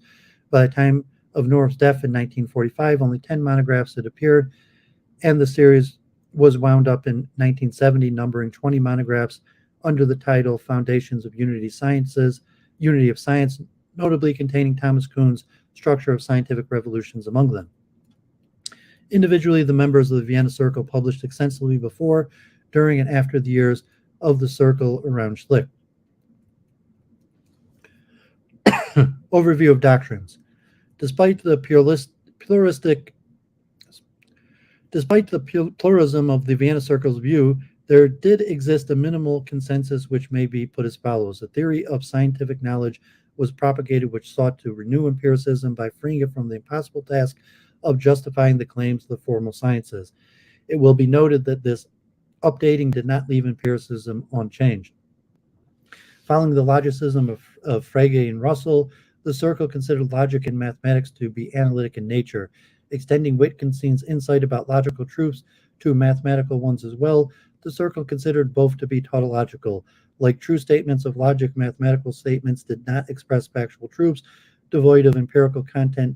They only concerned ways of representing the world, spelling out implication relations between statements.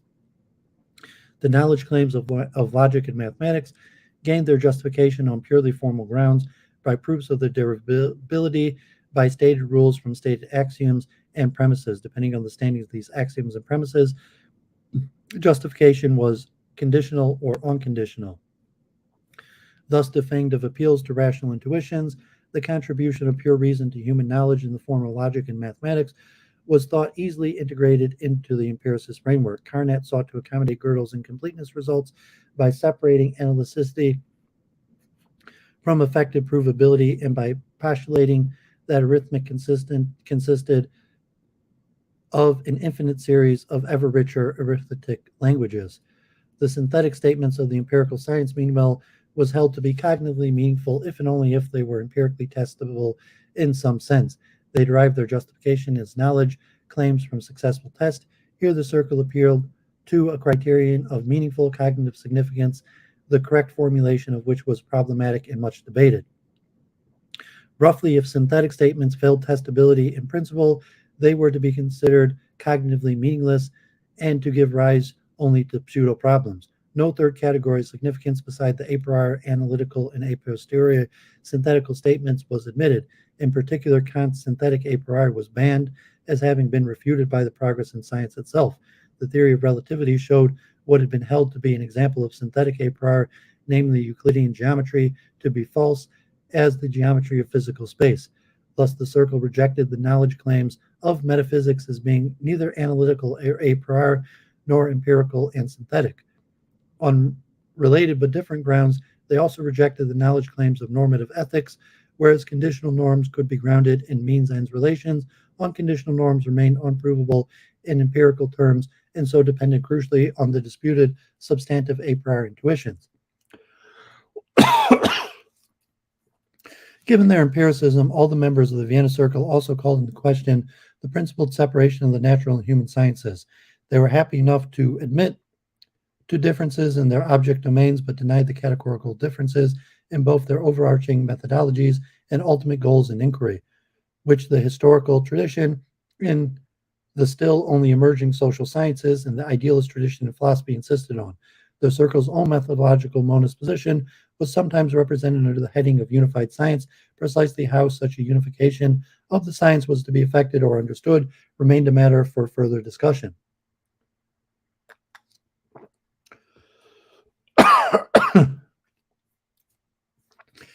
It is easy to see that combined with the rejection of rational intuitism, the Vienna Circle's exclusive apportionment of reason into either formal a priori reason, issuing in analytical truths or contradictions, or in substantive a posteriori reasoning, issuing in synthetic truths or falsehoods, severely challenged the traditional understanding of philosophy. All members of the Circle held the end of the distinctive philosophical system building in line with the Tractatus claim that all philosophy is really a critique of language. The Vienna Circle took the so-called linguistic turn the turn to representation as the proper subject matter of philosophy. Philosophy itself was denied a separate first-order domain of expertise and declared a second-order inquiry. Whether the once queen of sciences was thereby reduced to the mere handmaiden of the latter was still left open. It remained a matter of disagreement what type of distinctive philosophical insight, if any, would remain legitimate. Just as importantly, however, the tools of modern logic were employed also for meta-theoretical construction, not just the reduction of empirical claims to the observational base, or more generally for the derivation of their observational consequences. For the price of abandoning foundationist certainty, this allowed for an enormous expansion of the domain of empirical discourse. Ultimately, it opened the space for the still ongoing discussions of scientific realism and its alternatives. Excuse me, pardon me. The Circle's leading protagonists differed in how they conceptualized this reflects the second-order inquiry that the linguistics turn had inaugurated. Nevertheless, they all agreed broadly that the ways of representing the world were largely determined by convention. A multitude of ideas hide behind the invocation of conventionality. One particular radical one is the denial of the apodicity of all a priority, the denial of the claim that knowledge justified through reason alone represents truth that are unconditionally necessary. Another one is the imputation of the agency in the construction of logical linguistic frameworks that make human cognition possible. The denial that conventionality could only mean acquiescence in tradition. Whether such ideas were followed by individual members of the circle, however, depended on their own interest and influences. And these often overlooked and misunderstood differences that hold the key to understanding the interplay of occasionally incompatible positions that make up the Vienna Circle philosophy. As can be seen from some of the internal disputes, moreover, these differences were not always obvious to the protagonists themselves. To see a striking example, consider their overarching conceptions of philosophy itself. Some protagonists retained the idea that philosophy possessed a separate disciplinary identity from science, and like Schlick, turned philosophy into a distinctive, albeit non-formal, activity of meaning determination. Others, like Carnap, agreed on the distinction between philosophy and science, but turned philosophy into a purely formal enterprise, the so-called logic of science. Still others went even further, like Neurath, under the banner of unified science, also rejected philosophy as a separate discipline and treated what remained of it after the rejection of metaphysics as a partly empirical meta-theory to be set beside the logic of science. With Schlick, then, philosophy became the activity of achieving a much clarified and deepened understanding of the cognitive and linguistic practices actually already employed in science and everyday discourse. By contrast, for Carnap, philosophy investigated and reconstructed existing language fragments, developed new logical linguistic frameworks, and suggested possible formal conventions for science, while for Neurath, the investigation of science was pursued by an interdisciplinary meta-theory that encompassed empirical disciplines, again with a pragmatic orientation. Thus, we find an apparent competition, different conceptions of post-metaphysical philosophy, the projects of experiential meaning determination, of formal rational reconstruction, and of naturalistic explications of leading theoretical and methodological notions. Criticisms of the basic positions adopted in the Vienna Circle are legion, though it may be questioned whether most of them took account of the sophisticated variations on author. But some Neo-Kantians, like Ernst Cassirer, may claim that they too accepted developments like merely relative a priori and an appropriate conception of the historical development of science. Likewise, Wittgensteinians may claim that Wittgenstein's own opposition to metaphysics only concerned false attempts to render it intelligible. His merely ineffable but uneliminated metaphysics concerned precisely what for him were essential of ways of representing the world. The communist criticism, however, concerned not the uniqueness of the Vienna Circle's doctrine or their faithfulness to their supposed sources, but whether they were tenable at all. Prominent objects of the type of criticism include the verificationist theory of meaning and its claimed anti-metaphysical and non-cognitive consequences, as well as its own significance, the reductionism of phenomenalism, or physicalist guise that appeared to attend the Circle's attempted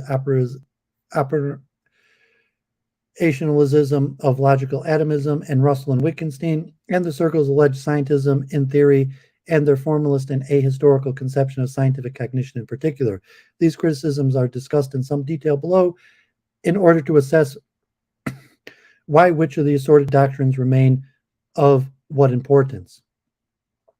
As noted, the Vienna Circle did not last long. Its philosophical revolution came at a cost, yet was what was so socially, indeed politically explosive about what appears on first sight to be a particularly arid, if not stringent, doctrine of specialist scientific knowledge, to a large part precisely what made it so controversial philosophically, its claim to refute opponents not by proving their statements to be false, but by showing them to be cognitively meaningless.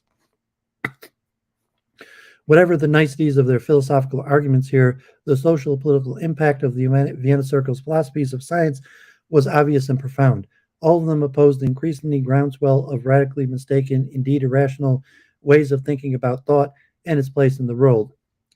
In their time and place, the mere demand that public discourse be perspicacious, and in particular that reasoning be valid in premises true, a demand implicit in their general idea of reason, placed them in the middle of a crucial social political struggle. Some members and sympathizers of the circle also actively opposed and then increasingly popularized Volkish super-individual holism in social science as a dangerous intellectual aberration. Not only did such ideas support racism and fascism in politics, but such ideas themselves were supported only by radically mistaken arguments concerning the nature and explanation of organic and unorganic matter. So the first thing that made all of the Vienna Circle's philosophy politically relevant was the contingent fact that their day much political discourse exhibiting striking epistemic deficits, that some of the members of the circle went without logical blunders, still further by arguing that social political considerations can play a legitimate role in some instances of theory choice due to underdetermination is yet another matter. Selected doctrines and their criticisms.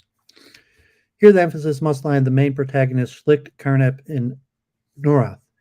What will be noted, however, is that the Vienna Circle's philosophy was by no means identical with the post-World War II logical empiricism that has come to be known as the received view of scientific theories, even though it would be hard to imagine the latter without the former.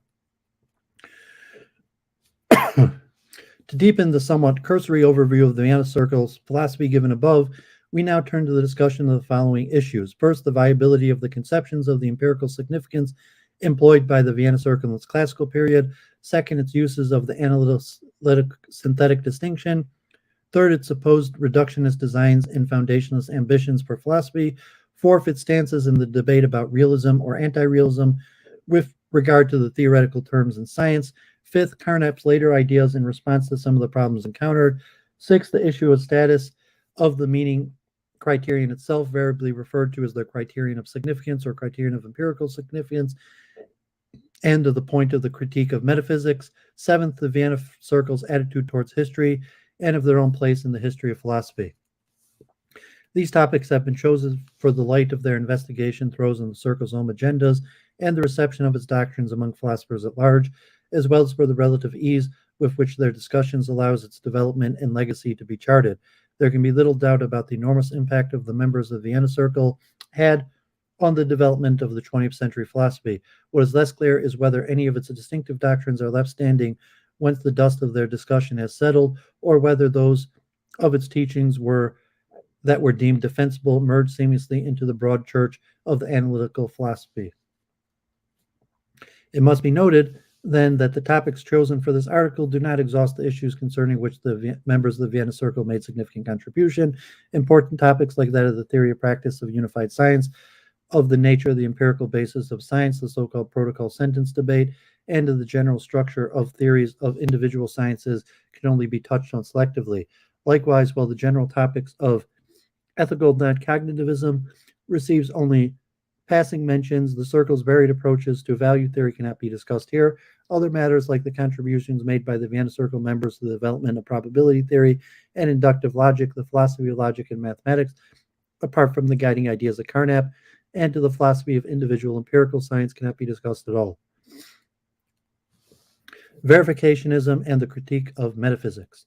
Not surprising, it was the Circle's rejection of metaphysics by means of their seemingly devastating criterion of cognitive significance that attracted immediate opposition, that they did not deny all meaning to statements, thus ruled out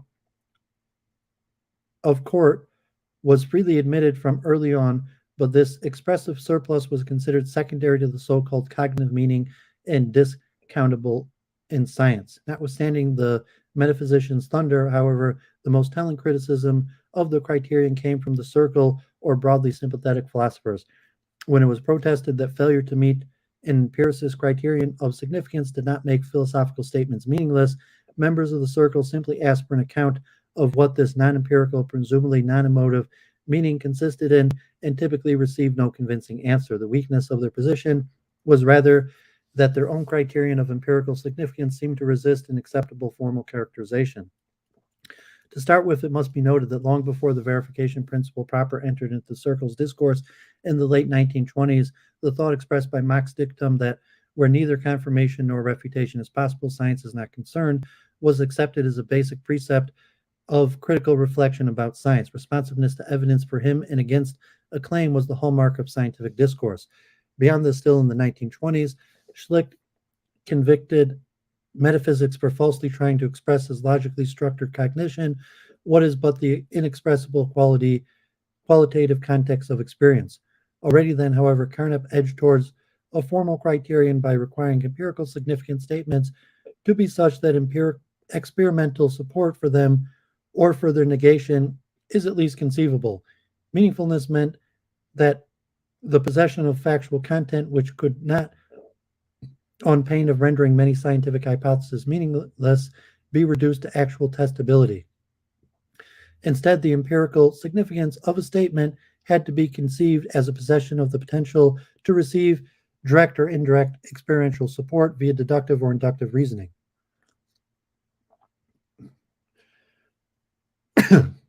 Pardon me. In 1930, considerations of this support appeared to receive considerable boost due to Weissmann's report of Wittgenstein's meeting with him and Schlicht. Wittgenstein had discussed the theses, the sense of the proportion of method, its verification, in conversations with Schlicht and Weissmann in 1929 and 30, and Weissmann elaborated on his theses, which were presented to the Circle as Wittgenstein considered views. While Wittgenstein appeared to have thought of his dictum primarily as a constitutive principle of meaning, in the Circle it was put to work mainly as a demarcation criterion against metaphysics.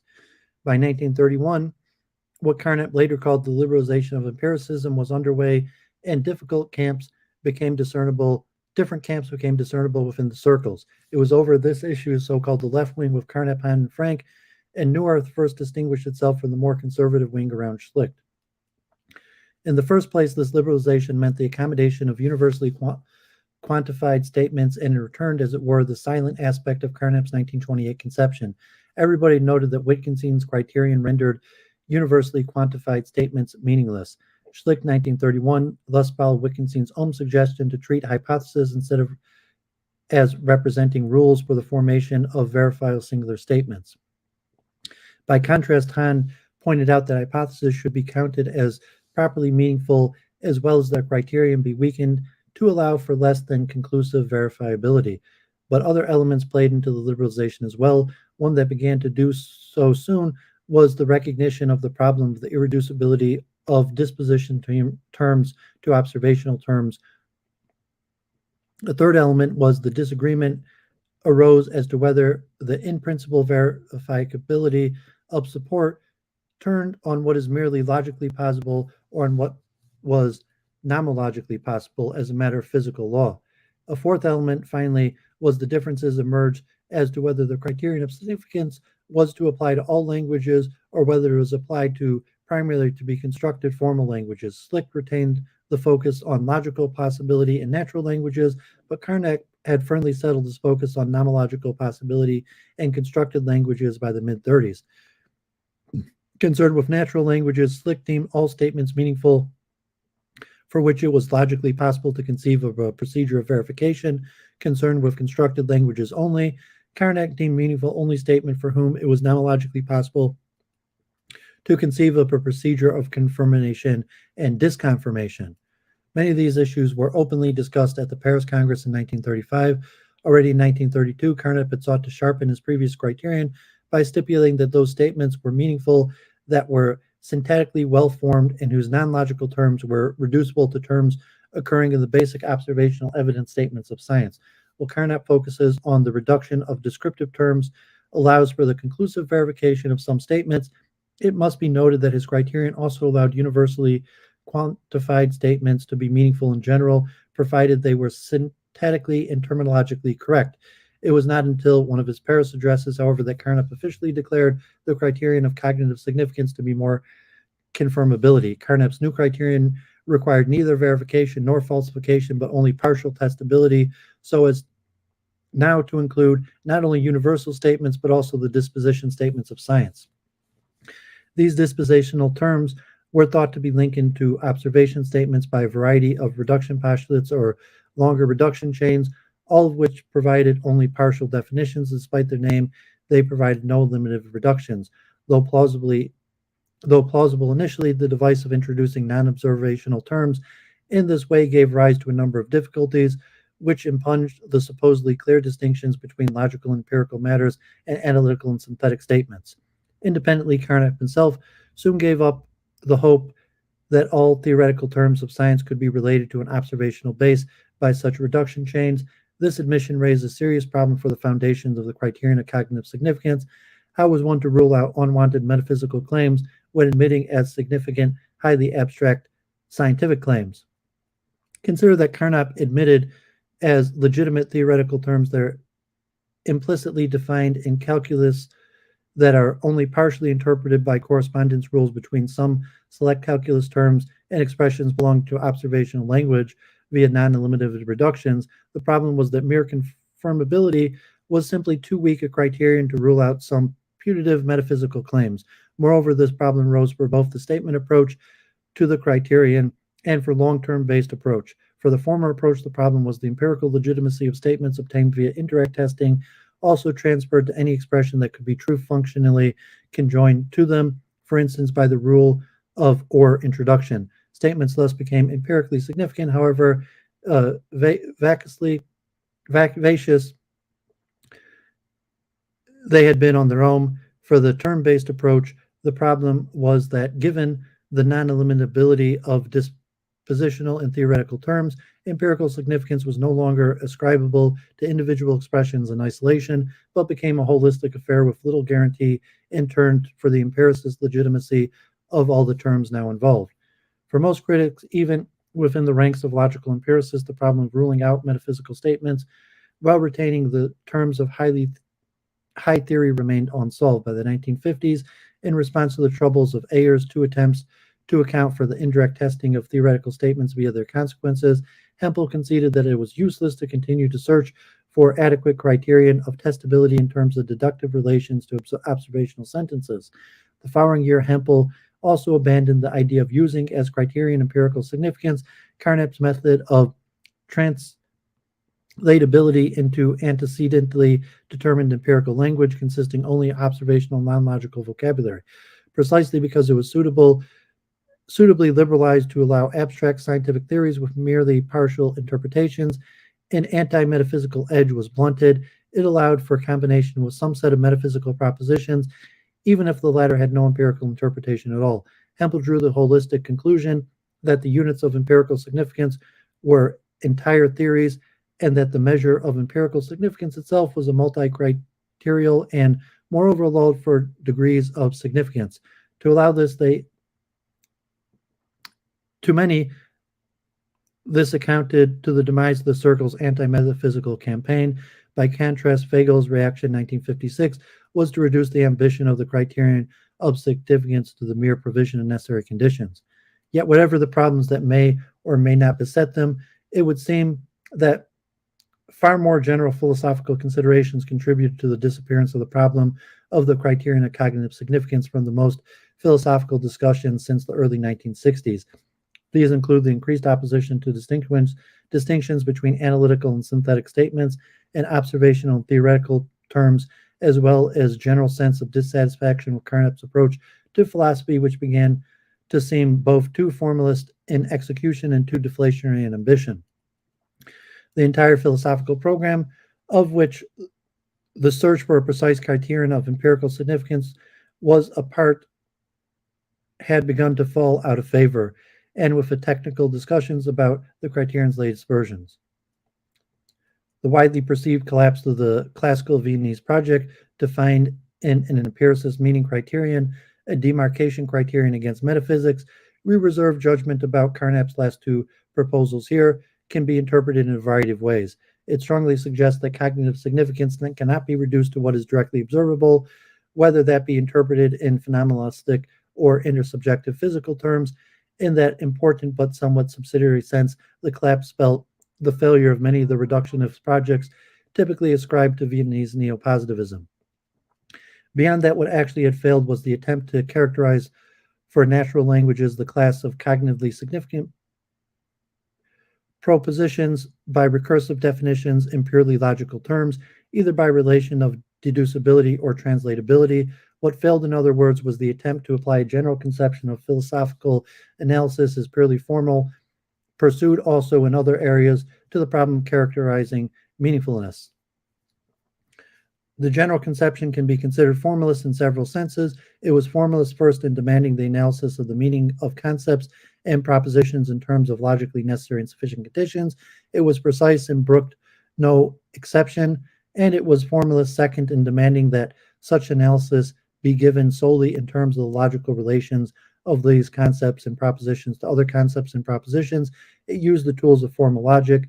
There is also a third sense that is, however, applicable predominantly to the philosophical project in Carnap's hand, in that it was a formalist since it concentrated on the analysis of contested concepts via their explication of formal languages.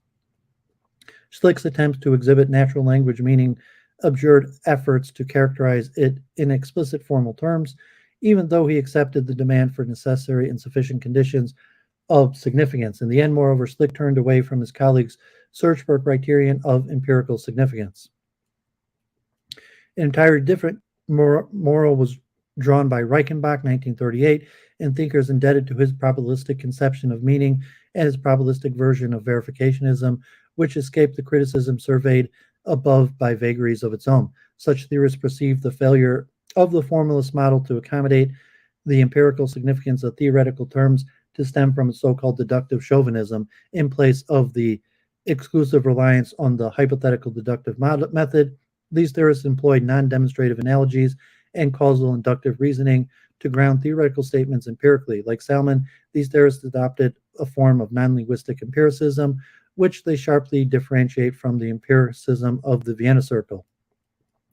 Now, against both the pragmatic and the post-linguistic response to the perceived failure of the attempt to provide a precise formal criterion of significance, serious worries can be raised. Thus, it must be asked whether, without a precise way of determining when a statement makes an appreciable difference, criticism of metaphysics based on such a criterion may not be considered as a biased dismissal rather than a demonstration of fact, and so fall short of what is needed. Likewise, in the case of anti-deductivist response, it must be noted that a criterion based on analogical reason will only be as effective as the strength of the analogy, which can always be criticized as inept. And similarly for appeals to causal reasoning. The very point of exact philosophy in a scientific spirit, from many the very point of the Vienna Circle philosophy itself, seem threatened by such maneuvers. Acquiescence in the perceived failure of the proposed criterion of significance thus comes with a price, if not that of abandoning Vienna Circle philosophy altogether, then at least that of the formulating an alternative understanding of how some of its ambitions ought to be understood. A still different response, but one emblematic of the philosophical public at large, is that of another Reichenbach former student, Putnam, who came to reject the anti-metaphysical project that powered verificationism in its entirety. Repeatedly in his later years, Putnam called for refashioning of analytic philosophy as such, providing, as it were, a philosophically conservative counterweight to Rorty's turn in postmodernism. Putnam's reason, the alleged self-refutation of the meaning criterion, are still different from those surveyed above and will be discussed when we return to reconsider the very point of the Circle's campaign against metaphysics. the analytic-synthetic distinction and the relative a priori. All members shared the belief that meaningful statements drive exclusively into analytical and synthetic statements, which asserted were strictly matched with a priori and a posteriori reasoning for their support. The Vienna Circle wielded this pairing of epistemic and semantic notions as a weapon, not only against the substantive a priori of the schoolmen, but also against Kant's synthetic a priori. Moreover, their notions of analyticity comprised both logical and mathematical truths, thereby extending Wittgenstein's understanding of the former as tautological in support of the broadly logicist program. This central program of the Vienna Circle's arsenal, the analytic-synthetic distinction, came under sharp criticism from Quine in his Two Dogmas of Empiricism, 1951, so as to discard the analytical-synthetic distinction as an unwanted dogma. Quine in Two Dogmas argued for the in-principle revisibility of all knowledge claims and first criticized the impossibility of defining analytically in non-circular fashion. The first argument tells against the apodictic a priori of old, the eternal conceptual verities, but as we shall see, it's unclear whether it tells against at least one of the notions of the a priori held in the Vienna Circle. The second argument presupposes a commitment to the extensionalism that likewise can be argued not to have been shared by all in the circle.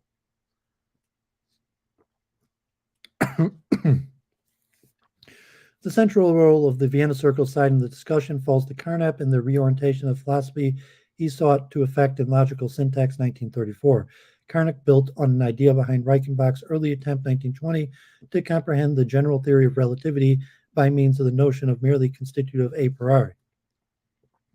Schlick, 1934, appeared to show little awareness of the language relativity of the analytical synthetic distinction and spoke of analytical truths as conceptual necessities that can be conclusively surveyed. This would suggest that Schlick rejected Kant's apodictic synthetic a priori, but not the apodicity of analytical statements. Clearly, if that were so, Quine's argument from universal fallibilism would find a target here. Matters are not so quite so clear-cut, however. Schlick had long accepted the doctrine of semantic conventionalism, that the same facts that could be captured by different conceptual systems. This would suggest that his analytical truths were conventions that were framework relative and as such necessary only in the very framework that they helped to constitute. Yet Schlick did not countenance the possibility of incommensurable conceptual frameworks, and any fact was potentially expressible in any framework. As a result, Schlick did not accept the possibility that after the adoption of a new framework, the analytical truths of the old one may be no longer assertable, that they could be discarded as no longer applicable even in translation, as it were. Now, Carnap, under the banner of the principle of logic tolerance, abandoned the idea of one universal logic which had been informed Frege, Russell, and Wittgenstein before him. Instead, he recognized a plurality of logics and languages whose consistency was an objective matter, even though axioms and logical rules were fixed entirely by convention. Already due to the logical pluralism, the framework relativity of analytical statements went deeper for Carnap than it did for Schlick, but Carnap also accepted the possibility of incommensurability between seemingly similar descriptive terms and between entire conceptual systems. Accepting the analytical truths of the framework of our best physical theory may thus be incompatible with accepting those of an earlier one, even if the same logic is employed in both. Carnapian analytices do not therefore express propositions that we hold to be true unconditionally, but only propositions true relative to their own framework. They're no longer held to be potentially translatable across all frameworks. Concerning the criticisms of the circular nature of the definition of analyticity, Carnap responded that it pertained primarily to the idea of analyticity in natural language, whereas he was interested in the explications as provided by the logic of science, or better, a logic of science, since there existed no unique logic of science for Carnap. Explications are reconstructions in formal language of selected aspects of complex terms that should not be expected to model the original in all respects. Moreover, Carnap held that explication of the notion of analyticity in formal languages yielded this kind of precision that rendered the complaint of circularity irrelevant. Vague intuitions of meaning were no longer relied upon. Their propositions of a given language were analytic that followed from its axioms other Once the syntactic limitations of logical syntax period had been left behind from its definitions and meaning postulates by application of its rules, no ambiguity obtained. So it may appear that the notion of analyticity is easily delimitable in Carnap's explicational approach. Analytical propositions would be those that constitute a logical linguistic framework, but complications arose from the fact that on Carnap's understanding, not all propositions defining a logical linguistic framework need to be analytical ones. It was possible for a framework to consist not only of L rules, whose entirety determines the notion of logical consequences, but of P rules, which represent presumed physical laws. So let analytical propositions be those framework propositions whose negations are self-contradictory. Here a problem arose once the syntactic constraints were dropped by Carnap after logical syntax, so as to allow semantic reasoning into and the introduction of so-called meaning postulates. Now the class of analytical propositions was widened to include not only logical and mathematical truths, but also those obtained by substitution of semantically equivalent expressions. Here one must note that in logical syntax, Carnap also modified the thesis of extensionality he had previously defended alongside Russell and Wittgenstein. Now it merely claimed the possibility of purely extensional language and no longer demanded that intentional language be reduced to them. To sustain his critique, Quine had to revive his and Tarski's early doubts about Carnap's methodological apparatus and dig even deeper. Their skepticism found its target in Carnap's ingenious measures and logical syntax taken to preserve the thesis that mathematics is analytical from the ravages of Gödel's incompleteness theorem. Gödel proved that every formal system strong enough to represent number theory contains a formula that is true, but neither itself or its negation is provable in that system. Such formula, known since Gödel's sentences, are provable in still stronger system, which, however, also contain a formula of its own that is true but not provable, and it is neither its negation. Commonly, Gödel's proof is taken to have undermined the thesis of the analyticity of arithmetic. Carnap responded by stating that arithmetic demands an infinite sequence of ever richer languages, and by declaring analytical statements to be provable by finite reasoning. This looked like fitting the bill on purely technical grounds, but it is questionable whether such reasoning may still count as syntactic. Nowadays, it is computational effectiveness that is taken to distinguish purely formal from non-formal material reasoning.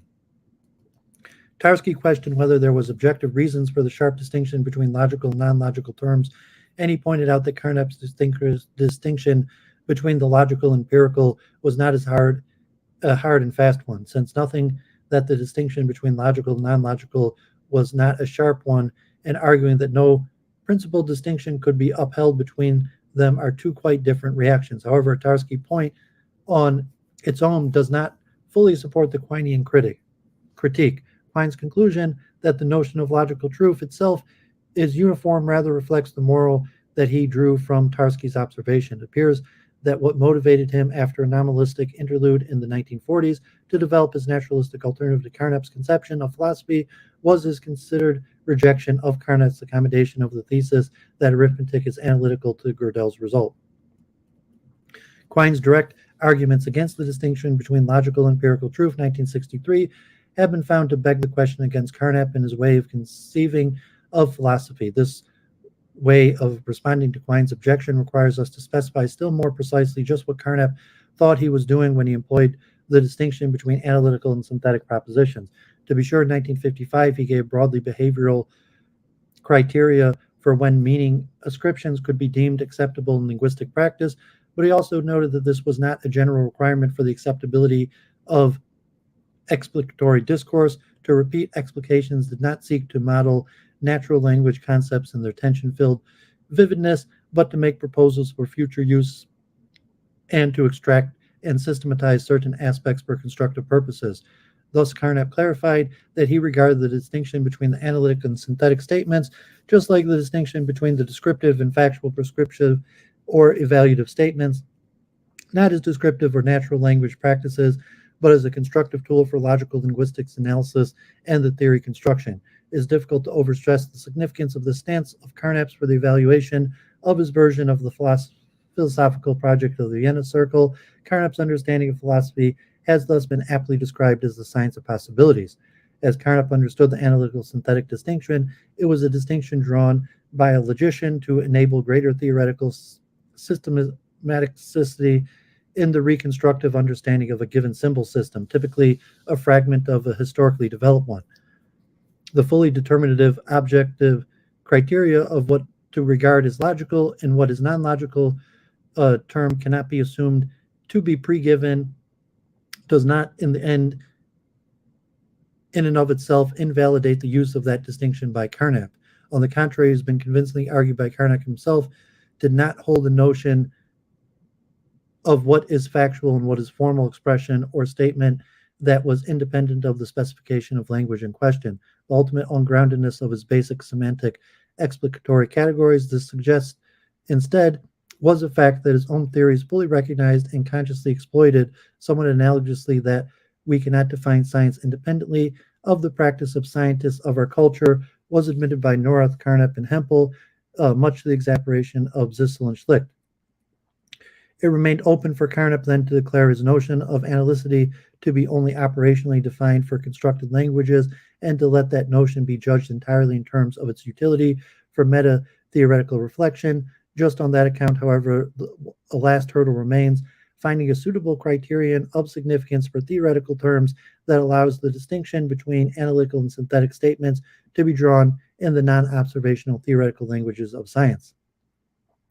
Carnap's logic of science emerges as willfully ill-equipped to deal with the problems that exercise the traditional metaphysics or epistemologies that deal in analyses. Of course, unlike his detractors, Carnap considered this to be a merit of his approach. Lastly, it must be noted that Carnap's intentionalist logic of science holds out the promise of practical utility only for the price of pragmatic story that remains to be told.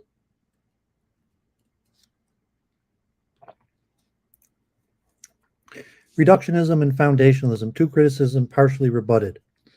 As it happens, anti-verificationism has two aspects: opposition to meaning reductionism and opposition to the formalist project. Turning to the former, we must distinguish two forms of reductionism: phenomenalism and physical reductionism. Phenomenalism holds statements to be cognitively significant if they can be reduced to statements about one's experience, be it outer senses or inner introspection. Physicalism holds statements to be cognitively significant if they can be reduced or evidentially related to statements about physical states of affairs. Here it must be noted not only the Vienna Circle is typically remembered in terms of the apparent phenomenalist ambitions of Carnap, Abflau in 1928, but also already by the early 1930s, some form of physicalism was favored by some leading members, including Carnap, and that already in the Aufbau, the possibility of different basis for a conceptual genealogy than the phenomenal one actually chosen had been indicated. Thus, one must not only ask about the reductionism in the Aufbau, but also consider just how reductivist in intent the physicalism was meant to be. Consideration can begin with the early critique that has given rise in some quarters to a sharp distinction between the Viennese logical positivism, German logical empiricism, with the former accused of reductionism and the later praised for their anti-reductionism, a distinction which falsely discounts the changing nature of the variety of Vienna Circle doctrines. Reichenbach's defense of empiricism, 1938, turned on the replacement of the criterion of strict verificability with one demanding only that the degree of probability of meaningful statements be determinable. This involved opposition also to the demands of the limited reduction and non-observational to observational statements. Both phenomenalists and reductive physicalism were viewed as untenable, and a correspondentist realism was advanced in their stead. Now, it is true that the member of the Vienna Circle, only Fagel, showed sympathies for scientific realism, but it is incorrect that all opposition in the circle depended on naive semantics of only verificationism. Another misunderstanding to guard against is the Vienna Circle's ongoing concern with foundational issues, and the foundations of science does in itself betoken foundationalism. In the Vienna Circle's days, foundationalism had in that the basic items of knowledge upon which all others depended were independent of each other, concerned phenomenal states of affairs were infallible. Nowadays, foundationalists drop phenomenalism and infallibility. Already, the manifesto sought to make clear the Circle's opposition to what it claimed the work of philosophical or foundational investigations remain important in accord with the scientific world conception. For the logical clarification of scientific concepts, statements, and methods liberate one from inhibiting prejudices. Logical and epistemological analysis does not wish to set barriers to scientific inquiry. On the contrary, analysis provides science with as complete a range of formal possibilities as possible from which to select what best fits each empirical finding. This passage can be read as an early articulation of the project of non-critical constructivism, meta-theory of science that abjures a special authority of its own beyond that stemming from the application of the methods of the empirical and formal sciences to science itself, but instead remains open to what the actual practice of these sciences demand. One must distinguish between the strategy of reductionism and the ambition of foundationalism. Concerning the Aufbau, it has been argued that its strategy of reconstructing empirical knowledge from the position of methodological solipsism, phenomenalism without its ontological commitment, and some of its epistemological ambitions is owed not to the foundationalist aim, but to the ease by which the position seemed to allow the demonstration of the interlocking and structural nature of our system of empirical concepts, a system that exhibited unity and afforded objectivity, which was Carnap's main concern. Ultimately, it was still different failure of reduction that prompted Carnap to abandon as mistaken reconstructions of scientific language on the basis of methodological solipsism. At the time, Carnap merely concluded it was more convenient to reconstruct the language of science on a physicalist basis. Only the failure of reducing dispositional predicates to observational ones convinced him to abandon the methodological solipsism approach and to adapt an exclusively physicalist basis for his reconstructions of language of science from then on. Carnap's initial reluctance to draw this conclusion is best interpreted not as hankering after epistemological foundations, but as indicating the growing conviction that philosophical methodology had to be built on logical reasoning and should not be entangled with psychological questions. Moreover, already Carnap's initial hope for a phenomenalist reduction in the Aufbau, as well as his decision in 1932 to loosen the methodological solipsism claims on epistemology, were motivated by logical considerations, and the latter partly as a consequence of Gödel's advice on a faulty definition of analyticity in a draft of logical syntax. By contrast, Neurath never advocated methodological solipsism. Consider that his complex conception of the form of protocol statements explicated the concept of observational evidence in terms that expressed reflected debts to empirical assumptions, which called for theoretical elaboration in turn. For unlike the logician of science Carnap, who left it to psychology and brain science to determine more precisely what the class observational predicates were that could feature in protocol statements, the empirically oriented meta-theoretician of science Neurath was concerned to encompass and comprehend the practical complexities of reliance on scientific testimony. The different clauses, embeddings of his proposed protocol statements stand for conditions of the acceptance of such testimony. In addition, Neurath's theory of protocol statements also made clear that his understanding of physicalism did not entail the eliminative reduction of the phenomenon of intentionality, but like Carnap merely sought to its integration into empiricist discourse. Given these differences in emphasis of their respective physicalism, mention must also be made of the significant differences between Carnap and Neurath's conception of unified science. Where the formalist Carnap once preferred a hierarchical ordering of finitely axiomatized theoretical language that allowed at least partial cross-language definitions and derivations, these requirements were liberalized over the years. The pragmatist Neurath opted from the start to demand only the interconnectability of predictions made in different individual sciences. Scientific theories, theoretical terms, and the problem of realism. Schlicht's General Theory of Knowledge, 1918, was one of the first publications by future members of the Vienna Circle to introduce the so-called two-language model of scientific theories. According to this model, scientific theories comprised an observational part formulated with observational predicates as customarily interpreted, in which observations and experimental laws were stated, and a theoretical part which consisted of theoretical laws, the terms of which were merely implicitly defined, namely in terms of the roles they played in the laws which they figured. Both parts were connected in virtue to a correlation that could be established between selected terms in the theoretical parts and observational terms. In the second half of the 1920s, however, Schlick's model involved a separate conceptual system was put aside in favor of a more streamlined conception of scientific theories along the lines as suggested by the Aufbau. Clearly, however, Schlick's model represents an early form of the conception of scientific theories as uninterrupted calculi connected to observation by potentially complicated correspondence rules that Carnap reintroduced in 1939 and that became standard in the received view.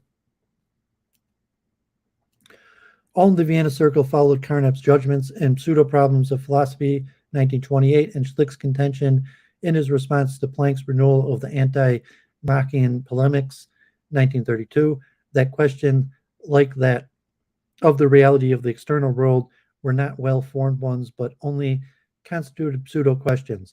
While this left the observables of empirical reality clearly in place, theoretical entities remained problematic. Were they really only computational fictions introduced for the ease with which they allowed complex predictive reasoning, as Frank held? This hardly seems to do justice to the surplus meaning of theoretical terms over and above their computational utility. Theories employing them seem to tell us of non-observable features of the world. Carnap clearly retained his basic position. Existence claims remain the province of science, and there must be seen as mediated by the available conceptual tools of inquiry. Logicians of science are in no position to double-guess the scientist in their own proper domain. Matters came to a head with the discovery of a proof that the theoretical terms of a scientific theory are dispensable in the sense of it being possible to devise a functionally equivalent theory that does not make use of them. Did this rob theoretical terms of their distinctive role and so support instrumentalism? The negative answer was twofold. As regards defending their unity, Carnap agreed with Hempel that in practice theoretical terms were indispensable in facilitating inductive relations between observational data. As regards the defense of the cognitive legitimacy, Carnap held that this demanded determining what he called their experiential import, namely determining what specifically their empirical significance consisted in. It was for this purpose that Carnap came to employ Ramsey's method of regimenting theoretical terms. Nowadays, the so-called ramification is often discussed as a means for expressing a position of structural realism, a position midway between fully blown scientific realism and anti-realism, and so sometimes thought to be of interest to Carnap. Carnap's own concern with ramification throws into relief not only the question of the viability of one of the Vienna Circle's most forward-looking stances in the debate about theoretical terms, intending to avoid both realism and anti-realism, but also several other issues that bear on the question of which, if any, forms of the Vienna Circle's philosophy remain viable. Carnap's later meaning criterion and the problem of ramification. Note the issue of realism vis-a-vis theoretical terms is closely related to two other issues central to the development of the Vienna Circle's philosophy. Carnap's further attempt to develop a criterion of empiricist significance for the terms of the theoretical languages of science and his attempt to defend the distinction between synthetic and analytical statements with regard to such theoretical terms. In 1956, Carnap introduced the concept of relative significance, a theoretical term of a theoretical term. A term is relatively significant if and only if there exists a statement in the theoretical language that contain it as the only non-logical term, and from which, in conjunction with another theoretical statement and the sets of theoretical postulates and correspondence rules, an observational statement is derivable that is not derivable from other theoretical statements and the set of theoretical postulates and correspondence rules alone. Then Carnap defined significance of a theoretical term in terms of it belonging to a sequence of such terms such that each is relatively significant to the class of those terms that precede it in the sequence. Now those theoretical statements were legitimate and cognitively significant, that were well-formed, and whose descriptive constraints were significant in the sense just specified. An entirely new approach to the theoretical terms that he was developing would allow for an improved criterion of significance for them. So when Carnap offered the Ramsey method as a method of characterizing the empirical meaning of theoretical terms, it was not their empirical significance as such, but the specific empirical import of theoretical terms that he considered. What prompted him to undertake his investigation of ramification was not dissatisfaction with his 1956 proposal as a criterion of significance for theoretical terms, but the fact that it still proved impossible with this model to draw the distinction between synthetic and analytical statements in his theoretical language. The reason for this was that the postulates for the theoretical language also specify factual relations between phenomena that fall under the concepts that are implicitly defined by them. Ramification consists in the replacement of the theoretical terms of a finitely axiomatized theory by bound higher order variables. This involves combining all the theoretical postulates which define theoretical terms, called as conjunction T, and correspondence rules of a theory which links some of these theoretical terms with an observational one called as C in a one long sentence called as TC, and then replacing all the theoretical predicates that order it in it be by bound higher order variables called as RTC. This is the so-called Ramsey sentence of the entire theory.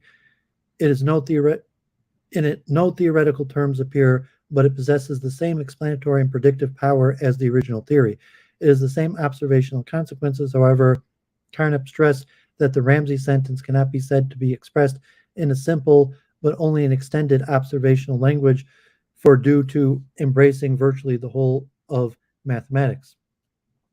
To distinguish between analytical and synthetic statements in the theoretical language, Carnap made the following proposal: that the Ramsey sentence of the conjunction of all theoretical postulates and the conjunction of all correspondence rules of the theory be considered as expressing the entire factual synthetic content of the scientific theory and its terms in their entirety. By contrast, the statement RTC implies TC express the purely analytical component of the theory, its A postulate, so-called Carnap sentence. The A postulate states that if entities exist, referred to by the existential qualifiers of the Ramsey sentence, that are of a kind bound together by all relations expressed in theoretical postulates of the theory and are related by observational entities by all relations specified by the correspondence postulates of the theory, then the theory itself is true. Or put differently, the A postulate says only that if the world is this way, then the theoretical terms must be understood as satisfying the theory, with RTC implying TC expresses a meaning postulate Carnap claimed to have separated the analytical and synthetic components of a scientific theory. Carnap's adoption of the Ramsey method met mainly with criticism, even though ramification continued to be discussed as a method of characterizing theoretical terms in a realist vein. With Carnap's ramification, however, we do not get the answer that what existed is the structure of the ramification at hand identifies. Given the absence of clause requiring unique realizability, ramification counseled modesty, the structure that is identified remains indeterminate to just the degree to which theoretical terms remain incompletely interpreted. To this, we must add that for Carnap, ramification of theoretical terms can support only internal existence claims. He explicitly reaffirms his confidence in the distinction between the internal-external question to diffuse the realism-anti-realism issue. This strongly suggests that with these proposals, Carnap did not intend to deviate from his deflationist approach to ontology. Carnap's proposal to reconstruct the contribution of theoretical terms by ramification follows of arguments deriving from Newman's objections to Russell's structuralism in analysis of matter. The objection says that once they are empirically adequate, ramified theories are trivially true, given the nature of their reconstruction of original theories. Russell held that nothing but the structure of the external world is known, but if nothing is known about generating relation that produces a structure, then the claim that there exists such a structure is vacuous, Newman claimed. Any collection of things can be organized so as to have the structure W, provided there is the right number of them. To see how this so-called cardinality constraint applies to ramification of theories, note that in Carnap's hand, the non-observational part of reconstruction theories, their theoretical entities, were represented by purely logical mathematical entities, natural numbers, classes of such classes of classes. For Hume's Ramsey sentence asserted that observable events in the world are such that they are numbers, classes of such which are correlated by events in a prescribed way and which have among themselves certain relations, this being clearly a factual statement about the world. Carnap here had mathematical physics in mind, where space-time points are represented by quadruples of real numbers and physical properties like electrical charge density or mass density are represented as functions of such quadruples of real numbers. The problem that arises from this for Carnap is not the failure to single out the intended interpretation of the theory as noted. Carnap clearly thought it an advantage of the method that it remains suitably indeterminate. The problem for Carnap is rather that, subject to its empirical adequacy, the truth conditions of the Ramsey sentences are fulfilled trivially on logical mathematical grounds alone. As he stated, Ramsey's sentence demand that there be a structure of entities that is correlated with observable events in the way described, yet given the amount of mathematics that went into the Ramsey-fied theory, virtually the whole of mathematics, some such structures as demanded by the Ramsey structure is bound to be found among those entities presupposed by its representational apparatus.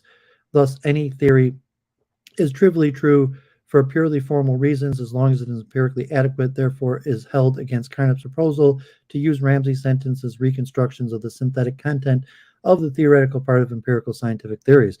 Given that with ramification, the truth of physical theory reduces to the truth of observational consequences, this is a problem for Carnap's project on its own terms. Any surplus empirical meaning of theoretical terms that Carnap sought to capture simply evaporates. The result casts a shadow over Carnap's last treatment of theoretical terms in its entirety and threatens further consequences. The reconstruction of empirical theories by ramification in Carnap's fashion is unacceptable. Then all explications that built on this are called into question, explications of theoretical analyticity as much as explications of experimental import of theories. If no justice has been done to the experimental import of theoretical terms, then one must ask whether the analytical components of a theoretical language have been correctly identified. If they have not, then the meta-theoretical utility of the synthetic analytical distinction is once again called into question. Carnap 1956 position allowed for a criterion of empirical significance for theoretical terms, but not for the analytical synthetic distinction to be sustained with regard to the theoretical language. According to Carnap's fallback position, before he hit upon ramification, it was thought possible to distinguish narrow logical truth from factual truth in the theoretical language, yet it's difficult to silence the suspicion that an analytical synthetic distinction that applies to the observable languages and admits inescapable semantic holism for theoretical languages. It is not what the debate between Carnap and Quine was all about. Attempts have thus been undertaken to provide interpretation of Carnap's ramification that contain or mitigate the effects of Newman's objection. What has become clear in any case is that much is at stake for Carnap's formal explicationism, indeed for the standard logical empiricist model of scientific theories.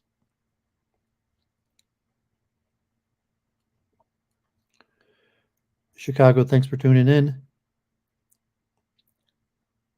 Well, it's unclear. They say the Vienna School extended Wittgenstein's anti-metaphysics to fields that Wittgenstein hadn't. So I'm not sure that there was even dispute between them, and that Wittgenstein worked together with the Vienna School, and the downfall of the Vienna School largely comes after Wittgenstein. The status of the criterion of significance and the point of the project of explication. Was it empirically testable? It is common to claim that it is not, and therefore to co-sign it to insignificance in turn following Putnam. The question arises whether this is to overlook the fact that the criterion of significance was put forward not as an empirical claim, but as a meta-theoretical proposal for how to delimit empiricist languages from non-empiricist ones. Again, pursuing this line of inquiry, it does not deny that the meaning criterion may have been understood by some members of the Vienna Circles in such a way that it became liable to charges of self-refutation. Even if that were the case, the reason for this may be found not in the very idea of such criterion, but on the contradictory status of the Tractarian elucidations to which the criterion was likened. The legitimacy of these elucidations was at issue already in the debates that divided the circle in the early 1930s.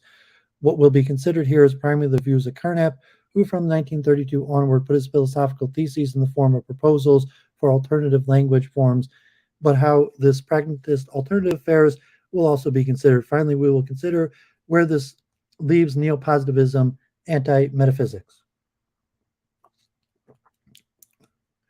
For Carnap, the empiricist criterion of significance was an analytical principle, but in a very special sense. As a convention, the criterion had the standing of analytical statement, but it was not formally specifiable framework principle of the language to which it pertained. Properly formulated, it was a semantic principle concerning the language that was stable only in its meta-language. To argue that the criterion itself is meaningless because it has no standing in the language is to commit a category mistake, for metalinguistics assertions need not have counterparts in other languages. Nor would it be correct to claim that the criterion hides circular reasoning, alleged because its rejection of the meaningless depends on the unquestioned notion of experimental fact as self-explanatory. Carnap's language constructor does not start with fixed notions of what is empirical rather than formal, or what is given rather than assumed or inferred, but from the beginning allows a plurality of perspectives in these distinctions. Carnap's empiricist criterion of significance is precisely this, an explication, a proposal for how empiricists may wish to speak. It is not an explanation of how meaning arises from what is not meaningful in itself. Unlike theorists who wish to explain how meaning itself is constituted, explicationists can remain untroubled by the regress of formal semantics with Tarskian strictures. For them, the lack of formal closure, the incompleteness of arithmetic, and the inapplicability of the truth predicate of its own language only betokens the fact that our very home languages cannot only be fully explicated. For pragmatists, the anti-metaphysician demarcation criterion is not strictly speaking a meaningful criterion. The pragmatic criterion of significance is expressly epistemic, not semantic, so it speaks of relevance with regards to an established cognitive practice, not in principle truth evaluability. The criterion most easily expressed in a conditional norm alongside other methodological maxims. The attempt to show metaphysics strictly meaningless once and for all did not succeed. For even Carnap's 1956 criterion and the pragmatic approach work, they did not achieve that. Carnap's criterion only works for constructed languages, and the pragmatic one does not address the semantic issue and only works case by case. But it can be argued that, well, this debilitates the Vienna Circle's most notorious claim. It does not debilitate the entire program. That was, we recall, to defend Enlightenment reasoning and to counter the abuse of possibly empty but certainly ill-understood, deep-sounding language in science and in public life. Their program was, to put it somewhat anachronistically, to promote epistemic empowerment. This program would have been helped by an across-the-board criterion to show metaphysics meaningless, but it can also proceed in its absence. It is helpful to consider the conception of metaphysics that can be seen in the motivating much of the circle's ethical non-cognitivism. What Carnap and Neurath dismiss when they dismiss normative ethics as metaphysical and cognitively meaningless, one may concede that due to the brusque way in which they put their broadly Humean point, they opened themselves up to significant criticism, but it's very important to see also that they did not do. Most notably, they did not dismiss as meaningless all concern with how to live. Conditional prescriptions remain straightforwardly truth evaluable in instrumental terms and so cognitively meaningful. In addition, their own active engagement for enlightened values in public life show that they took these matters very seriously themselves. In fact, their engagement in public as public intellectuals compares strikingly with that of most contemporary philosophers of science. But neither did they fall victim to the naturalistic fallacy, nor were they simply inconsistent in the determination of basic values. They rather saw acts of personal self-definition, but characteristically, Carnap showed a more individualistic and Neurath a more collectively oriented approach to the matter. What needs to be borne in mind, then, is the meaning that they attach to the epithet metaphysical. In this and other areas, the arrogation of the unique, fully determined objective insight into matters beyond scientific reason. It was in the ambition of providing such unconditional prescriptions that they saw philosophical ethics being the hair of theology. Needless to say, it remains contentious to claim those types of philosophical ethics to be cognitively meaningless, that seek to derive determinate sets of codes from some indisputable principle or other, but the ongoing discussion of non-cognitivism and its persistent defense of an analytic ethics as expressivism suggests that understood as outlined, the circle's non-cognitivism was by no means absurd or contradictory. Carnap was prepared to integrate ethical uh, desiderata among non-ethical ones within the network of means and ends that decision theory was a normative theory of rational action seeks to systemize and regiment. Moral reasoning is assimilated to practical reason and no longer suffers from a deficit of significance, albeit at the cost of not being able to exclude appeals to certain types of intrinsic value on the grounds of their being beyond the pale. Carnap may reasonably respond here to the theorist of science. He is not required to account for normative ethics beyond providing a framework for understanding its undeniable role in generic theory of human behavior.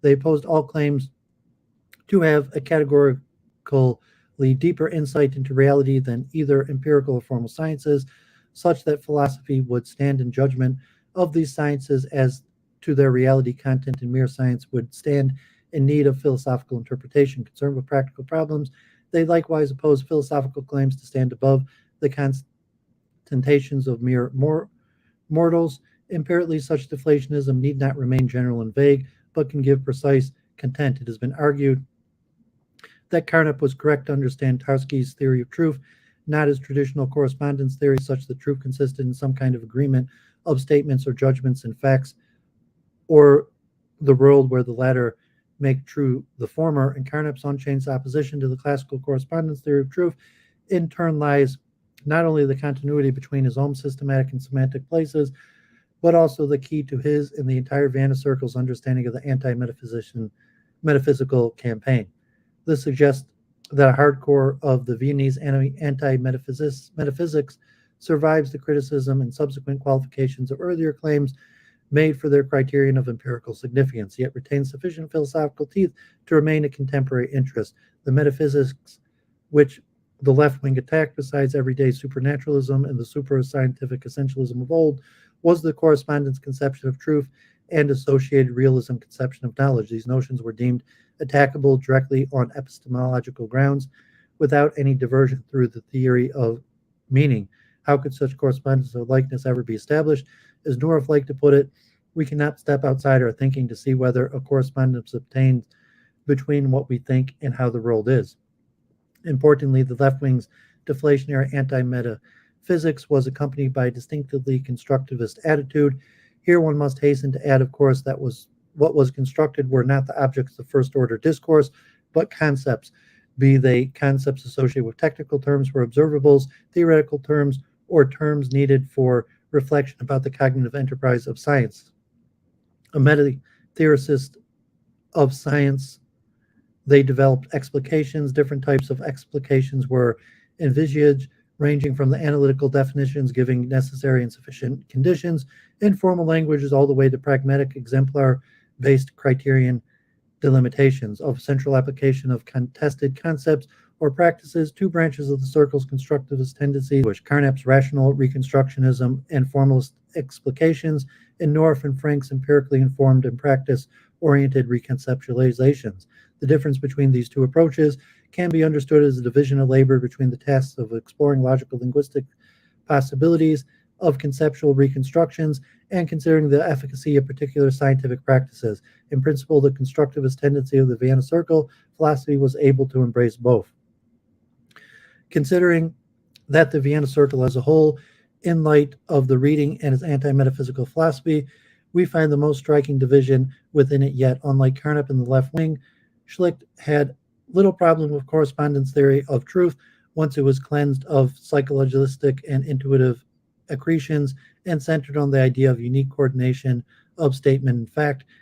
In this lay the strongest sense of continuity between his pre-Vienna Circle General Theory of Knowledge, 1918, and his post-Tractarian Epistemology, 1935.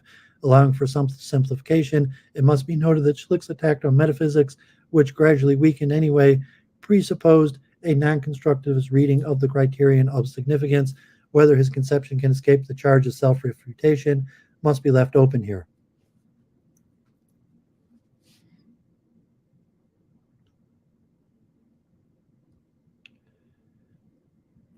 Yeah, I mean, Wittgenstein might stand. I mean, it's unclear. They say, okay, the Vienna Circle's focus was science, and Wittgenstein, although he wrote on logic, um, was not necessarily that focused on science. So that the Vienna Circle expanded Wittgenstein's philosophy to science and created something unique. I mean, at least that's how I'm seeing it. The Vienna Circle in history. Much confusion exists concerning the Vienna Circle in history. That is, both concerning the Vienna Circle's attitude towards the history of philosophy and the science of concerning its own place in that history. As the unnamed villain of the opening sentence, Kuhn's influential structures of scientific revolutions, 1962, logical empiricism, often accused of lacking historical consciousness and any sense of the embedding of philosophical and science in the wider culture of the day. Again, it can hardly be denied that much logical empiricist philosophy, especially after World War II, was ahistorical in outlook and asocial in orientation.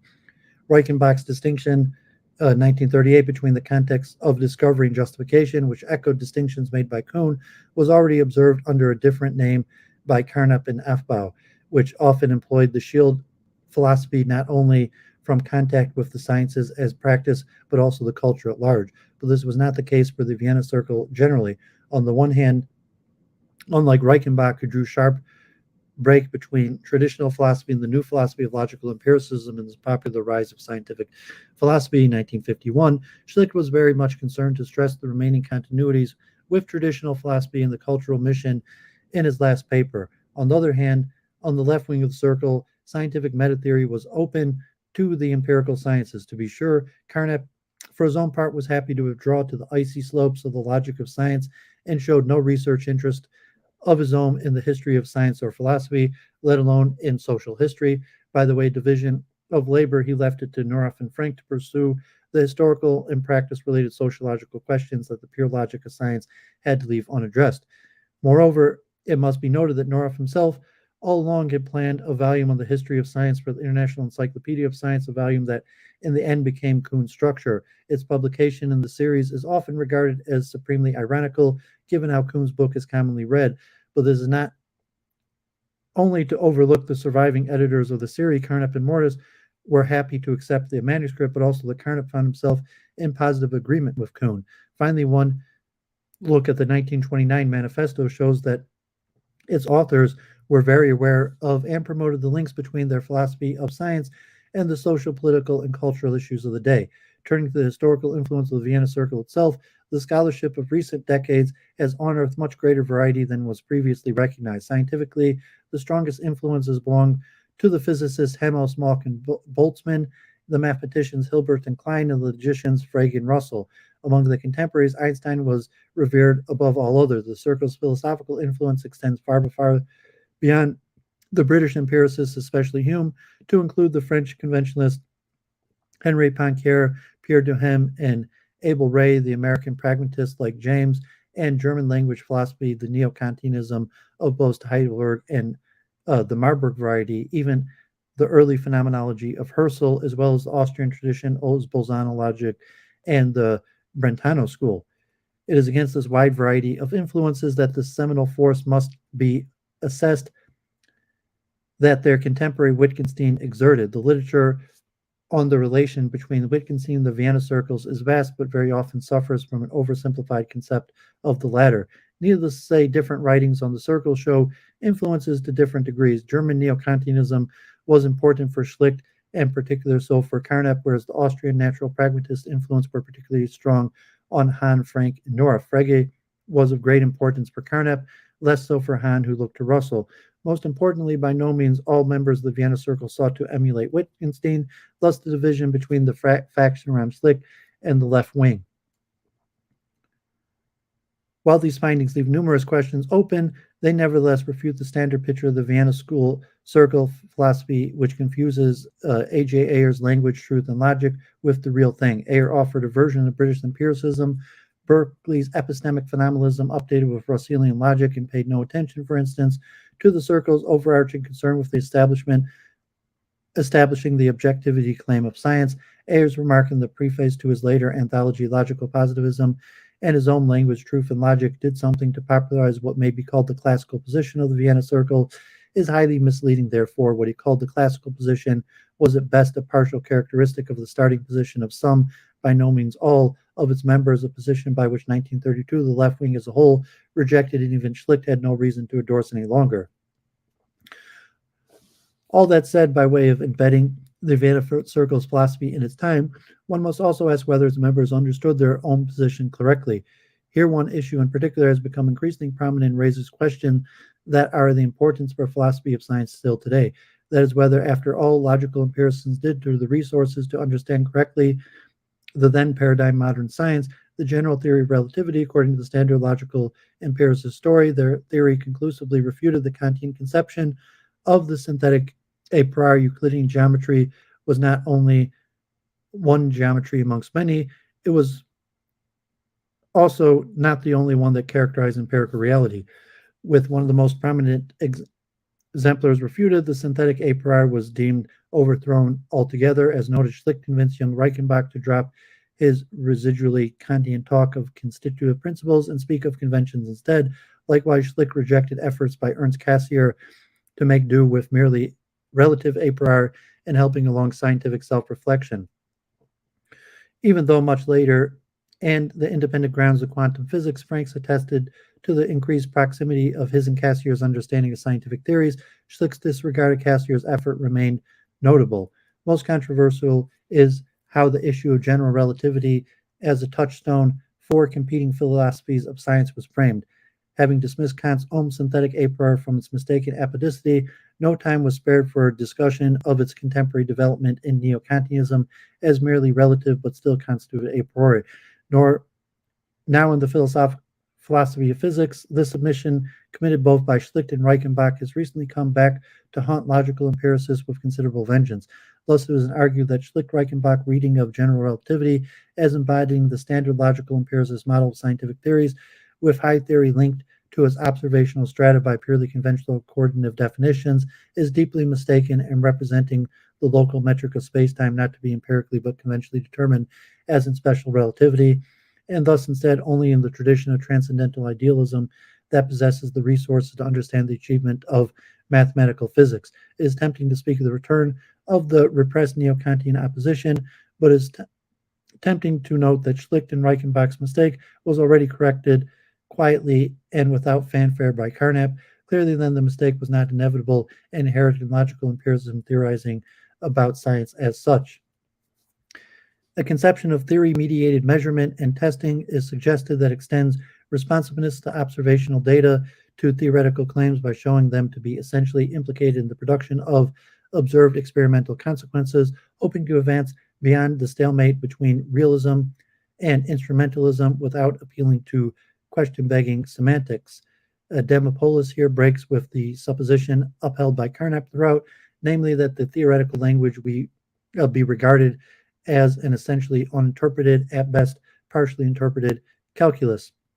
Whatever the outcome of this challenge, it is remarkable how, on this far-reaching and fundamental issue, contemporary philosophy of science interacts with the history of philosophy of science. Concluding remarks, the Vienna Circle must be seen as a forum in which widely divergent ideas about how empiricism can cope with modern empirical and formal science were discussed. While by no means all of the philosophical initiatives started by the members of the Vienna Circle have borne fruit, it is neither the case that all of them have remained fruitless, nor is the case that everything once distinctive of the Vienna Circle philosophy has to be discarded.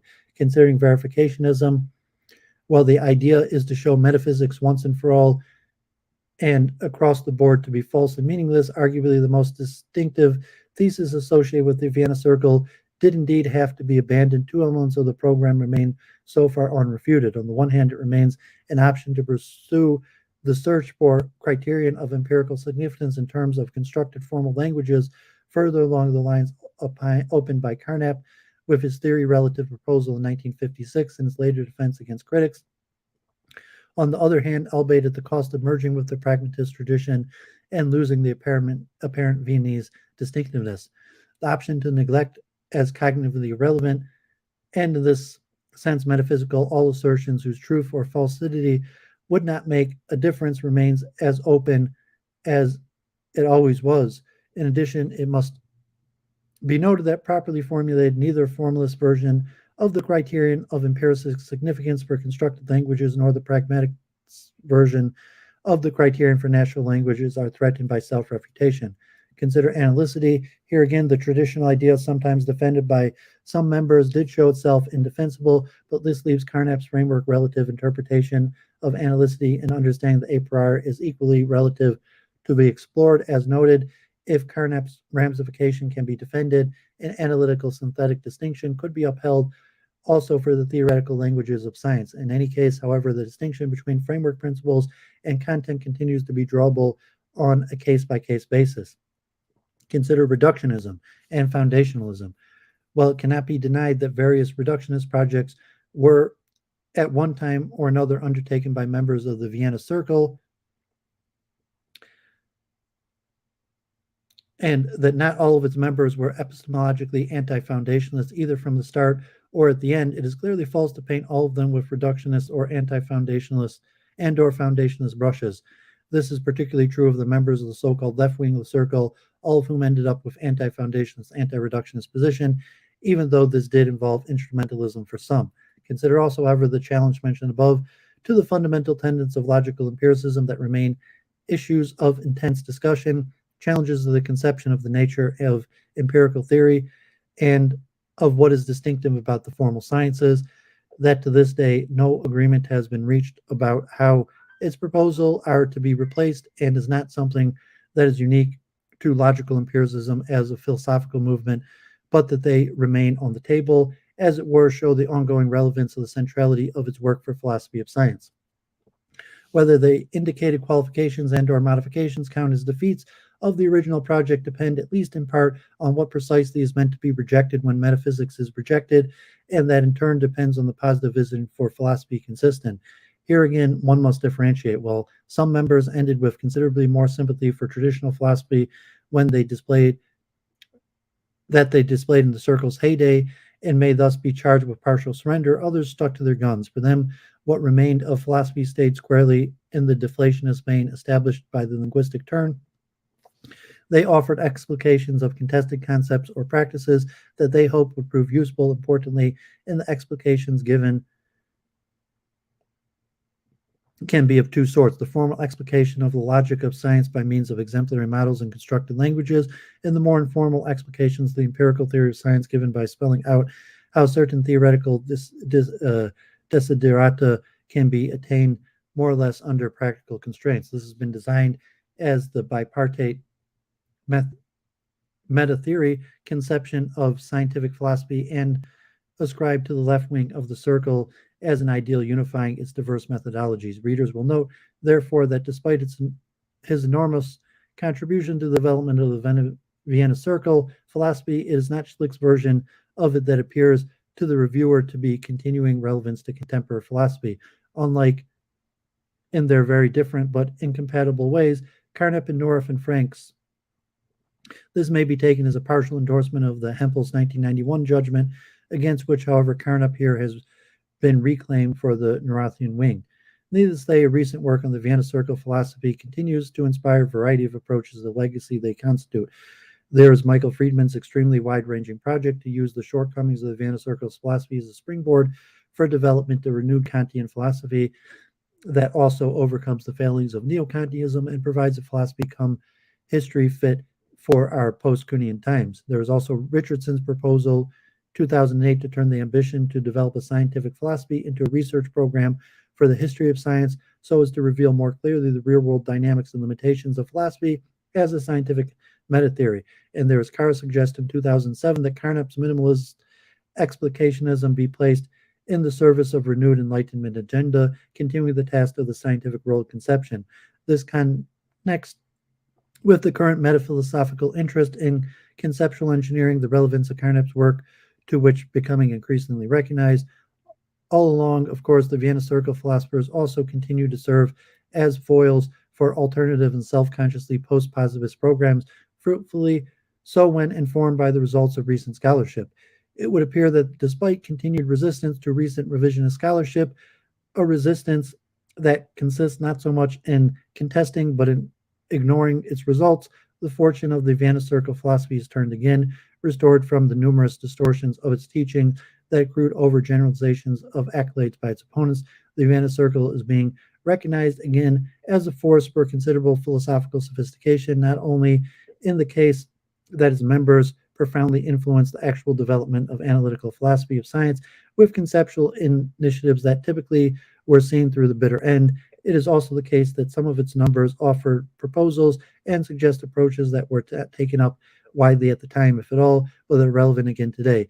Much like its precursors, Prager, Ruskell, and Wittgenstein, the conventionalists Poincaré and Duhem, the pragmatists Peirce and Dewey, and like its contemporaries from Reichenbach's Berlin Group and the Warsaw Lvov School of Logic and the Neo-Kantian Cassier, the Vienna Circle affords a valuable vantage point on contemporary philosophy of empirical and formal sciences. Okay, God bless Chicago, UG. Thanks for your comments. Wow, 5.5 hours. So on Wednesday, I hope to cover Hilbert's program in the accommodation of math and physics.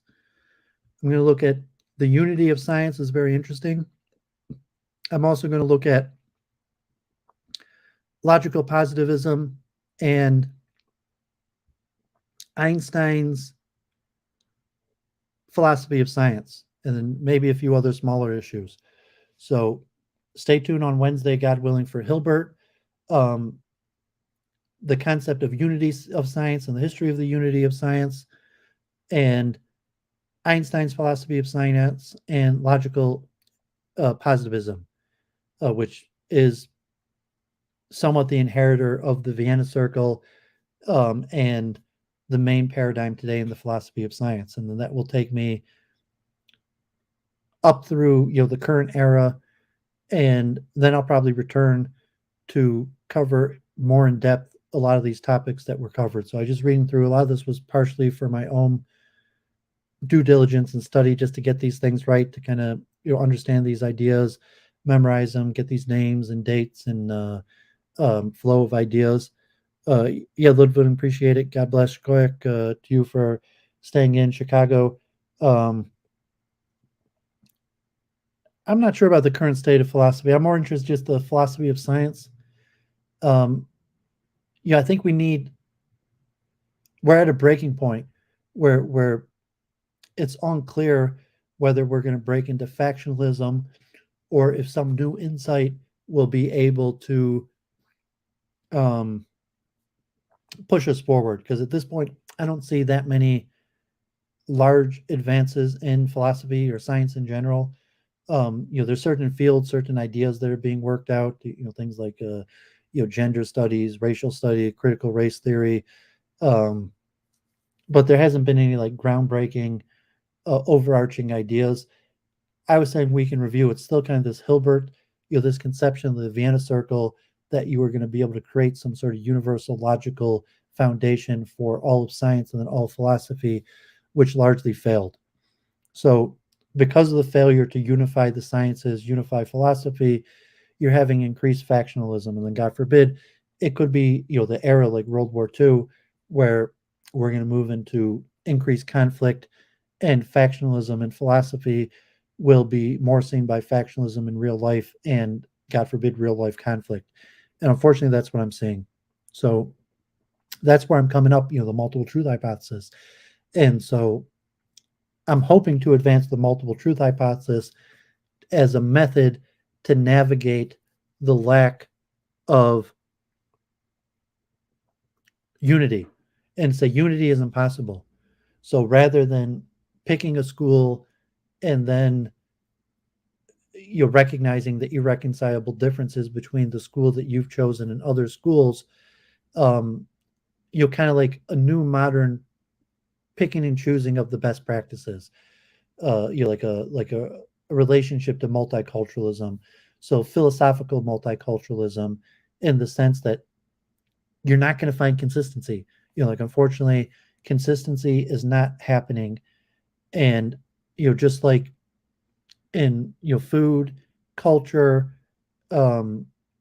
ideas, that philosophically we also should take a pick and choose attitude towards philosophy, even though it is logically contradictory. So So you said, well, I'm less dissonance to just have one faction and stick with it. However, as we're seeing that there's logical contradictions and problems with anything. So to suffer the dissonance of picking and choosing, even in philosophy and theology, it's like Duvid, like I'm a Hindu Orthodox Jew. It's like, that's impossible. You can't be both. And say, well, okay, I mean, to some extent it's impossible. It can't be both. But just within Hinduism and Judaism, there's impossibilities and logical contradictions, let alone to have two systems that have more clearly seen contradictions. And in any philosophy, like, okay, like I'm a capitalist with socialist leanings, or like, I don't know, Bernie Sanders, like a democratic socialism, or these various things, and say, well, I just pick and choose the best practices as I see them, and I run into contradictions all the time. In like a computer type model of like a multiple truth hypothesis, where um, I assess truth values, like we're going to get more into later. Hey, Skyworks, thanks for tuning in. Like statistical analysis, like Bayesian analysis, and to saying, well, no philosophy or system is true and has certain benefits for certain applications and then certain lackings for other applications.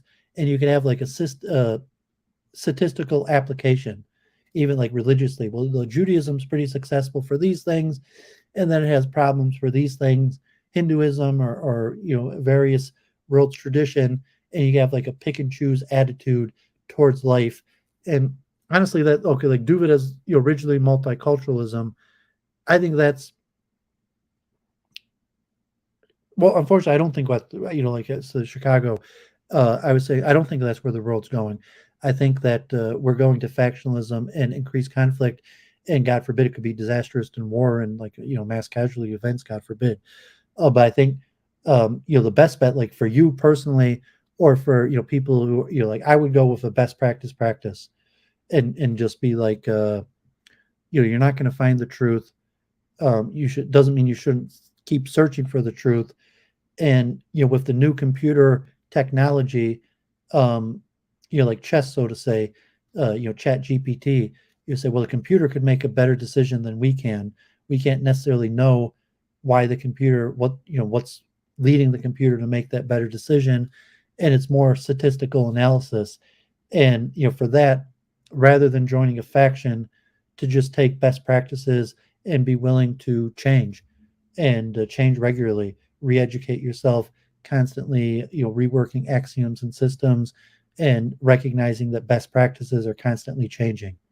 So that's my approach. And so just like follow best practices, pick and choose from all the world's tradition, all the world's philosophies. You could try to aim for some consistency, but to say the historical consistencies of factionalism is just going to lead to disaster. So, like a new way of picking and choosing best practices, constant reevaluation, statistical analysis is more likely the path forward. And we'll talk about that more as the series goes on, where besides for logical positivism, I would say the dominant school in the philosophy of science is really some form of statistical analysis.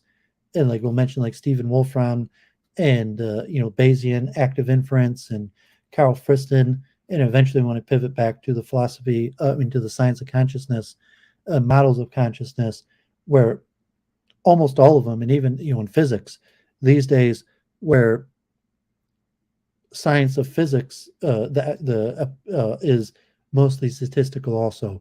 So learn your statistics, understand your statistics, and then look for statistical methods to approach philosophy in a best practices, constantly changing with an iterative feedback mechanism. And we'll talk more about these iterative feedback mechanisms. The scientific theory in general is the scientific method because of the iterative feedback mechanism of constant self-correction. So philosophy, you have to have an iterative feedback mechanism. You can't just like, oh, I figured it out, I joined a school, and now I'm going to use that. You have to have an iterative feedback mechanism that's self-correcting. And I'm not exactly sure how to apply that to philosophy. We'll look more into it. But yeah, I appreciate people tuning in. God bless. So these streams are somewhat due diligence of self-education. So hopefully people find these interesting. You could read along if it's useful to listen to me read like a book on tape or something like that. Hope people get enjoyment out of it. I'll try to start to um, timestamp a table of contents tomorrow and prepare. So Wednesday I'll do another part. As I said, probably Sunday I will do part 5, and then Passover is coming up, and I'll probably do a few Ask the Rabbis and put on hold. And we'll see Jennifer. She's had scheduling issues; can't do it on Sunday anymore. So we'll see what we can review. So we'll probably take a break on week in review till after Passover, which could be like 2.5, 3 weeks.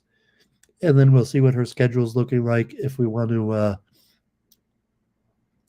move forward with week in review, if Sunday is available, or if we'll try to move forward and have it on Thursday, and if that makes sense. So stay tuned. God bless. Thanks for tuning in. And see you on Wednesday.